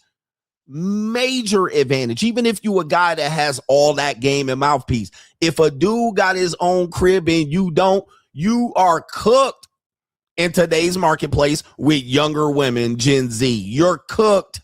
Yeah, she might see you 3 days a week, but she coming to see me. Okay, you're cooketh. And the majority of Gen Z men, 26, 27, 28, they still live at home. The women still live at home. Now, there's a movement of parents saying, my kids can stay as long as they want. Back in Asia, in Okinawa, in the cultures, the kids stayed with their parents until they were grown and married. Yeah, we're not in Okinawa, though. We're in the United States of America. I'm proud to be an American. Our culture doesn't support this. Although codependent, Gen X, millennial, and boomer parents were refusing to let their kids go and grow up. They're refusing. Now, we can simply say the economy is forcing this, but you could get 4 roommates. Nigga, you could be Three's Company in this motherfucker. What happened? Where did all the men go? All right, but they're saying the economy's making it hard for them to be able to afford to live. Yeah, solo. All right, but Go get you a dorm, nigga. Go get you a little room where you could actually have a little place where you have 2 twin mattresses in the room and tell the homeboy, go sleep outside today. Go to your girlfriend's house today. In today's culture, it is more likely that when a man's dating a woman, the woman has her own place. The guys go sleep over at the woman's house. Tell me I ain't lying. I see it all the time. I see it in my neighborhood. When I lived in an apartment, I saw it. I was like, the nigga over at his house, at her house. The niggas over at her house. Niggas moving in with women. The women in a better financial position. The woman got her shit together and her priorities straight. And she let the nigga move in with him. The nigga sleeping all on her shit. Nigga walking out with her fruit snacks. These older women running around here talking about they dating these young niggas. So they coming over there getting they pussy whacked by young niggas that don't even have their own house and own mattresses. One of the biggest reasons why men and Gen Z and women are not prepared for dating is that they don't have their own shit. No own house, no own cars, no own apartments, no places to fuck, nowhere. Okay. And that right there, we can start with that and work backwards. I mean, you ain't got your own place. You got to think well before you even schedule a date. What is going to happen when you ready to have sex with that woman?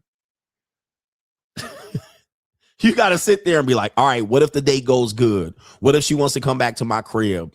Okay, what if I hit back and say, well, I ain't got my own space, my mama home. All right, then she say, well, where we going to go? Where you going to go? To the Sleeping Fuck? To the Shady Pines? Where you going to go? You going to take her to the Momo? You going to take her to the Momo? Then she got to be like, nah, I ain't going to the Momo. I'm 26 years old. I was with CG8 last night, and we was on the California King. Now you like, okay, she ain't going to go to the Momo. Can we go back to your house? She ain't trying to drag you back to her motherfucking house. Now you like, oh, we can fuck in the backseat of the Jeep. Another episode. She like, I'm 26. Ain't fucking in the backseat of a Jeep. Oh, man, I don't know what to do. All right, maybe we can get something at the motherfucking Holiday Inn Express. Okay. So that's where it's going to get messed up. And as we saw, a lot more Gen Z are dating men, either the same men or men that are older age. Those women just said it. All right. She on a yacht in Miami. She 19. She like, shit. I was just on the yacht in Miami. Damn sure I ain't getting finger fucked in the back of a Jeep. I ain't getting going to no Momo with mirrors on the ceiling. So that's where the number one issue is that's economic, but you also have a lot of parents that are not putting 2 and 2 together. You see your young person and you're saying, yeah, the economy's messed up and I want them to live with me as long as they can, but you're messing up their potential dating marketplace by not getting them to go to where they need to go. And just to be honest, Jen, the parents are not in financial position either to get their kids out there. And that's not what they're saying either. These parents are still have these kids on their medical expenses until they're 25.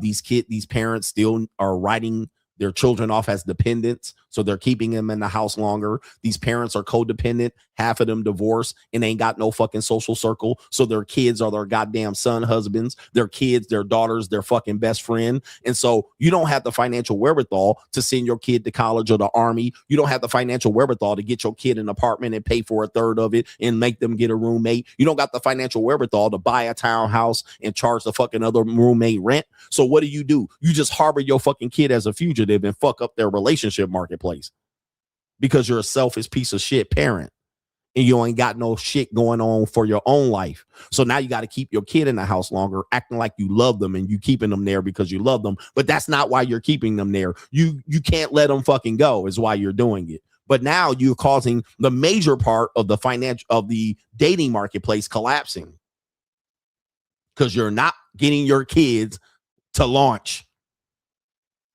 Now you got these motherfucking men in the manosphere. They 35 years old, ain't never had a girlfriend. How the fuck? They first girlfriend, nigga, at 39. Nigga, what? Giving men advice about relationships and marriage. You got niggas out here been in the manosphere 15 years, ain't seen them with one crusty ass bitch as a girlfriend, nigga. Something got to give. Let me get to this main event. Nigga. God damn. I'd rather niggas have fucked up experience than none at all. These niggas downright damn weird, down low at this point. Oh my goodness. Giving you men's advice about relationships and dating. Have you ever had a girlfriend? No. Shut the fuck up. Shut up, nigga. You ain't got shit to say to a nigga that been through the whole gauntlet of relationships and marriages, nigga. What in the actual fuck is going on with these manosphere niggas? Man, kill the manosphere, please. Somebody put the manosphere, snuff that motherfucker out of his misery, because ain't nobody got shit authentic to say at this point. Nothing but hate for women. Shout out to Kaylin says Taylor Swift and Travis Kelce are supposedly getting married next month at the Madison Square Garden. When this gets in the mind of women, do you think they'll be realistic or more delusional? More delusional? All right, more delusional. All right, more delusional, I suppose. It's getting tough. How old is Taylor Swift? Hustle Every Day says women need men to compete. They have no game. And women do have game. They just don't have the same game men have. Trust me, women got game. But if we compare the game that men have to women, we ain't got none. But women got a hell of a lot of game. You just won't acknowledge the game that they have, but they know how to baby trap you. Like, this is a woman's game. She let you hear raw. She let you get that diction friction. And then she know you about the bust, nigga, because she can feel it. She can see you and feel the pumps. All right. She feel you going faster and sweating and shit. Vein coming out your forehead. She know you about to, you swell up a good little extra fucking centimeter or something. And then and then she does what? She does this. She clamps your fucking around your waist, pulls you in, and you be. And what does she say after that? What does she ask after that, nigga? After all of that, you the 50th nigga to fuck and come dump on her. What does she ask you after that? What does she ask you after that? This is where y'all say she ain't got game. What does she ask you after that? This is where she fucking just pivots on your ass. What does she ask you, bro? Can we go to the Waffle House? No. You okay? No. You done? No. There it is. Now what are we? No. She's going to ask you, did you just nut in me?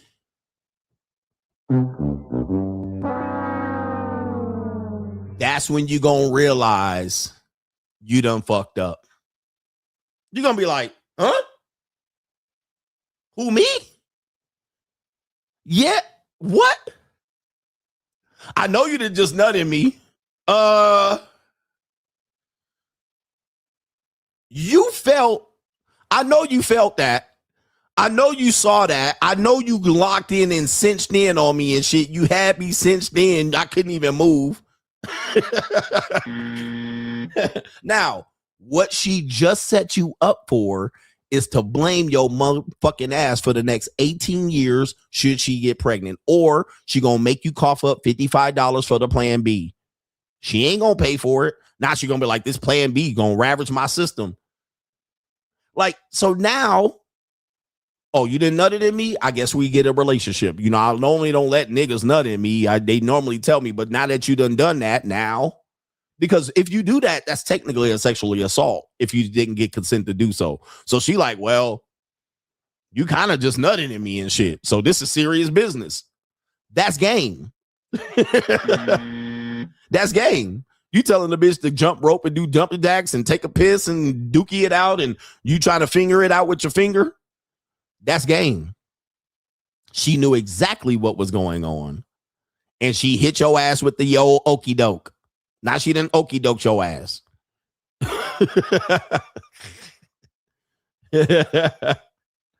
So now you like, this is serious now. Oh, wow. Now she done snapped you out of your post-nut slumber. You want to take a nap like this. You like,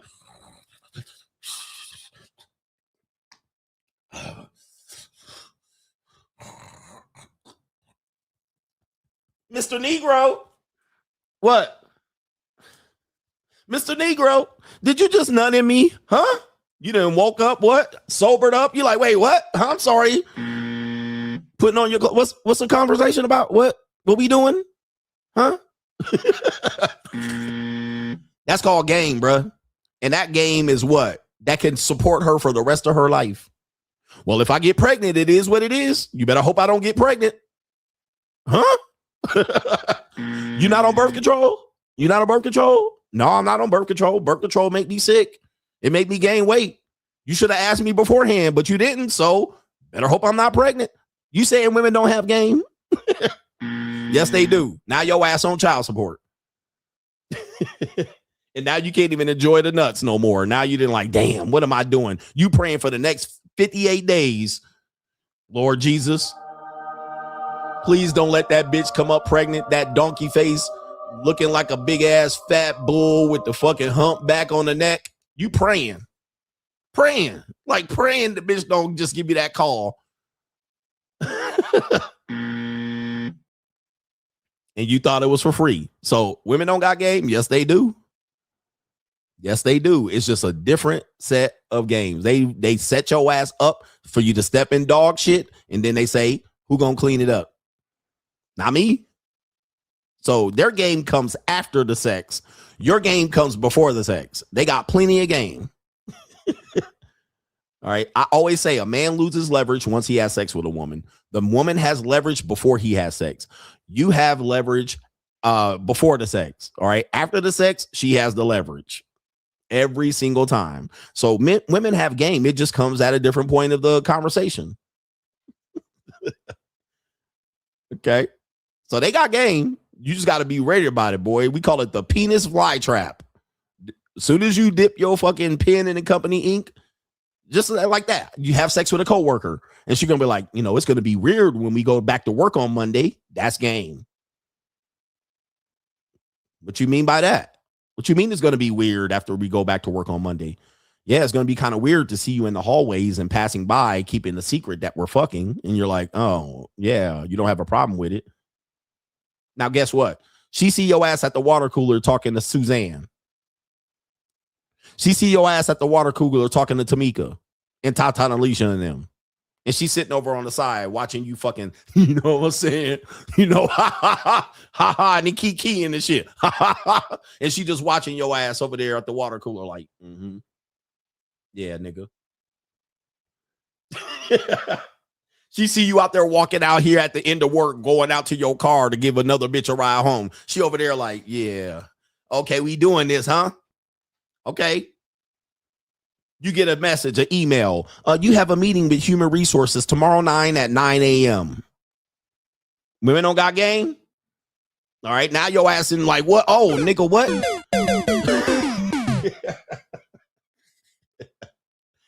They got game, bro. It just comes after sex.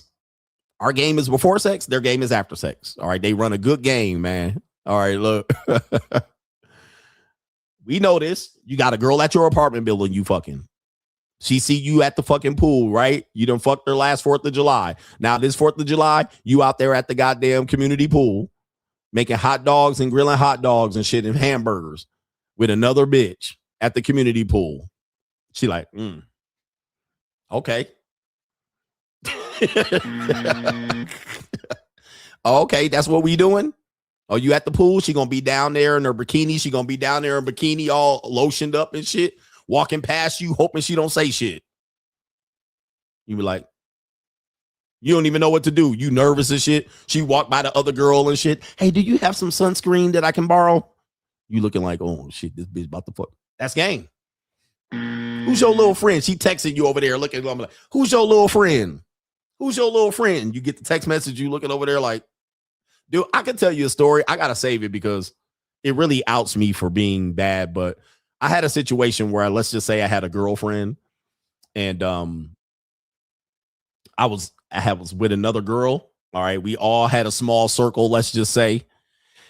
And the girl knew I had a girl and she was okay with us hooking up and having sex casually.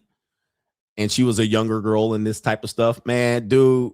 We ended up at this restaurant with my girl, and that girl was there. And we were so close in proximity. I was just sweating. And this was before smartphones, right? So I'm sweating bullets. I end up seeing her, and I was just like, you okay, right? You fine. You ain't gonna say nothing, right? And she was like, don't worry about it. I'm good. But the whole time I was just like, this bitch about to blow up the spot. Because you never know when they go, but that's game. That's game. They got so much control over the bullshit. It was cool until now. She might flip the fuck out. Now all of a sudden you got problems, man. Oh, I was shaking in my boots. I was like, it's over. But she was like, no, I'm cool. Don't worry about it. And I was like, man, remind my motherfucking ass to not do my shit. I got to do my shit across town. Right? Do my shit in a different area code, bruh. Because that type of stress is not good. Shout out to our brother says, Ink by Fame says, I got both the books you wrote and the Mitches that are hating and don't want to give you the credit for evolving from the manosphere. He said, I just murdered them on MTR's post about you. CGA snipers. He says, get the scoop on them. Shout out to you. You got the scoop on them. Shout out to the CGA snipers over there. I do know that those things that they're putting out, they're getting a little bit ratioed. But the more they put out, they know my audience is just like, all right, leave them niggas alone. So they can just go over there and fume a little bit. But shout out to the CGA snipers there. That, you know, they're showing they're showing their true colors, and actually they're showing exactly what I thought they would do. And I predicted that's how they would do it. Shout out to DJ says, all facts. I've been telling my lame friends that if they ever wanted to learn about how to talk to women, they should go to strip clubs. He says they will get you all the insight while stroking your ego. And it's going to cost you a little bit of money, but you're going to learn a lot about 304s. 304 is going to tell you what it is and what time it is. All right. Especially if you like know 304s where you don't like depend on them getting the money from you, like at a strip club. Like if you know some strippers, you're going to know, man. They're going to tell you insight that you just are not aware of. It's just from their viewpoint. Like, you know, we don't see from their point of view. You're just going to see what they say and how they say it and how they see men and how they see boyfriends and husbands. Similarly, I was a personal trainer. I used to hear about how women talked about their husband. And I used to be like, damn. These were ecclesiastical women. Guys, if you're a husband, you do not know how your wife feels about you. You have no idea. None. Don't think you do. I know how she thinks about me. You have no clue. And if you wanted to know, you can find out fast. Go through your wife's group chat with her sister and or her mother and whoever, her cousin, them. Go through the group chat. You gonna find out what she really thinks of your monkey ass. Do you have the stomach? You ain't got the stomach. That how she really feels is in that group chat. Right? That's where it lays. You don't have a clue. And I'm gonna say I didn't have a clue of how my wife at the time thought about me. I found out later through cousins and shit. I found out through all these other motherfuckers. I was like, oh, I really didn't know. You're not gonna know. And there's nothing wrong with you as a man. But that's just, you're always gonna be the last to know. Ladies, you too. A lot of you guys be thinking my husband, I know him like the back of my hand. You don't know shit. And that's the sad part about it, because we have a phrase called the left hand never has to know what the right hand is doing. All right. They're both attached to me, but you know, the left hand doesn't need to know what the right hand is doing. You don't have to report. Okay. Even though we're close, even though they're on the same body, the left hand's doing this over here. The right hand's doing this over here. Okay. And that's what happens in relationships, you know, because people commit a bunch of type of adulteries or affairs, right? Financial, emotional, physical. And we can't be around each other all the time. So not many people are going to report. One day I cold approached this woman, and she was with her friends, walked up to her. All right. And I was like, yeah, you giving me the signals, bitch, give me the number. And she was like, oh no, I'm married and this and that type of shit. And her friends was like, yeah, she's married. And no, they were all great about it, right? They were great about it. They weren't chasing me off or shushing me. She was like, oh yeah, she's married and this and that. She's a wonderful mom and a wonderful wife. And then she was like, yeah, I'm gonna tell my husband that this guy approached me at the bar. And I was like, no, don't tell him. So we had a funny banter going back about why she should tell her and why she shouldn't tell her. And the girls were like, yeah, tell him, let him know what kind of woman he got. And I was like, oh Lord, I done started some bullshit. I was like, do not tell that man, because she was what was she? I would say she was racially ambiguous. You could not tell really what she was. She was olive skin woman. All right. She could have been Filipino or Mexican or something like that. Okay. But I'm like, you go and tell him this black man, handsome black man came up to you and walked up to you. And by the way, she did not have her wedding ring on. So there's that. But it was at a semi-restaurant type bar. And I was like, oh, Lord. I was like, you going to make this nigga insecure. You going to drive up some problems. You started some problems. So anyway, what is going on? We're going to have to put this nigga out to his pasture.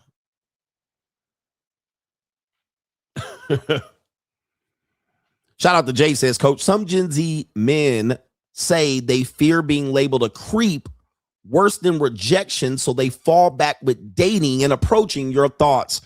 I think so. Although I cannot say that I've been treated like a creep, but I will say I have seen on the internet women overreact by portraying men as a creep, or even worse is that women talk about their approaches to other women, whether it was a creep or an older guy, a younger man, a celebrity, or something like this. And this is where men probably secondhand might think of approaching women because of this. And all women have to tell this story. Just like if I say to a woman, these men don't approach these days. What is a woman going to say from Washington, D.C., from the DMV? Men approach me all the time. That's what she's going to say, because it's a high metro area. And a lot of men in that area are tending to be approachable. Like there are holla monsters there. So she's going to say, what? I get approached all the time. I get approached by younger men. This by itself is going to make you know, and it's going to make you keen that they like to gossip and talk about their approaches. Oh, this young man approached me and blah, blah, blah, blah, blah. And this guy approached me at the gas station. And then he said this. Now, when there were other women, they go into further, more detail. All right, he was this, he was that. But then this same woman will say she doesn't have a boyfriend and there's no men now here worthy of dating. But then she will say she's fielding multiple approaches. Well, what does that tell you? Statistically, approaching does no good. It does good for a small percentage of men, maybe bums or maybe younger guys or older guys or fit men or older men or men with charisma or game. But she's telling you that men are approaching and striking the fuck out. So you're sitting there like, well, what am I going to do? A lot of men will overanalyze women talking about their approaches and their DMs. This is why women keep secrets. But once they start saying this, then you further say, well, there's no point in approaching if you shooting everybody down. You ain't got no boyfriend. Do you have a boyfriend? Do you have a man? Do you have a husband? No. But all these men are approaching you and you just shooting them down. This plays into men's psyche. But she sure has stories and bragging. Like every woman has a story of a man that treated her just right. I had a man. This is what a woman's going to say. I had a man and he was perfect. He rolled out the red carpet. He brought roses to the fucking door. He tricked on me. He bought me a purse and a handbag. Nigga booked flights to Costa Rica at the drop of a hat. He flew me here, to and fro, here and there. Right? And then you say, well, where he at?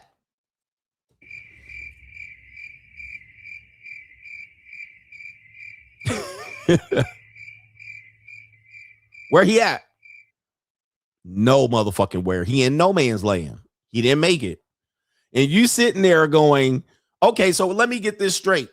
He was a millionaire. He had a boat and a yacht. He flew you from to and fro. He was generous. He sent you cash apps when you mentioned you needed to get your nails done. He sent you motherfucking, he let you get your lips done and your motherfucking hair done and your lips fixed. He paid your way through college and he did all of this wonderful shit. He checked in on you. And then you say, well, he obviously you married this guy, right? Nope. So he did all that and it's still gone. Okay.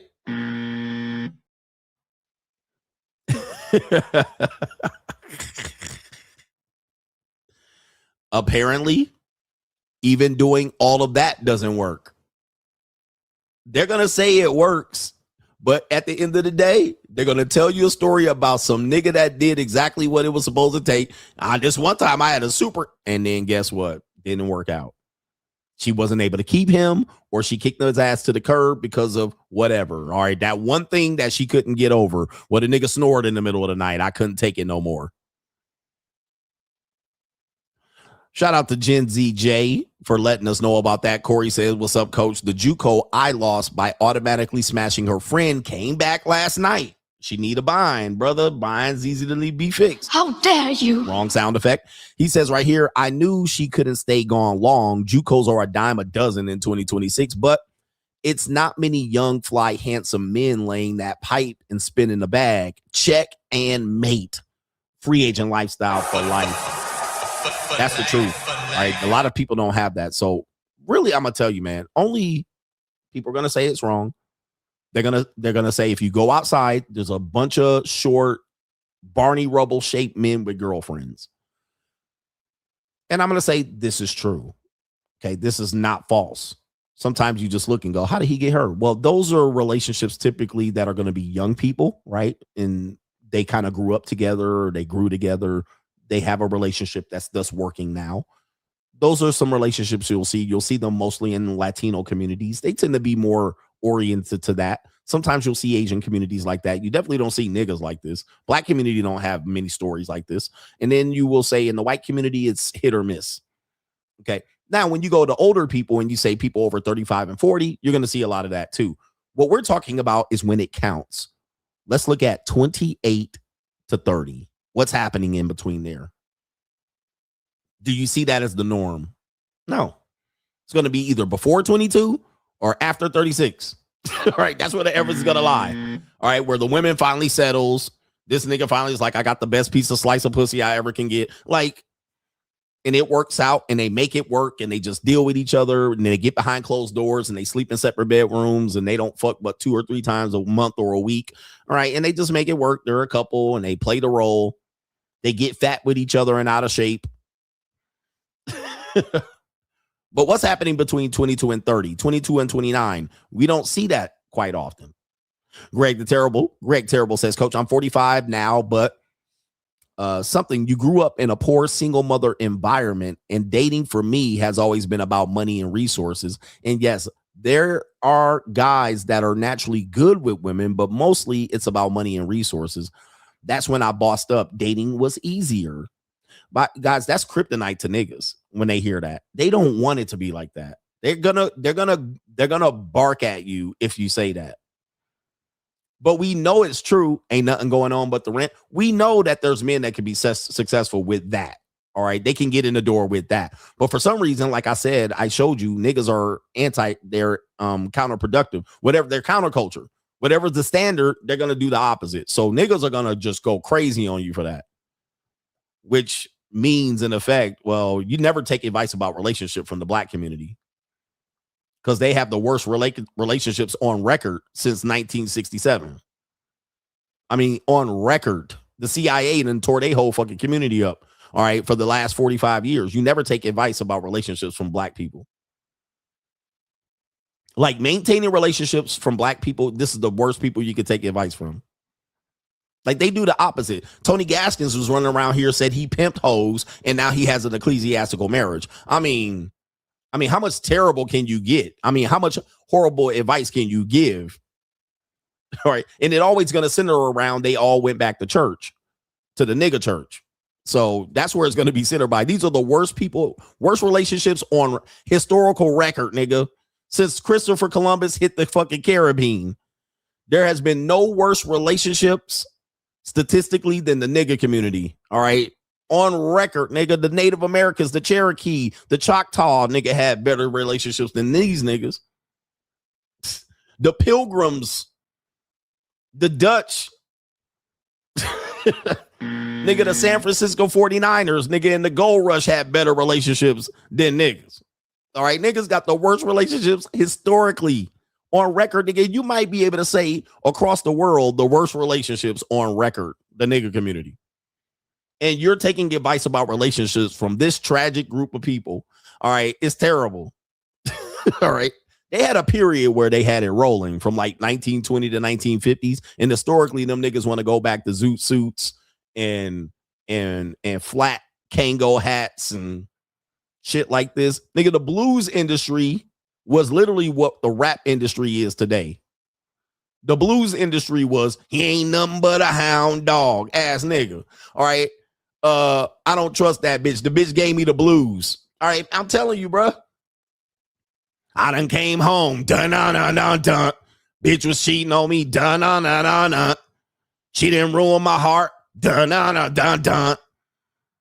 She went to the juke joint to shake that ass. Dun dun dun dun dun. Put that huff muff on the screen. Dun dun dun dun dun.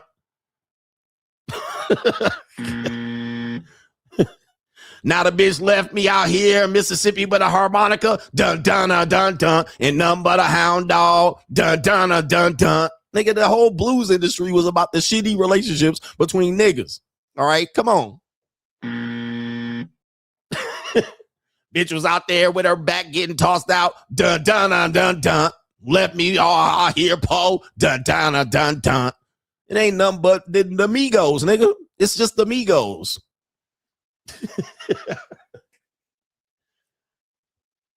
Nigga down here with the harmonica. Bitch left me with this harmonica and a motherfucking bag of goddamn E&J. Dun, dun, dun, dun, dun, dun, dun, dun. All right, shit. So I don't know why you would take advice from this group of people. And then if you go back, push it back 60 years from there, slavery. Not a good track record, bro. Not a good track record. It was slavery before then. Niggas was jumping brooms, having good day. Look, in slavery, they was getting they had a wife and jumped the broom, and then the master was like, bring in old Henry. And old Henry come in and unzip his he take off his little motherfucking linen plans, and he out there breeding your wife.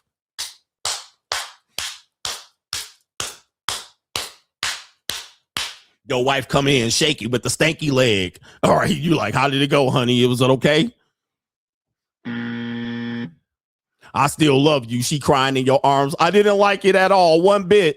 All right, and you were like, damn, you was hollering. She was in there hollering and shit. She up in Master bedroom. Master gonna call me up tonight. I hope he don't pick me. She up in there throwing it back to Master. Talking about my booty hole brown, but my booty hole pink. She come back down. I hated it. I hated every minute of it. They ran a train on me out there.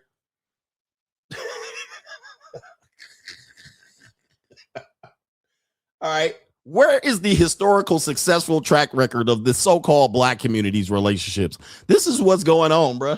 And y'all appalled by this behavior, but I'm trying to just put it to you a little bit more. You guys have no track record or success in relationships and shit like this. This is terrible. Now Henry and your wife's kids being sold down the fucking river. Right? What?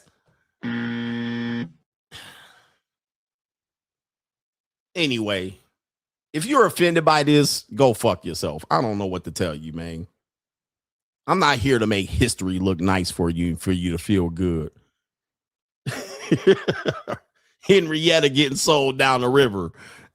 Now y'all up here and the bitch talking about where my scamming ass niggas back.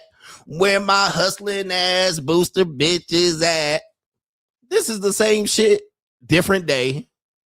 Ain't nothing changed but the date and the weather. And the prices. Ain't nothing changed. But y'all out here making podcasts, trying to get the nigga community to have successful relationships. Get the fuck out of here, bruh. Get the fuck out of my face. Get the fuck out of my face, please. Go unsubscribe for me with this bullshit. I'm supposed to get on board with the nigga manosphere over this bullshit. Go take them niggas somewhere back at the stove. I ain't got no time to fix this shit. This shit been off the fucking rails since when? Since the beginning. And it's gonna be off the rails to the bitter fucking end. Go back into where these niggas migrated from the South and fucked up every northeastern city you can find. New York, Boston, Providence, Rhode Island, Harlem, nigga. And them niggas went out there and raped social services like crazy, fucking around. And then that led to the what? No nigga in the house welfare policy. And then guess what? Y'all niggas fucked up every housing project from then and there, creating every future rapper. Nas, Jay-Z, Mobb Deep. Nigga, this shit is the same shit. Same shit, different day. Havoc and Prodigy, Black Moon.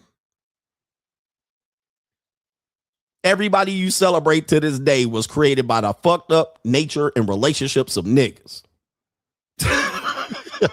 Blues singers, rappers, gangbangers, hustlers, scammers, drug dealers, pimps, players. Everything you celebrate is for the degradation of niggas. NBA basketball players, women that got 3 fucking football player kids from 3 different football players. Shit. The whole NFL and the NBA is based on the degradation of the Negro community. My daddy left me and my mama had to raise me ass niggas. Tupac, Biggie.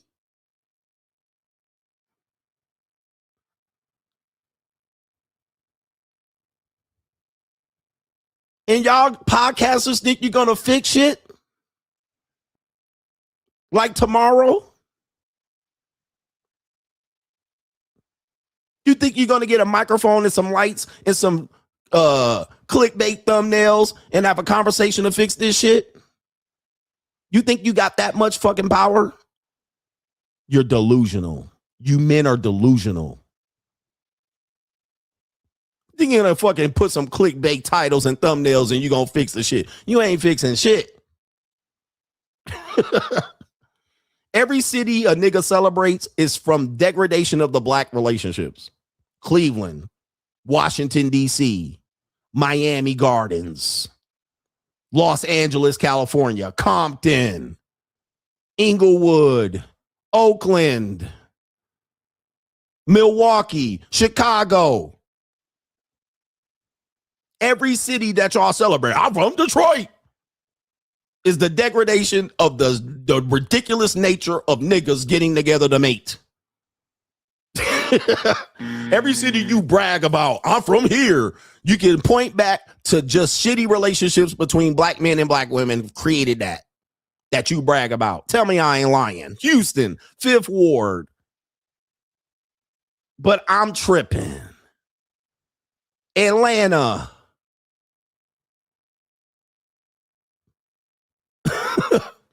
I'm tripping. Every rapper that became a rapper and famous came from the result of black men and black women's failed relationship. You can trace it right back to that. Their community probably has 60, 70, 80% single parent raised. New York. Y'all think y'all going to get some podcast equipment and fix it? Absolutely not. You better figure out how to save these men one man at a time. Tell them to save themselves and boss up.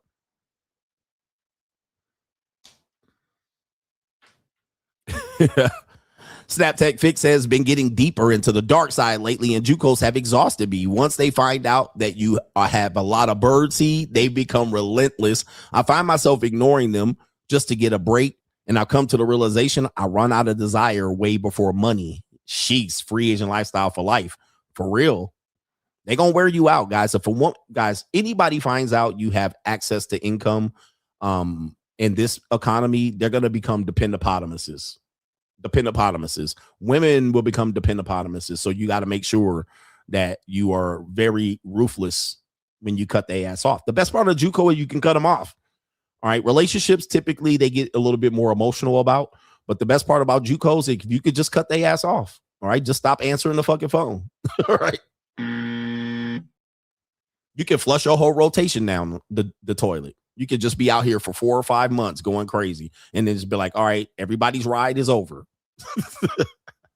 And then just sit back and just be like, ignore. They find somewhere else to crawl and go to. All right. They're going to just go. That's their game, is just go to somewhere else. All right. So that's the best part about it. But when you're doing relationships and selling them dreams, it's harder to cut them off. When they're giving you free sex, it's harder to cut them off. Right. Because you're like, damn, how many people who have free sex people, right? They're giving you sex. All you have to do is show up. All right. Every now and then, you don't even have to take them out on a date. You just sit on the couch.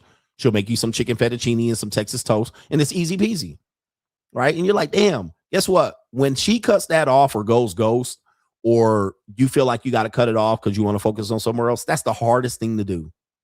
It's super duper hard because the reward system is making it super easy. So you're like, damn. Or, it's hard to cut off because one person's going to catch feelings or one person's going to be, well, why? And explain. Well, when you're at the JUCO, you don't have to explain shit. You just be like, well, no meeting tomorrow. No meeting ever. Go fuck yourself. All right. That was the last meeting. Thank you for doing business. Have a nice life. Go find somewhere else. You don't have to explain nothing. All right. There's no hard breakup and hard conversation. And let me tell you why I just won't see you no more on Tuesdays and Thursdays. All right. You simply just block.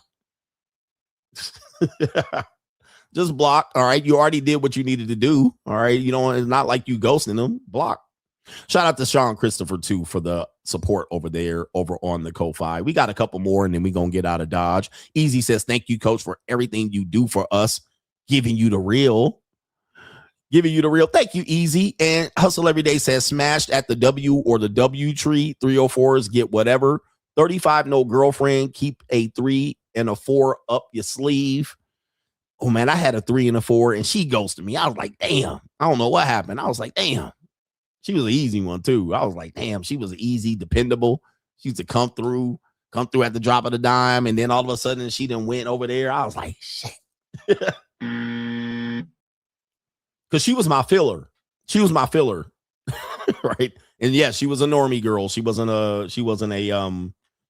a paid girl, if you will.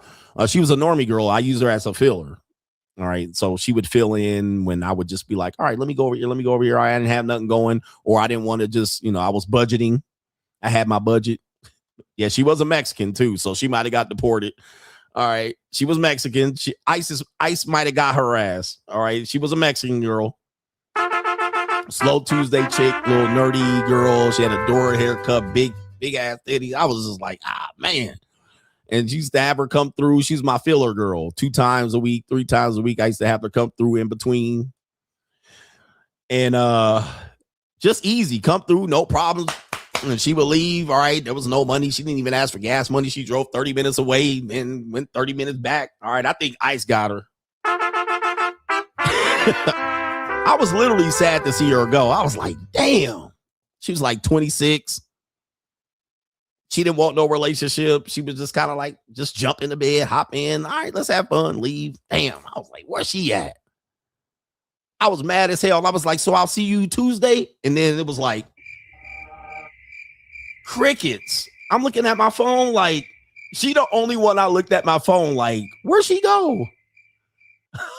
I looked at my phone. I was like, I know she ain't gone. I hit her up. I was like, I'll wait a couple of days, hit her up again. What's going on? Crickets. I was like, damn. My filler girl gone. Now I had to pull up the regular bitches and shit. I'm like, look. All right, let me get back to the JUCO and see what's out there, man. Damn. Yeah, the ICE got her. I was literally like, damn, not my filler girl, not my fluffer. She was my fluffer. She got married. Yeah, she's the type of girl that probably had a boyfriend, Edgar. She probably had a boyfriend she didn't tell me about. Did she go on the Brazil bungee jump? I was like, damn, maybe she got in a car accident when she left my crib. I'm coming up with all kind of reasons. She was just tired of it. She was like, I ain't coming back. Fuck it. All right. But anyway, shout out to Mark Muhammad says, I was in a cigar lounge, CCC in Atlanta, watching the Money Mindset live on Sunday night. Brother who I knew walked by and said, you rock with Coach Greg Adams? Me too. He says, I knew you were a solid dude. He dapped me up and kept stepping. Validation from real men in the field in Atlanta. Shout out to you, man. Don't believe the internet, man. These men, they watching. We got a lot of brothers that watch and support. They don't agree with everything we do over here, but we do everything over here for you and your entertainment to have some fun and some lessons in between. So I appreciate you and your brother in the field watching at the Cigar Lounge in Atlanta. All right. We got everybody. Tranisha is going to round it off. Says, honestly, the people in their 20s who have kids are living in their mama's house with their kids. Dating died when the certain stigma was removed. My grandmother was married and wasn't allowed to cross the stage from her high school diploma because she had a kid. She got it mailed in, and that was shame and stigma. Okay, today we have no shame and stigma to the point where a woman can have kids by 5 or different men and say, I still have value. And you're like, what? Or a guy can have kids by 2 or 3 women and say he's a Mac. And you're just like, bro, that don't count. Or he could say he gets it for free. And there's a very big problem with dudes that don't realize they're not pimps, but they get advice from pimps and they're like, oh, I'm in, but they're just players. They're not even players. They're players. And you're like, this is not the way for it to go. I'm not a guy that promotes like just running through women to solve the problem of dating. People are going to say that sounds hypocritical. If you go back to the original message, Free Agent Lifestyle, it says that in the book. Now, you met me at this point. At this point, I'm in the freer agent lifestyle. I'm on level 10. Y'all niggas still on volume 1. You got to just incrementally get to where I'm at. But that comes from doing the things I did at the free agent lifestyle. But a lot of people just thinking they just going to jump to level 10 or volume 10 where I'm at. Don't just jump in where I'm at to fix your problems, because you're going to have more problems. Because the JUCO is lethal. It is not the place to fuck around. Same thing as Thailand. If you ain't ready, if you don't have the JUCO here, don't think you're going to go to Thailand and then not fall in love and just go over there and you're going to get ran over in Thailand. Trust me, those, and in the Philippines and in Cambodia, those women they're good at what they do. And they've been doing it for centuries. So you're going to go over there and they're going to get sweet on you and pray to your ego, right? And they're going to stroke your ego and they're going to sleep with you and cuddle with you and snuggle with you and all of that and tell you how handsome and wonderful you are. And you're going to eat it up just like that, brother. You're going to eat it up and you're going to get got. He said a 40-year-old bartender. Oh. And then you're going to be like, she ain't making me pay. And I guarantee you, she not like them other girls, them bar girls. You just don't know. Anyway, shout out to the Coast Gang. Let's get the F up out of here. Shout out to y'all. Hit the like button on the way out. Peace.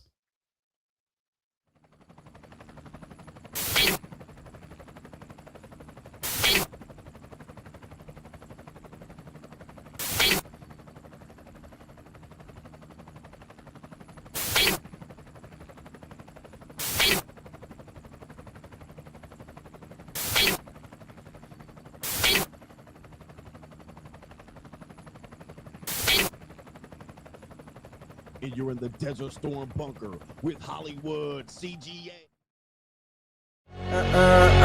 Yeah. Legends ain't born, they built from the grind. From benches to banners, we sharpen the mind. We sharpen the sword and promise and swore that we going hard and leaving it all on the floor. Hey, yeah, we going hard and leaving it all on the floor. Hey, yeah, we going hard and leaving it all on the floor. Legends ain't born, they built from the grind. From benches to banners, we sharpen the mind. We sharpen the sword and promise and swore that we going hard and leaving it all on the floor.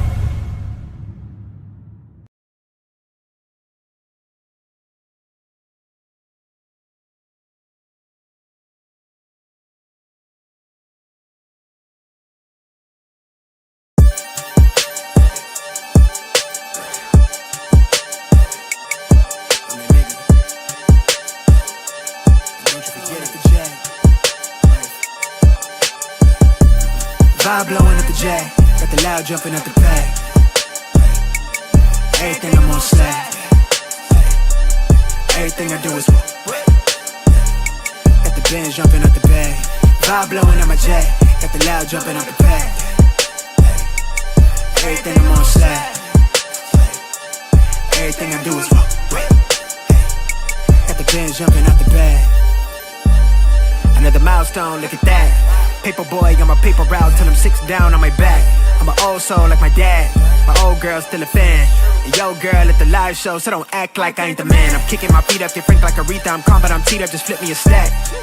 The re-up just doubled up off of the muscle, I stuck to the task. They see me, I'm troubled, I'm bubbling up till it's stuck, and they want me to stay where I'm at. I'm good everywhere that I'm stepping, my presence is crucial. You know that this shit not on trend. On a big wave, I'm controlling the tide. Snake eyes when you rolling the dice. So with the stakes inside, I could never take another nigga advice. They can't reach the sky, I'm aiming up high. Just wanna know what it's like. Y'all know what it's like, I come from outside of this. Out the quicksand, I'm the big man, doing big things. Couple big change, up a state lines, doing stage dives on cam. It ain't no limit to my vision. Check the temp, I'm on fire with it. Got the band jumping out the bag, Prosecco on ice. I'm nobody nice. Gonna run up a check, demand my respect. I'm doing the most, I never quit. They want me to quit. I'm good as it come, I'm good as it gets. Vibe blowing at the J, got the loud jumping out the bag. Everything I'm on slack. Everything I do is